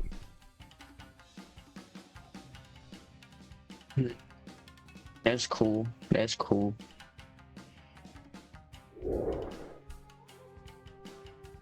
Yeah. And now we're into the attack rounds, everybody. Who wants to do what? Who wants to do what? Now we're back to the attack phase. Everybody's moves have reset. Yeah. Oh, I need to read you that roll, right, to figure out the jump. Yes. Yes, you would. Alright, that was a knowledge of the plant, yes. Well, you don't need to roll the D100 right now. Only when you cast a spell. I'm casting a spell. Oh, okay. What are you casting? Death touch. Oh, wow. Finger of death Yeah, so on the board that's coming at my me. doc, you still can decipher the fact that boy's got mad hops. Gotcha. Cool. Good shit, my doc. Yeah, because you rolled better this time than you did the last time. I'm pretty sure. Yeah. Not only that, but you. Not only that, but you notice he's wearing a pair of Air Jordans. No, I'm just kidding. You're like, boy, that boy's wearing the pumped up kicks. Yeah. You're going for the finger of death, you said? So death touch. All right. Send me the information on that so I can read it so I know what to do accordingly. Don't me. You're gonna try and go for a one-shot kill. You're gonna work for it, boy. You're gonna work for it, boy. So when the ones that ran past me, they didn't provoke an attack off. You good there? Yeah. You could do a fortitude save, and it does partial damage. It also has. Can I copy this and send it to you? Is there a way to do that? The ones that ran past me didn't provoke an attack of opportunity. Do what now? You said there was the ones that tried to run past me. Yeah, the one that tried to overrun you. You stopped him this time. So you're like just looking at him dead in the eyes now. Like there's at least a 5-foot space between you and him because you pushed him back 5 feet. No, I was talking about the other ones that. Oh, those two ran. Yeah, those two ran past you. Yeah, those. Did they provoke an attack? No, because you were in you were locked up. Now they might have provoked an attack of opportunity from Agaragis. Agaragis. Yeah, they could provoke an attack from opportunity from Agaragis, but Agaragis would have to choose left or right. You know what I'm saying? I do. I hope he does. Well, Agaragis had the clock. Agaragis had to go to bed early. They weren't feeling well, if I'm not mistaken. Oh, but they're still in the chat, so I don't know. Oh no, she's clocked out. She's out. Okay. Gotcha. Yeah, she wasn't feeling good, and so she had to call it. So what we'll do is we'll give Agaragis their attack of opportunity next session, and we'll wrap this up real quick with everybody else just doing their attacks right now. Don't me. It's like 2:18 in the morning right now. Yeah, it's almost the witching hour. Yeah, I've got to go to bed soon. Anyways. Yeah, that's fair. So the one that's It's bright and early. I don't know what y'all are. Yeah. This is this man's normal hours. What are you talking about? On Mountain Dew. That's Australia time, like dragons. Yeah. I basically live on this fool's time, so like we're Gucci. In fact, y'all almost woke me up finished it. I did. You're pretty fucking much. You're not fucking wrong. Oh yeah. I gotta figure out how to send this to you. So the one that's tracking towards Otis, how far away is it currently? Huh? Oh, he's like right in front of you. Well, Okay. yeah, he'd be right in front of you. Okay. Can you roll a spot check?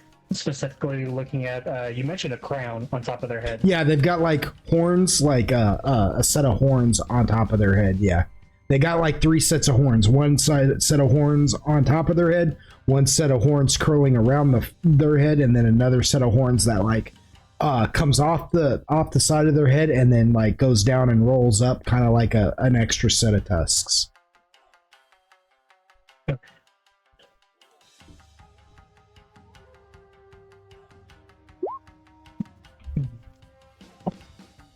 26 for a hit. Probably. Yeah, 26. Does 26 hit? Yes, it does. Sweet. Now wait.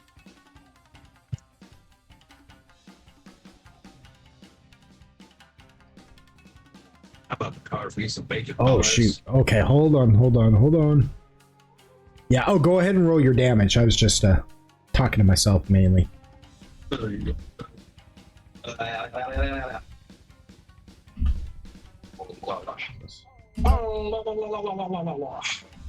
You just have to do that when I kiss my ass. That's okay.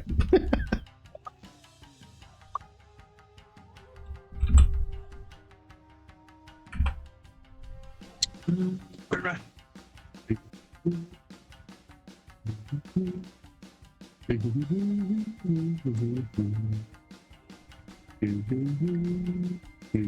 And then who's doing what now? Otis, you're doing Finger of Death, right? Right?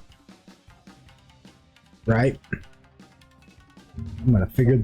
Yeah, I know. Okay. Yeah. Fortitude saving throw to the attack. If the save is successful, creature takes 3d6 points of damage, 1 per cast level, maximum 25. The subject might die even from. Okay, so saving throw, fortitude save, on that thing. You gotta get a 23 or higher, twin. 23 or higher. Okay. Yeah, that's the DC.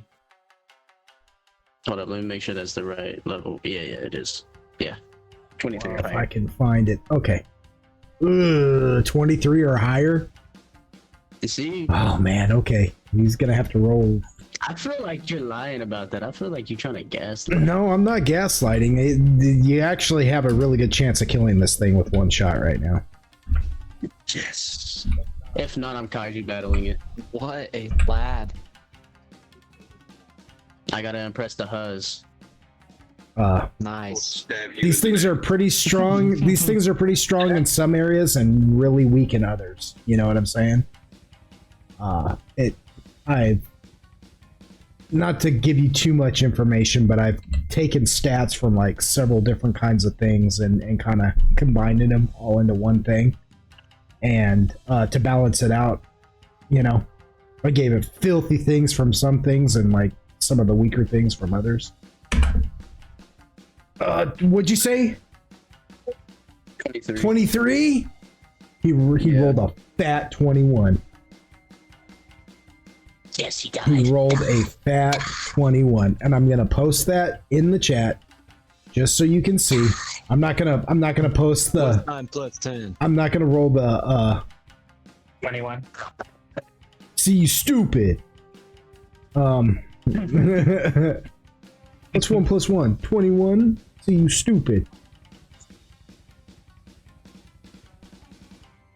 Okay, here we go. I'm just posting that so you can see that that's what I rolled. I'm not showing you like the stats so you don't know, but Yeah, rough. I was freaking close I though. can see in the chat. Oh, did I? Oh, because I didn't do the GR, did I? Gosh dang it. I was like, well, what are you Well, now you guys know that. Now you know his weakness is a fortitude. I just assumed you did that for the Well, audience. no, I don't show the audience this stuff. I show them just other stuff. Yeah, no. I mean like the 21 that you displayed in the Discord. I figured that was for your audience. or No, whatever. but if you guys see You it, don't show them. Oh, Yeah, right. Why would you like dox us? Like, yeah, I'm not. That makes Yeah, I'm not sense. doing that. What Are am you I- kidding me? What am I doing? Yeah, nah, no way, Thank no you. way. But yeah, 21. Now you guys know he doesn't have a. He's got crap all for. He almost did it though. Did you see that? He almost did it. So Like counts in hand grenades and horseshoes. yeah, well, if all he's got to roll is a 13 to get that close, just remember that finger of death isn't exactly like a MacGuffin. So you can bite me. Anyway, It's dead. it is dead. You did kill it. What does that finger of death look like when you conjure it up, buddy boy? Tell me. Buddy boy. Well, I mean, it's already black, isn't it? It's- Yeah, it's got that black fur. Yeah, that shadowy black fur. Well, that kind of takes that away from it. I was gonna say the finger of death was quite literally the embodiment of death. Like it looks like a void that just takes out. Okay. Yeah, no, that's fine. Yeah, when you do that, like you just what like with your finger, do you like do a finger gun or what? Like you just touch them and a void appears or what? I hit it with the Gojo. I hit it with the hollow purple, and then they're dead.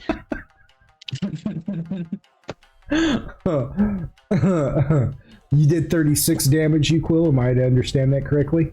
And 32 damage? Yes. Okay.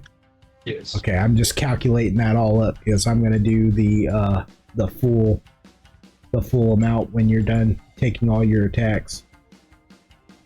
Yeah. So you've hit him for 68 points so far. Yeah, you hit him with the so that void just you watch it just rip this thing asunder and all this negative energy just bursts forth from its body. Roll me a reflex save. Ah, shit. I'm dead. It was nice knowing you. He goes, I'm dead. I got a splitting headache, my nose is bleeding. I'm dead.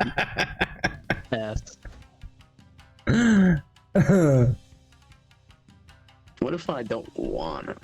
Well, you don't have to kill it either. Like, I don't care. Well, I kind of had to Yeah. impress the hoes. Well, then roll it. then, if you want it dead, you're gonna roll this die. If you don't want it dead, Nah, then forget that die. This motherfucker about done, nigga. Good Oh, shit, God. man. Good shit. Y'all forget 19's a crits for me. I'm excited. I see that. I see that you just crit. Oh, my hands hurt, but that is Lord. 21. So this 21, this explosion happens, Zoltan, and you manage to just like fall to the ground real quick and let that roll over the top of you and dissipate, and you bounce back up. It's like a burpee. And like you pop back up and you're like, oh, that was close. That was close. And you have learned, Zoltan, that these things explode with negative energy when they die. You have figured that out. Whether you want to share that with the rest of the group, holler. I'm a yell that bitch. And be like, hey yo, that kind of explodes, man. I'm probably about to find out. Yeah. that last attack was 126. 126 all together.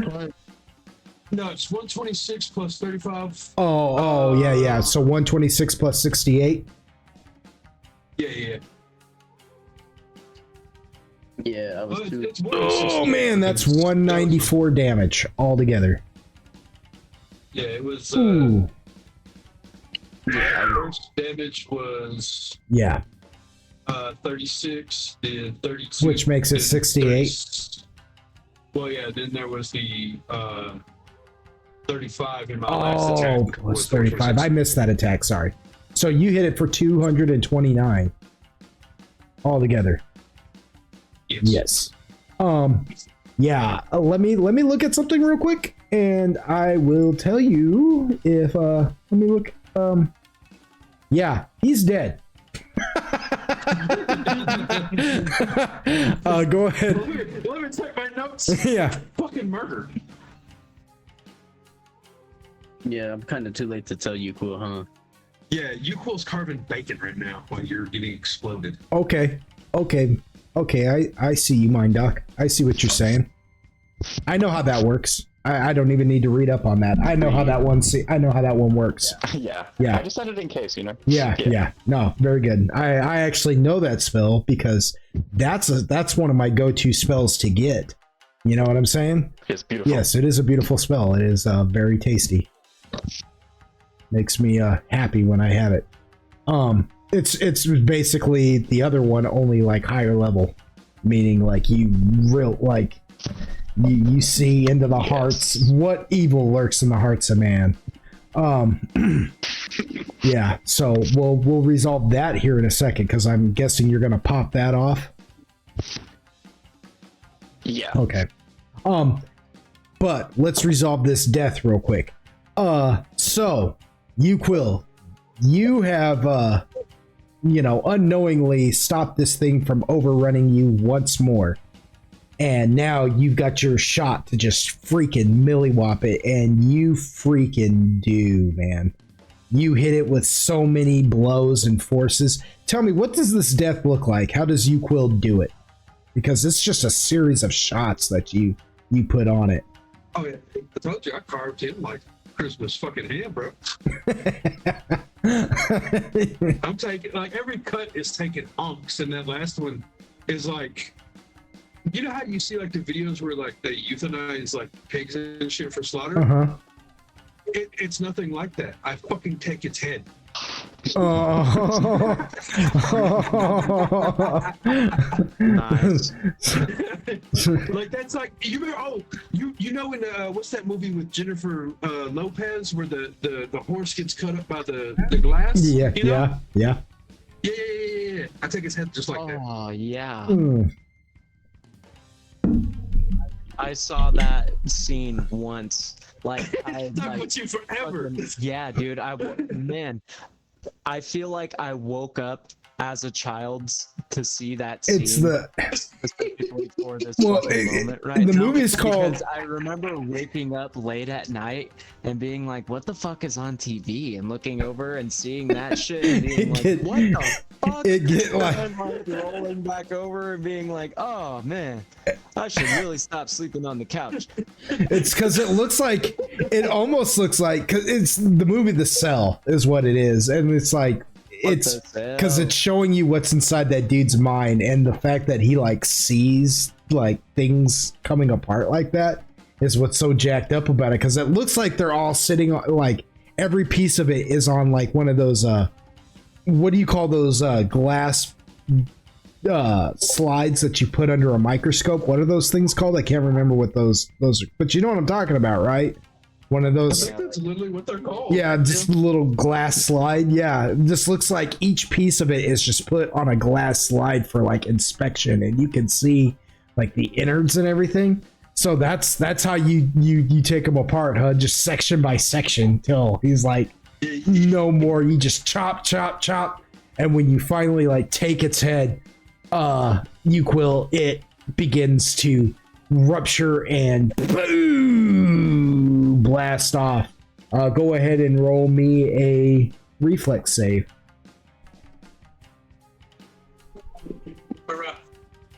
While that's happening, like while it's exploding, I want to be yelling, "Ayo, it explodes!"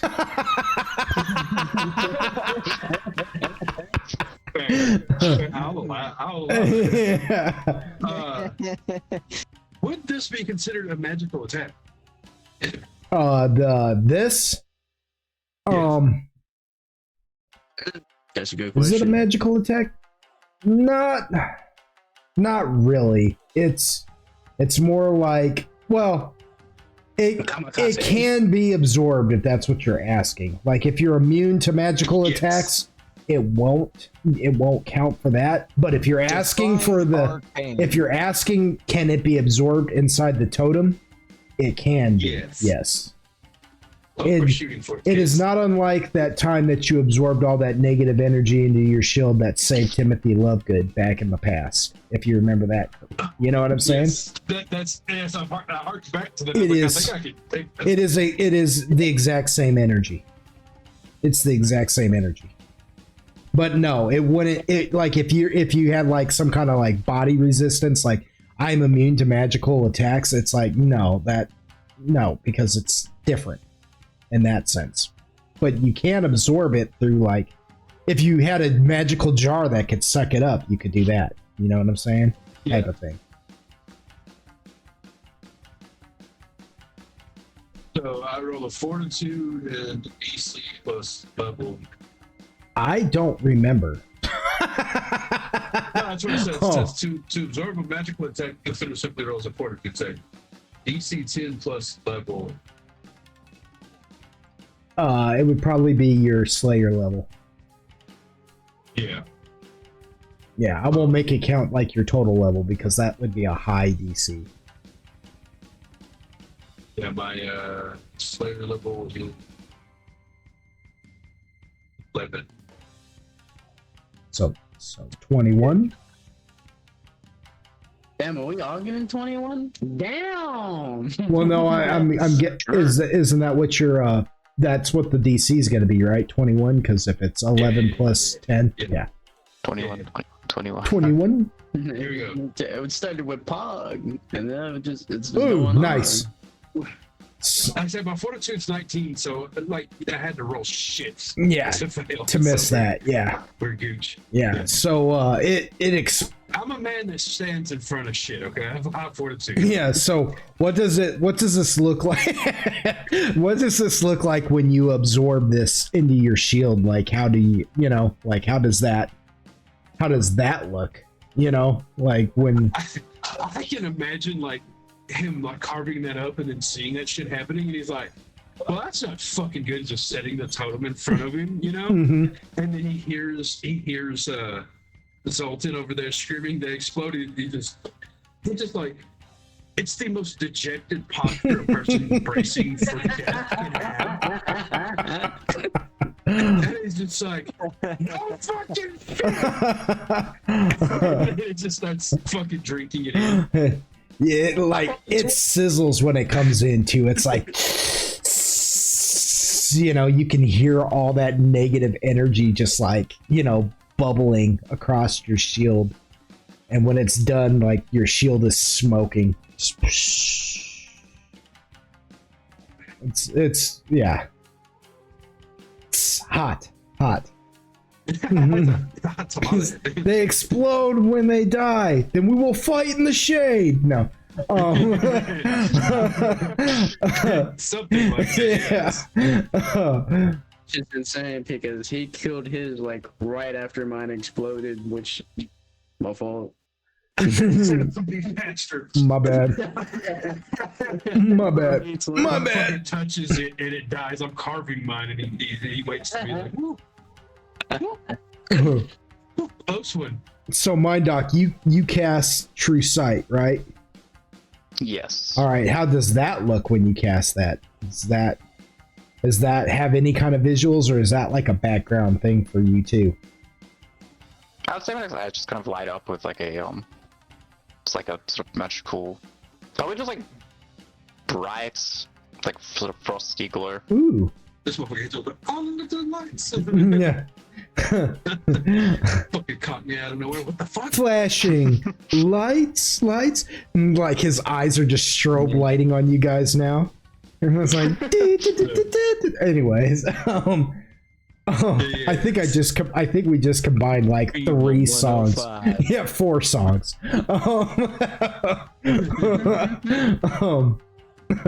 That's a Vice City reference Yeah. for you viewers at home. Yeah. You focus into. So I'm guessing you did that so you could focus into the orb, right? Into the orb of darkness. Yeah. So you focus in that. What you see in there is you see that multi-arm man thing, whatever, sitting there like he's sitting like crisscrossed applesauce inside of it with all of his arms, like he's got 3 arms like on each side, you know what I mean? So all 6 arms are out, Right. sucking, like palms outstretched, sucking in the shadow, just holding him in there like he's suspended in there like a harness. You see what I'm saying? Interesting. Yeah. And he's, as you're looking at him, his eyes dart up and they look right into yours. It's like he sees He you. says, "Hey, It's like he buddy." sees you seeing him. And he says, "What up, homie?" No. He says, he goes, "Oh." No. But it's like he sees you looking at him, like he's just squinting in your direction now. Was cooking good looking? Oh yeah, mommy. Anyways, With the feet So flop. then we're ended on this round, right? huh? So then we're ended on this round, right? And yeah, we're gonna end it on this round. And you casted one Alright, spell, then. but you haven't moved. Resolve. You can cast another spell because you can cast 2 spells in an attack. If you don't, because you did. Oh, you did move. Never mind. Take Yeah, that I away. did, I Yeah, never mind. Sorry. But can we resolve the other thing, like, after? That makes more sense. Well, yeah. What I want you to do is just write me in a detailed explanation as to how you think it looks. You see what I'm saying? Cool, okay. Yeah. So I might need some, like, because I'll be looking around a bit, I might need some, like, feedback between things. Oh, yeah. Maybe- Okay, let's just resolve everyone else's stuff first, anyways. Yeah. Are you talking about the thing that you texted me before that? Yeah, I was basically, maybe we can just jump into a PM for, like, into the other voice channel for, like, 3 seconds after this, you know? Yeah. Yeah, post a bit of text. Who else is doing things? I just see. It would be Otis. Otis and Andric. Yes. Oh. Okay. So what? Am I still staring down the one directly in front of me? No, because Zoltan, Like I'm having trouble visualizing my position on the battlefield. you're sorry. standing 10 feet behind Uquill. Uquill is now Right. standing up. He didn't. absorb that one into his shield. Yes, Is that kind of what that happened? yes, because when Zoltan did his reverse of time, it no longer put Uquill down on his back with that thing in front of you. Okay, that's the piece that I was missing. Gotcha. Okay. What about you, Otis? What were you gonna say? I'm sorry, I interrupted you. Yeah, my fault. Otis is actually going to cast True Seeing upon himself. Okay. How does that look when Otis does it? I'd say that he wraps his holy symbol, closes his eyes, and asks Obad High for the special sight. And as he opens it, there's just a warm greenish glow. Mm-hmm. Ah. Nice. Okay, and you're looking where? Just out of curiosity. I'm just looking around. You're just... Mainly, I guess, at the monster in front of me. Okay, so you have True Seeing on now. It looks the way that it looks. You know what I mean? Nothing particularly hidden about it, if that makes any sense. However, as you're looking about, you do see something that is hidden. You do have the sight beyond sight. You do see something hidden. Tucked away, just within the flames of one of these burning buildings, and it's watching you guys. It is a humanoid figure that let Let me describe him for you. He looks like he looks like he's completely clad in armor. But his armor, it looks like black, almost like black steel with silver lining on it.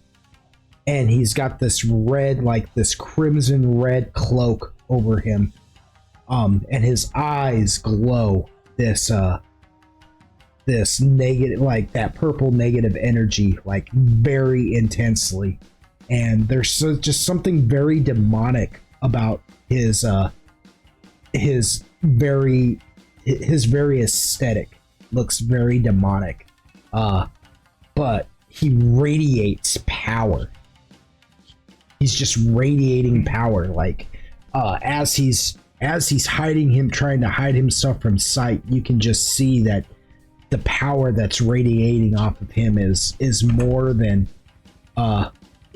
anything you've seen thus far.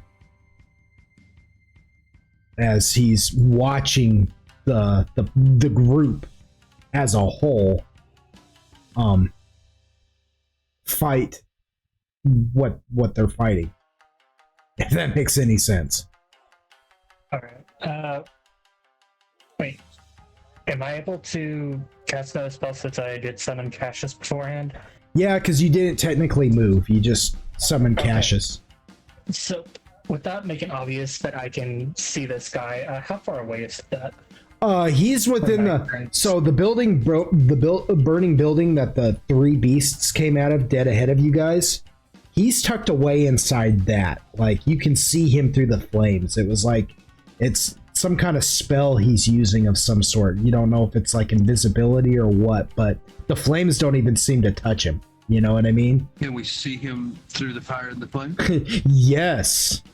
Okay. Anyways, so he's probably about. Uquill would have just made it to him in 30 feet. He's probably about 55 feet away from you. All right. Can I see Otis? Like, is he within arm's reach of me? Or would I have to, like, move? Because if he's close enough, I just want to give him a quick slap on the shoulder. You know what I mean? As like the transfer of the smite evil or whatever. You know? We did do the move round already. Oh, okay. He's too far away. Yeah. Well, no, I guess. Well, you're 10 feet away from. Let's see, you're 10 feet away from Uquill. Uquill. Yeah. You're actually technically ahead of him. Because you're 10 feet away from Uquill. Sorry. You moved 10 feet away from Uquill. Uquill moved. Yeah. Wait. That's why no, I take that back. I take that back. You moved 10 feet away from Uquill, and then Uquill moved ahead of you to get to that thing. So you're not even 10 feet away from Uquill anymore. So yeah, I would say, yeah, you're right next to Otis. Yeah. Okay. If I see Otis going to move, I want to give him a slap on the shoulder to transfer the smite evil. And he's gonna be like, "Go get her, bud." Yeah. Nice. So yeah, using the power of being the Saint of Corlon Lorethian, how does that look? Like, you give him a slap on the shoulder, but does any kind of like magic or anything holy in particular happen when you do that? Sorry, I just smacked the piss out of my microphone, so that might have caused some kind of noise.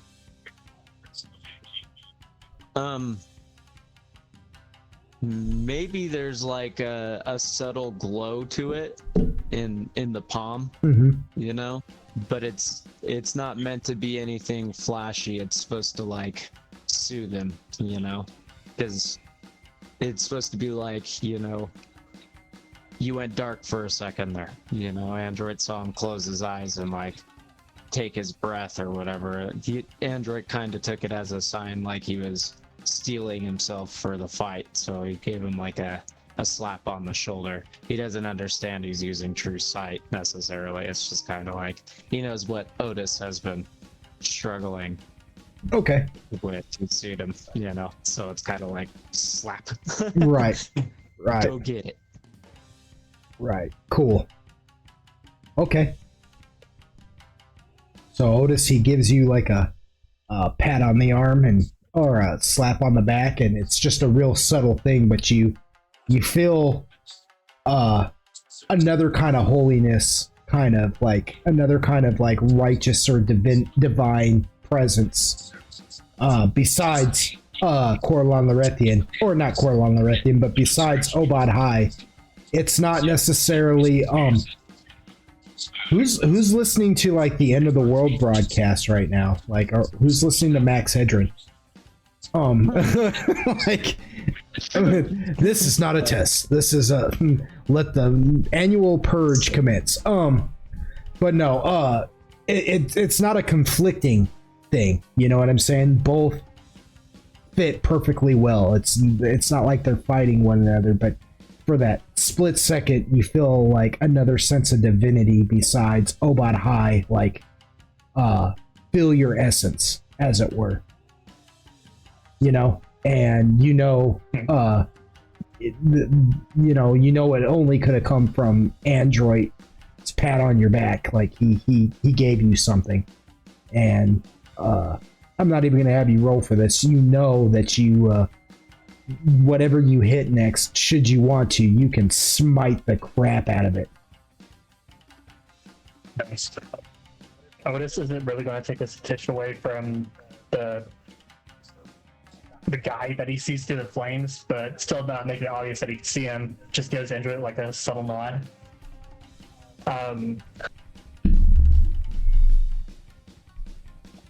So he says in the building, he's like above ground, like above ground level. No, he's just in the building. Just inside. Yeah, on the ground level, just in the fire, watching. All right. I didn't really see in the description. Can Wall of Stone be summoned horizontally? Yeah, it can be a wall or it can be vertical. I think you can shape it however you want, if I'm not mistaken.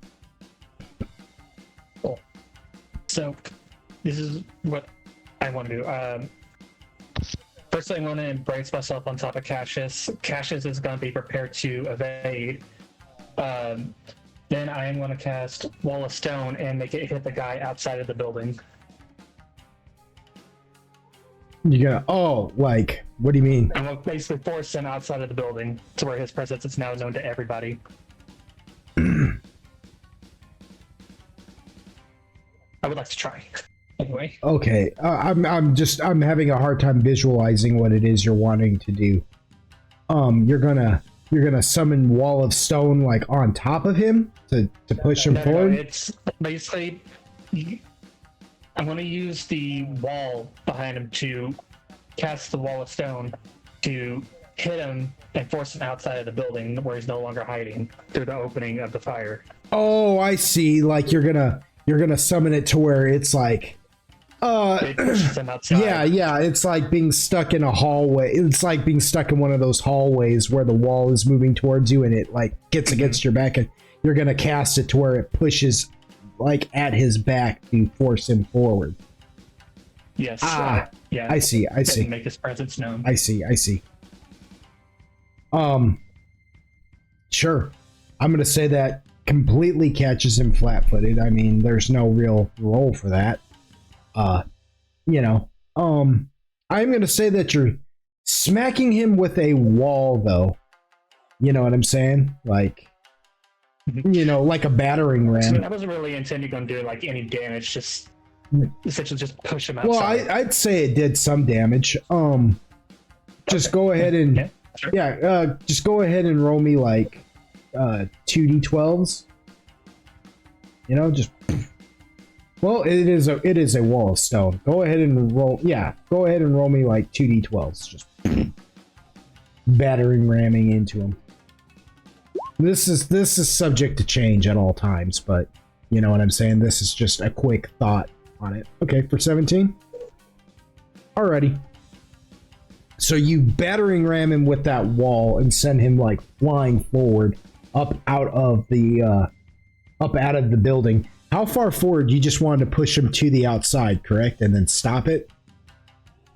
Yeah, just to where he is in plain sight of everybody, and then I was gonna looks like we have a visitor. So you smack him with that wall, right? And it starts pushing on him, and you do that damage. But you notice that he as it's hitting him, he kind of jumps on the wall and digs a claw into the stone, and sitting completely sideways. If picture if he was sliding down the wall and he was in that crouch position and he had that, yeah, he's doing the Spider-Man, and he rides it all the way to the edge of it and then looks right at you, Otis, and with a singular finger does the no. He's like, what you hiding for? he says, just because you can see me doesn't mean they can see me, fool. You right? I didn't think about that. You right? He says, ah, yes. And now you have pissed me off.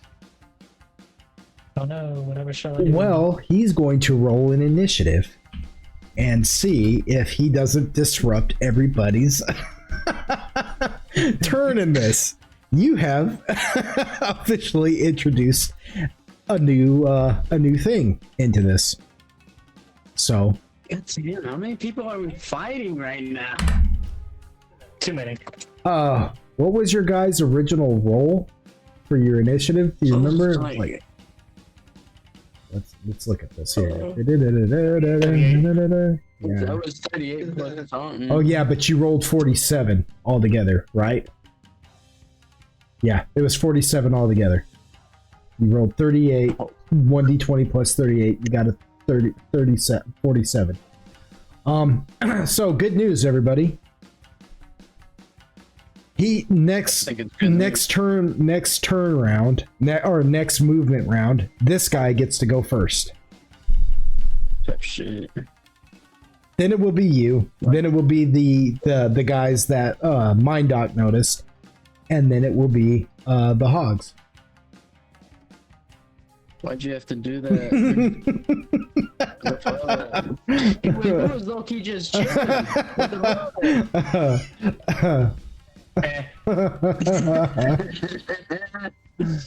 That's what Otis is good at, I guess. I don't know. See, senor. Which means he's taking his attack now, and he looks. Well, shoot, I wasn't really planning on. Hold on. You kind of forced my hand. That's throw all things. Yeah, you kind of forced my hand on something. I need to look at something real quick. Yeah. Oh, oh no, I'm looking in the wrong book. Wrong book, y'all. Wrong book. Yeah, there we are.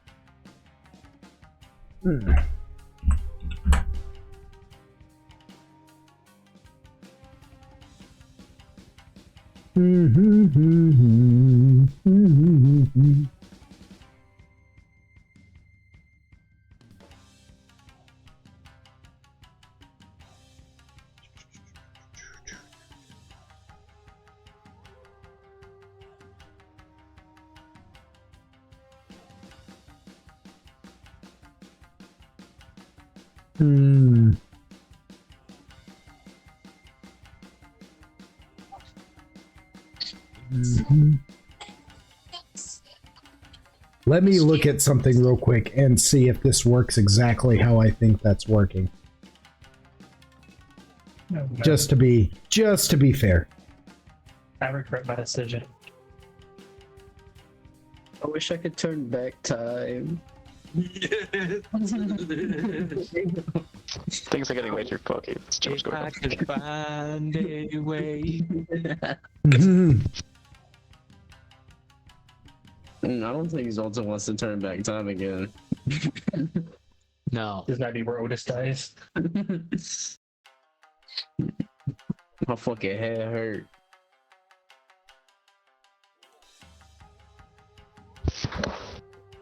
Oh lord.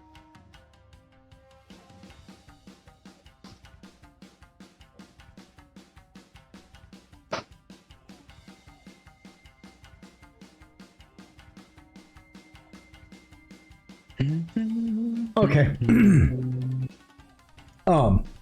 So that scarf that's on his neck, you know, that cloak I was telling you he was wearing, with his free hand he grabs it and whips it in your direction. It just whips right out of his hand and just comes snaking in your direction, Otis. He's going to roll a ranged attack, so, you know, don't freak out. Oh, we're past that.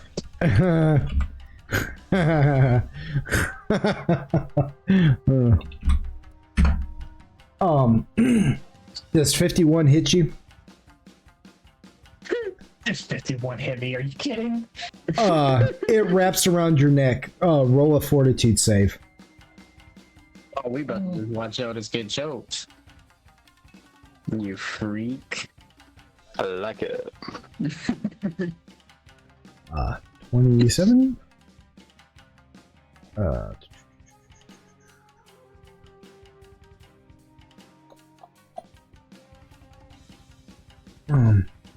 Oh my gosh! Come on.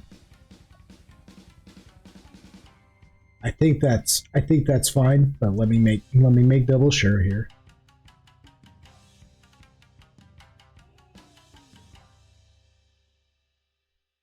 I wasn't planning on using him in this capacity, but you forced my hand, so I have to load something up and look at his DC for that.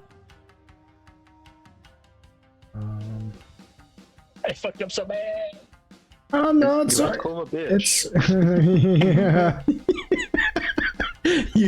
you had to go effing around. What? Okay, here, real quick, because it's I'm not getting it. What is the DC for a level 7 spell, Mind Doc? Because he would, Like, of mine? yeah, he would share it with you in a sense. Your DC will be the same no, as 'cause his. it's dependent on your stats. Oh, it is, isn't it? Oh shoot, I've got Yeah. crap, then I'm gonna have to load it up. Hang on, so what it will be is... No, because I'd have to tell you too shit. much to get it. I'd have to tell you too much to get it. Hold on. I'm gonna have to just get into his deal and calculate accordingly. It'll just be based on whatever his casting ability is. So all you really need to put, like, you could just make a character sheet, put the casting ability into the stats, and then it'll tell you the DCs on the spells page. Yeah. Yeah, caster level is what it needs to be. Since he likes Control Z. No, caster level doesn't even matter, really. Doesn't it? No, it's the spell level. Oh, caster ability. Yeah. Yeah. Oh. And he. Yeah, most DCs are based off of spell level. Yeah. Well, like, yeah, charisma, and also, yeah, ability, as you say. So, charisma or intelligence or whatever. Yeah. I need to look at something here now.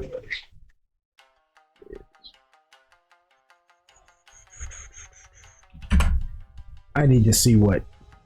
I thought it'd be the same, but maybe it's not, because now I realize. Yeah. Oh, this is gonna be bad.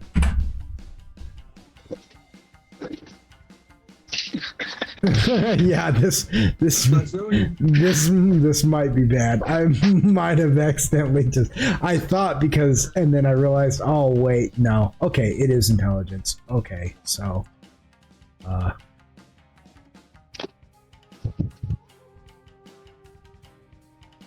where is it on the page though? Casting ability, intelligence. Where does it tell me the DCs? What is with this? See, this is what I don't understand. Where is the DCs on this page? They used to just have it. Wait, sorry. So what page? I'm in No, this. so go to stats, put the ability in, and then go to the spells page. And if you like open like say the arcane spells tab, for example, if that's what it uses, Mhm. then it just lists all the spell DCs for each level. Yeah. And you can set the casting ability at the top.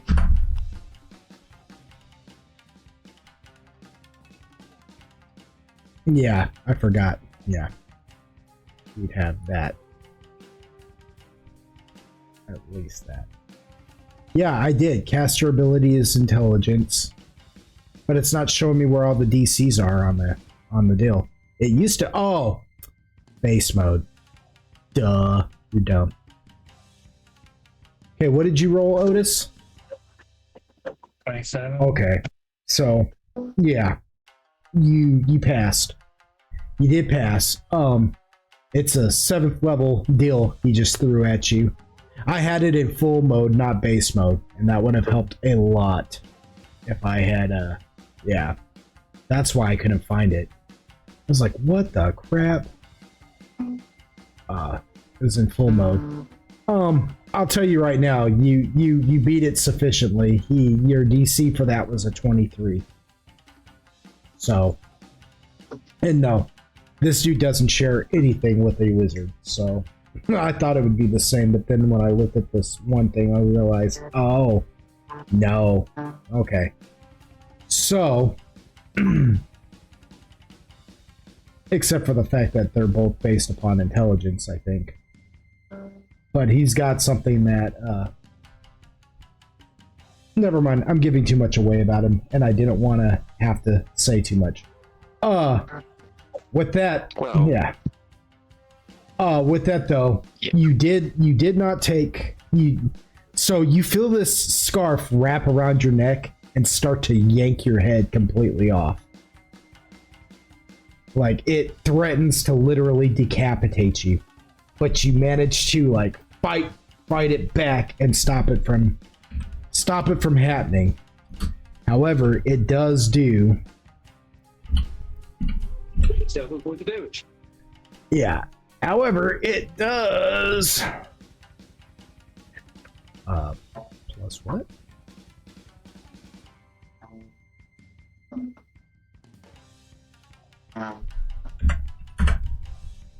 Somebody playing a guitar? you can hear that? Yeah. I thought this was cancel it out. Oops. Oh, it's okay. I didn't know what that was. I was like, is that a guitar? Are you playing a guitar? Yeah, I am. Oh, okay. For sure.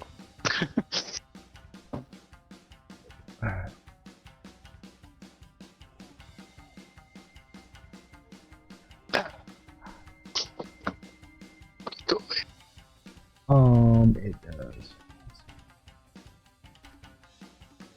Fourth. Ooh. No. Okay. Good grief.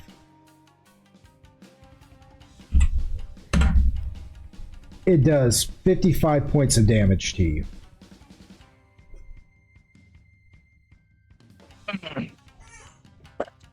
That stings. Yeah, so it almost takes your head completely off, but you manage to fight back on it, and it, you feel it just kind of freaking wrench your neck and almost like break your neck as it whips itself off of you and comes right back to him. Because nobody else can see this, except, well, the only person who'd be paying attention to this at this exact moment, because he tried to help Otis, is Android. So Android, you see, all of a sudden you see Otis cast a wall of stone that just comes pushing out of this burning building for some weird reason. And then all of a sudden you see Otis look like he's choking to death. And then his head jerk violently almost off his shoulders, but he fights it back. But then his like neck snaps kind of sickeningly, almost breaking. And then he's just sitting there gasping for air as like he coughs up a little bit of blood.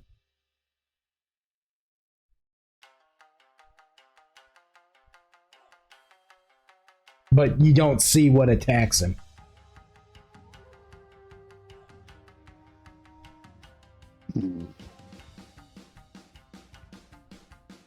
And that is everybody's movement for now. Well, we still have Yucca and Ruckus, but we'll save that for next session.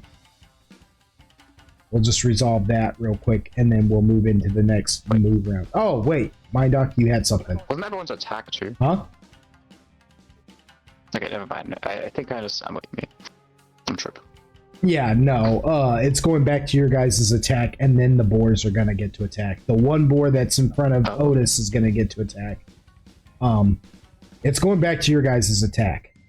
This dude just got to attack because he came in and beat your guys' initiative. So now it goes him. He gets to move. Oh, no. I understand. Yeah, him, you guys. Them dudes up there, boars. Oh, so it won't be the boars next. It'll be the two stealthy guys, then the boars. But we'll resolve Agaragus and Ruckus and Yucca next session in your guys' attacks. Because you can't, well, yeah, because you moved, you could only cast True Seeing, so yeah, you're kind of stuck doing what you're doing now. You know what I mean? You saw what you saw. You cast a True Sight. Well, I mean, really casting the True Seeing was part of the bigger thing. As in, I used the staff, and then I used True Seeing within that. I just kind of... oh, yeah, that's right. Yeah. So, I mean, I messaged about that, and I was hoping we could jump in the other voice chat for like, just like 10 seconds to resolve part of that. Yeah, sure. When you're done. No, we'll do it right now. We'll do it right now because we got to resolve it. Cool. So Right. We'll be right back. Let's go.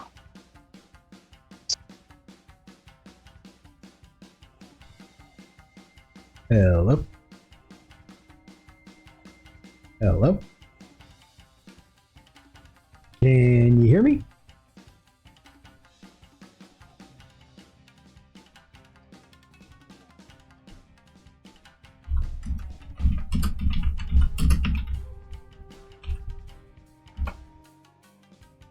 Sorry, I could not hear you. I fucking joined on the computer again. Oh. Rather than on the phone. Oh. So are you up to date on the PMs, or should I just run through it quicker in voice? Just run through it quicker in voice because you were wanting. You didn't want it to.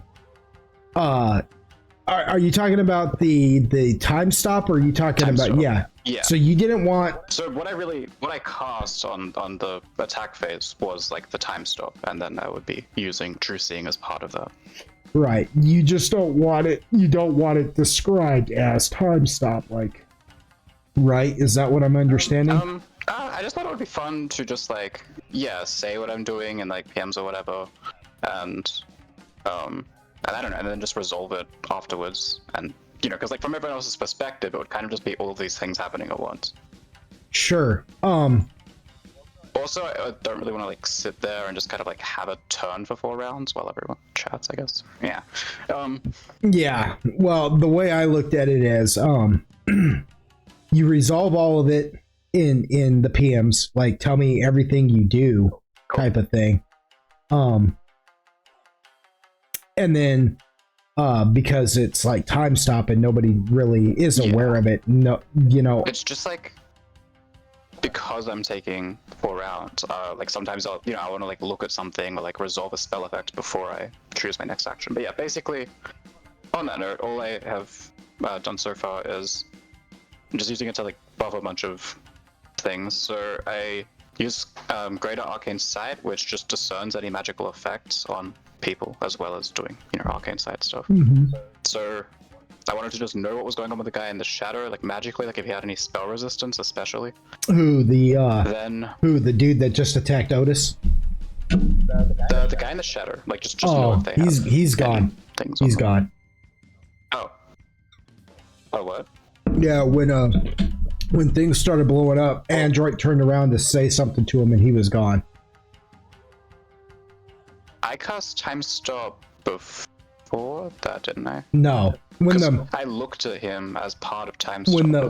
You're talking about the one guy in the ball, in the sphere. In the shadow, the sphere. Okay, the sphere of darkness. Oh, yeah. Okay, I see what you're saying. I thought you were talking about Saguchi. My bad.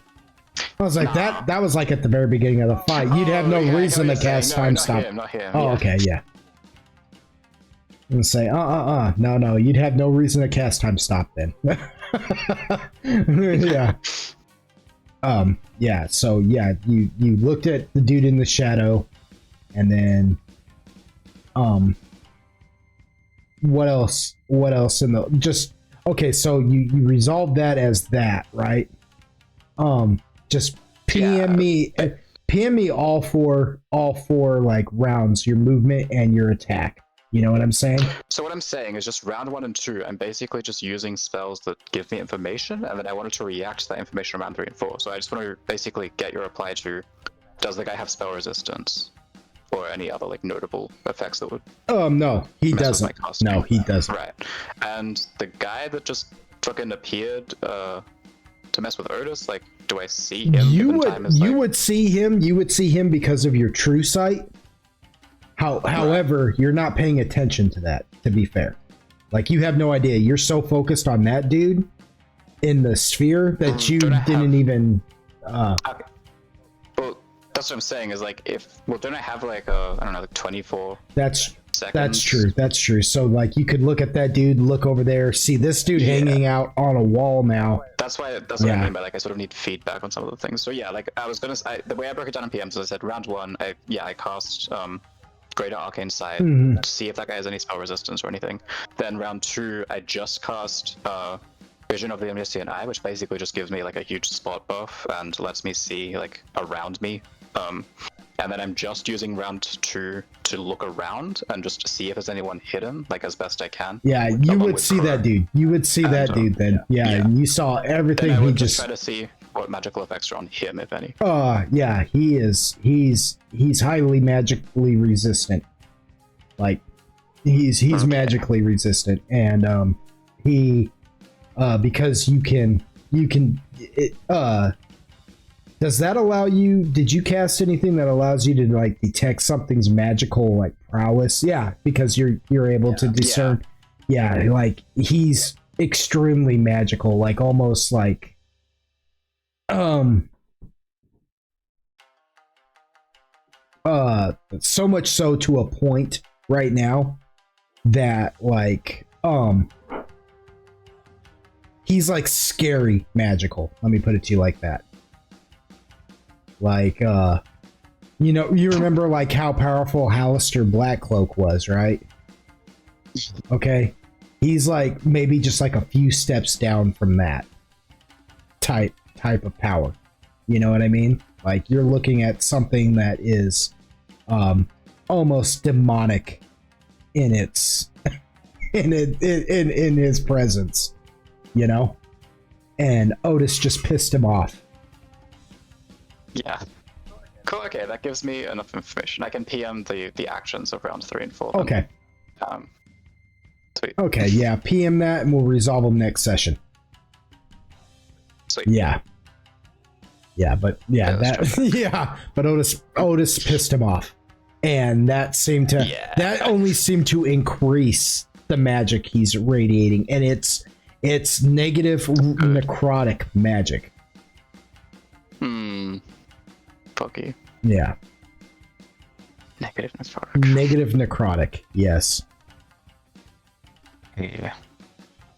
You know, not necrotic in the sense like undead necrotic. Let me put it to you like that too. Like it's not like he's an undead. You don't even suspect that he could even raise the dead. It's almost like when I say necrotic, it's almost like decay. If that makes any sense. Yeah. Yeah. Like imagine somebody walking, brushing flowers, and as they're brushing the flowers with the tips of their fingers, the flowers are dying. Okay, yeah, not good. Yeah. But I might be able to pull some fucking... Cool, okay. Yeah. Noted. You do get a similar sense off of the dude in the shadow too, but just to a much lesser degree. You know what I mean? Just smaller fry, yeah. for sure. All right. And these hogs. Same thing with these hogs. So they all kind of follow. Yeah, they're all the same cloth. Yeah. to some extent. The one guys seem like they're more agile, while the ones seem more tanky in a sense. You know what I mean? Like, I don't know. No, you're gonna have to roll something for the rest of that. You know what I'm saying? That you're gonna, if you want to figure out their tactical prowess, you're gonna have, like, how this formation is working and stuff. You're gonna have to roll a dungeoneering. Okay. All right, thank you for that. Yeah, to understand like how they actually function, not just their magical prowess, because this is just showing you magical ability. You know what I'm saying?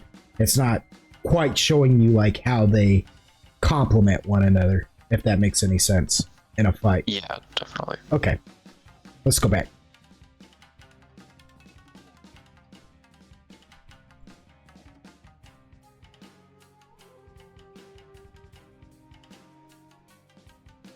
And I have returned.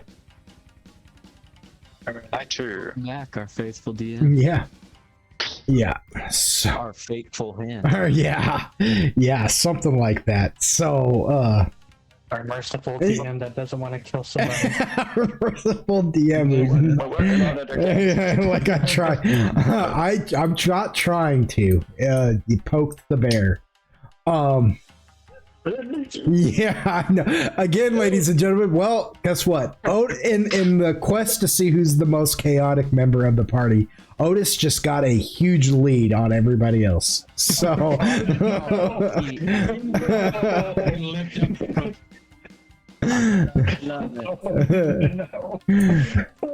not to give too much away, but it's like you might be one. Write that down. Write that down. Because I'm in the point. game. Write that shit down. Write it down. Write it down. Hold on. Where's the fucking GIF for this? Where's the GIF? Write it down. Write it down. But yeah. Where's the Garricans when you need them? Uh-huh. There it is. That's a surprise tool that will help us later. To be clear, actually, that one guy, he isn't like next to it, is he? It's like kind of on his own. No, he's on his own. He's as far as you're concerned, he's like 100 or so more feet away from you because you're up in the air and you're looking at him diagonally. Even better. Good shit. He's like 55 feet away from Otis's position. Yeah. So yeah, he's like a ways away from you. And so far, his attention's only on Otis. So this is fine. I'm in danger. But okay, so now that we've got that resolved, Mindoc, we are going, because everybody else has technically made their moves except Agaragis, Ruckus, and Yucca, and Solar for that matter. And so we'll resolve those 4 next session, and then we'll move into everybody else's attacks, and then we will go back into another move phase. But for now, it's late. Sweet. It's way late. It's 3 o'clock in the morning. I've got to go to bed. Yeah. I've got to go to bed. My bedtime. Yeah, it's dead. Time for bed. With that said, though, thank you all. This was way fun. This was way fun. I did get to show you some sights and wonders like I had wanted to, so that's good. That's delightful. I'm so glad I'm getting to show you these wonders that I had planned for you. And maybe a little bit more, a little bit extra, because I even hadn't planned to show you this much. And there you have it. Everybody give Otis a high five, because he's just upped the ante of this quite a bit. My high five to the face and call him an idiot. He's gone all in. He's going all in, everybody. That's the magic, man. Is that the magic you're trying to show us earlier? That's gotta be it. That's not the magic I was trying to do. Thank you for Punch you in the showing us face. the magic, Andrew. that is just a surprise tool for later on. That will help us later. Well, for all you Golden Wonders out there, our audience, thank you for joining us on yet another session of Adventures in Loxos, Season 2, The Glorious Mini. I want to thank them old school gamers, the group, for letting me DM for them again. I really appreciate it, you guys. I hope you're not too mad at me for this fight. It wasn't entirely supposed to go like this. However, I will say, as rough as this fight started out, I will say Zoltan came in pretty clutch with that time rewind, because that allowed you, Quill, to get to his feet and kill that boar that was about to come in and start wrecking everybody. So, yeah. Oh yeah, I didn't have to fucking lift the Go fucking ahead thing. Zoltan, go ahead and give yourself another 5 heroic points for that clutch move.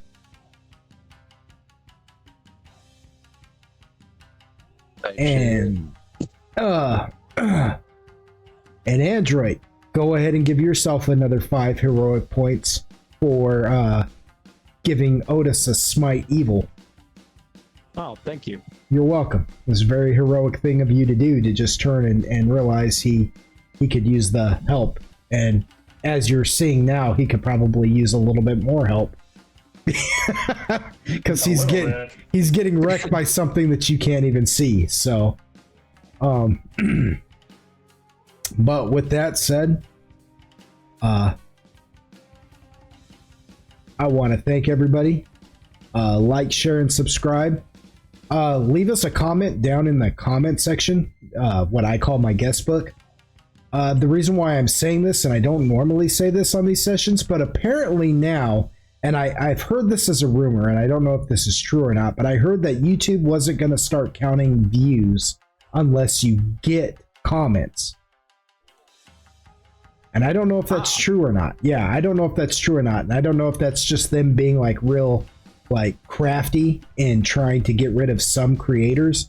I know they're not trying to get rid of me per se. They're not worried about like smaller channels like mine. Well, it would be a way to fish out like people using bots and shit, but well, it's yeah, also but cool. I think it's an attempt to try and get rid of some creators that they don't want on here, who may or may not have the right opinion, if you will. But whatever. I'm not going to get into all that. That's not what this is about. Regardless, so yeah, if you listen to this, go ahead, leave a comment down in the comment section. That would really help the channel out, and keep our views pretty decent. And Just comment Otis is a moron. Just comment Otis almost died. That's the real one. I almost had to sacrifice and got a heart attack if you died. Comment down in the comment section, true magic. No kidding. Tune in for 13 seasons. And with that, I want y'all to know from my heart and soul, I love y'all, and we'll see you next time on Adventures in Loxos. Say goodnight, everybody. Good night. Good night.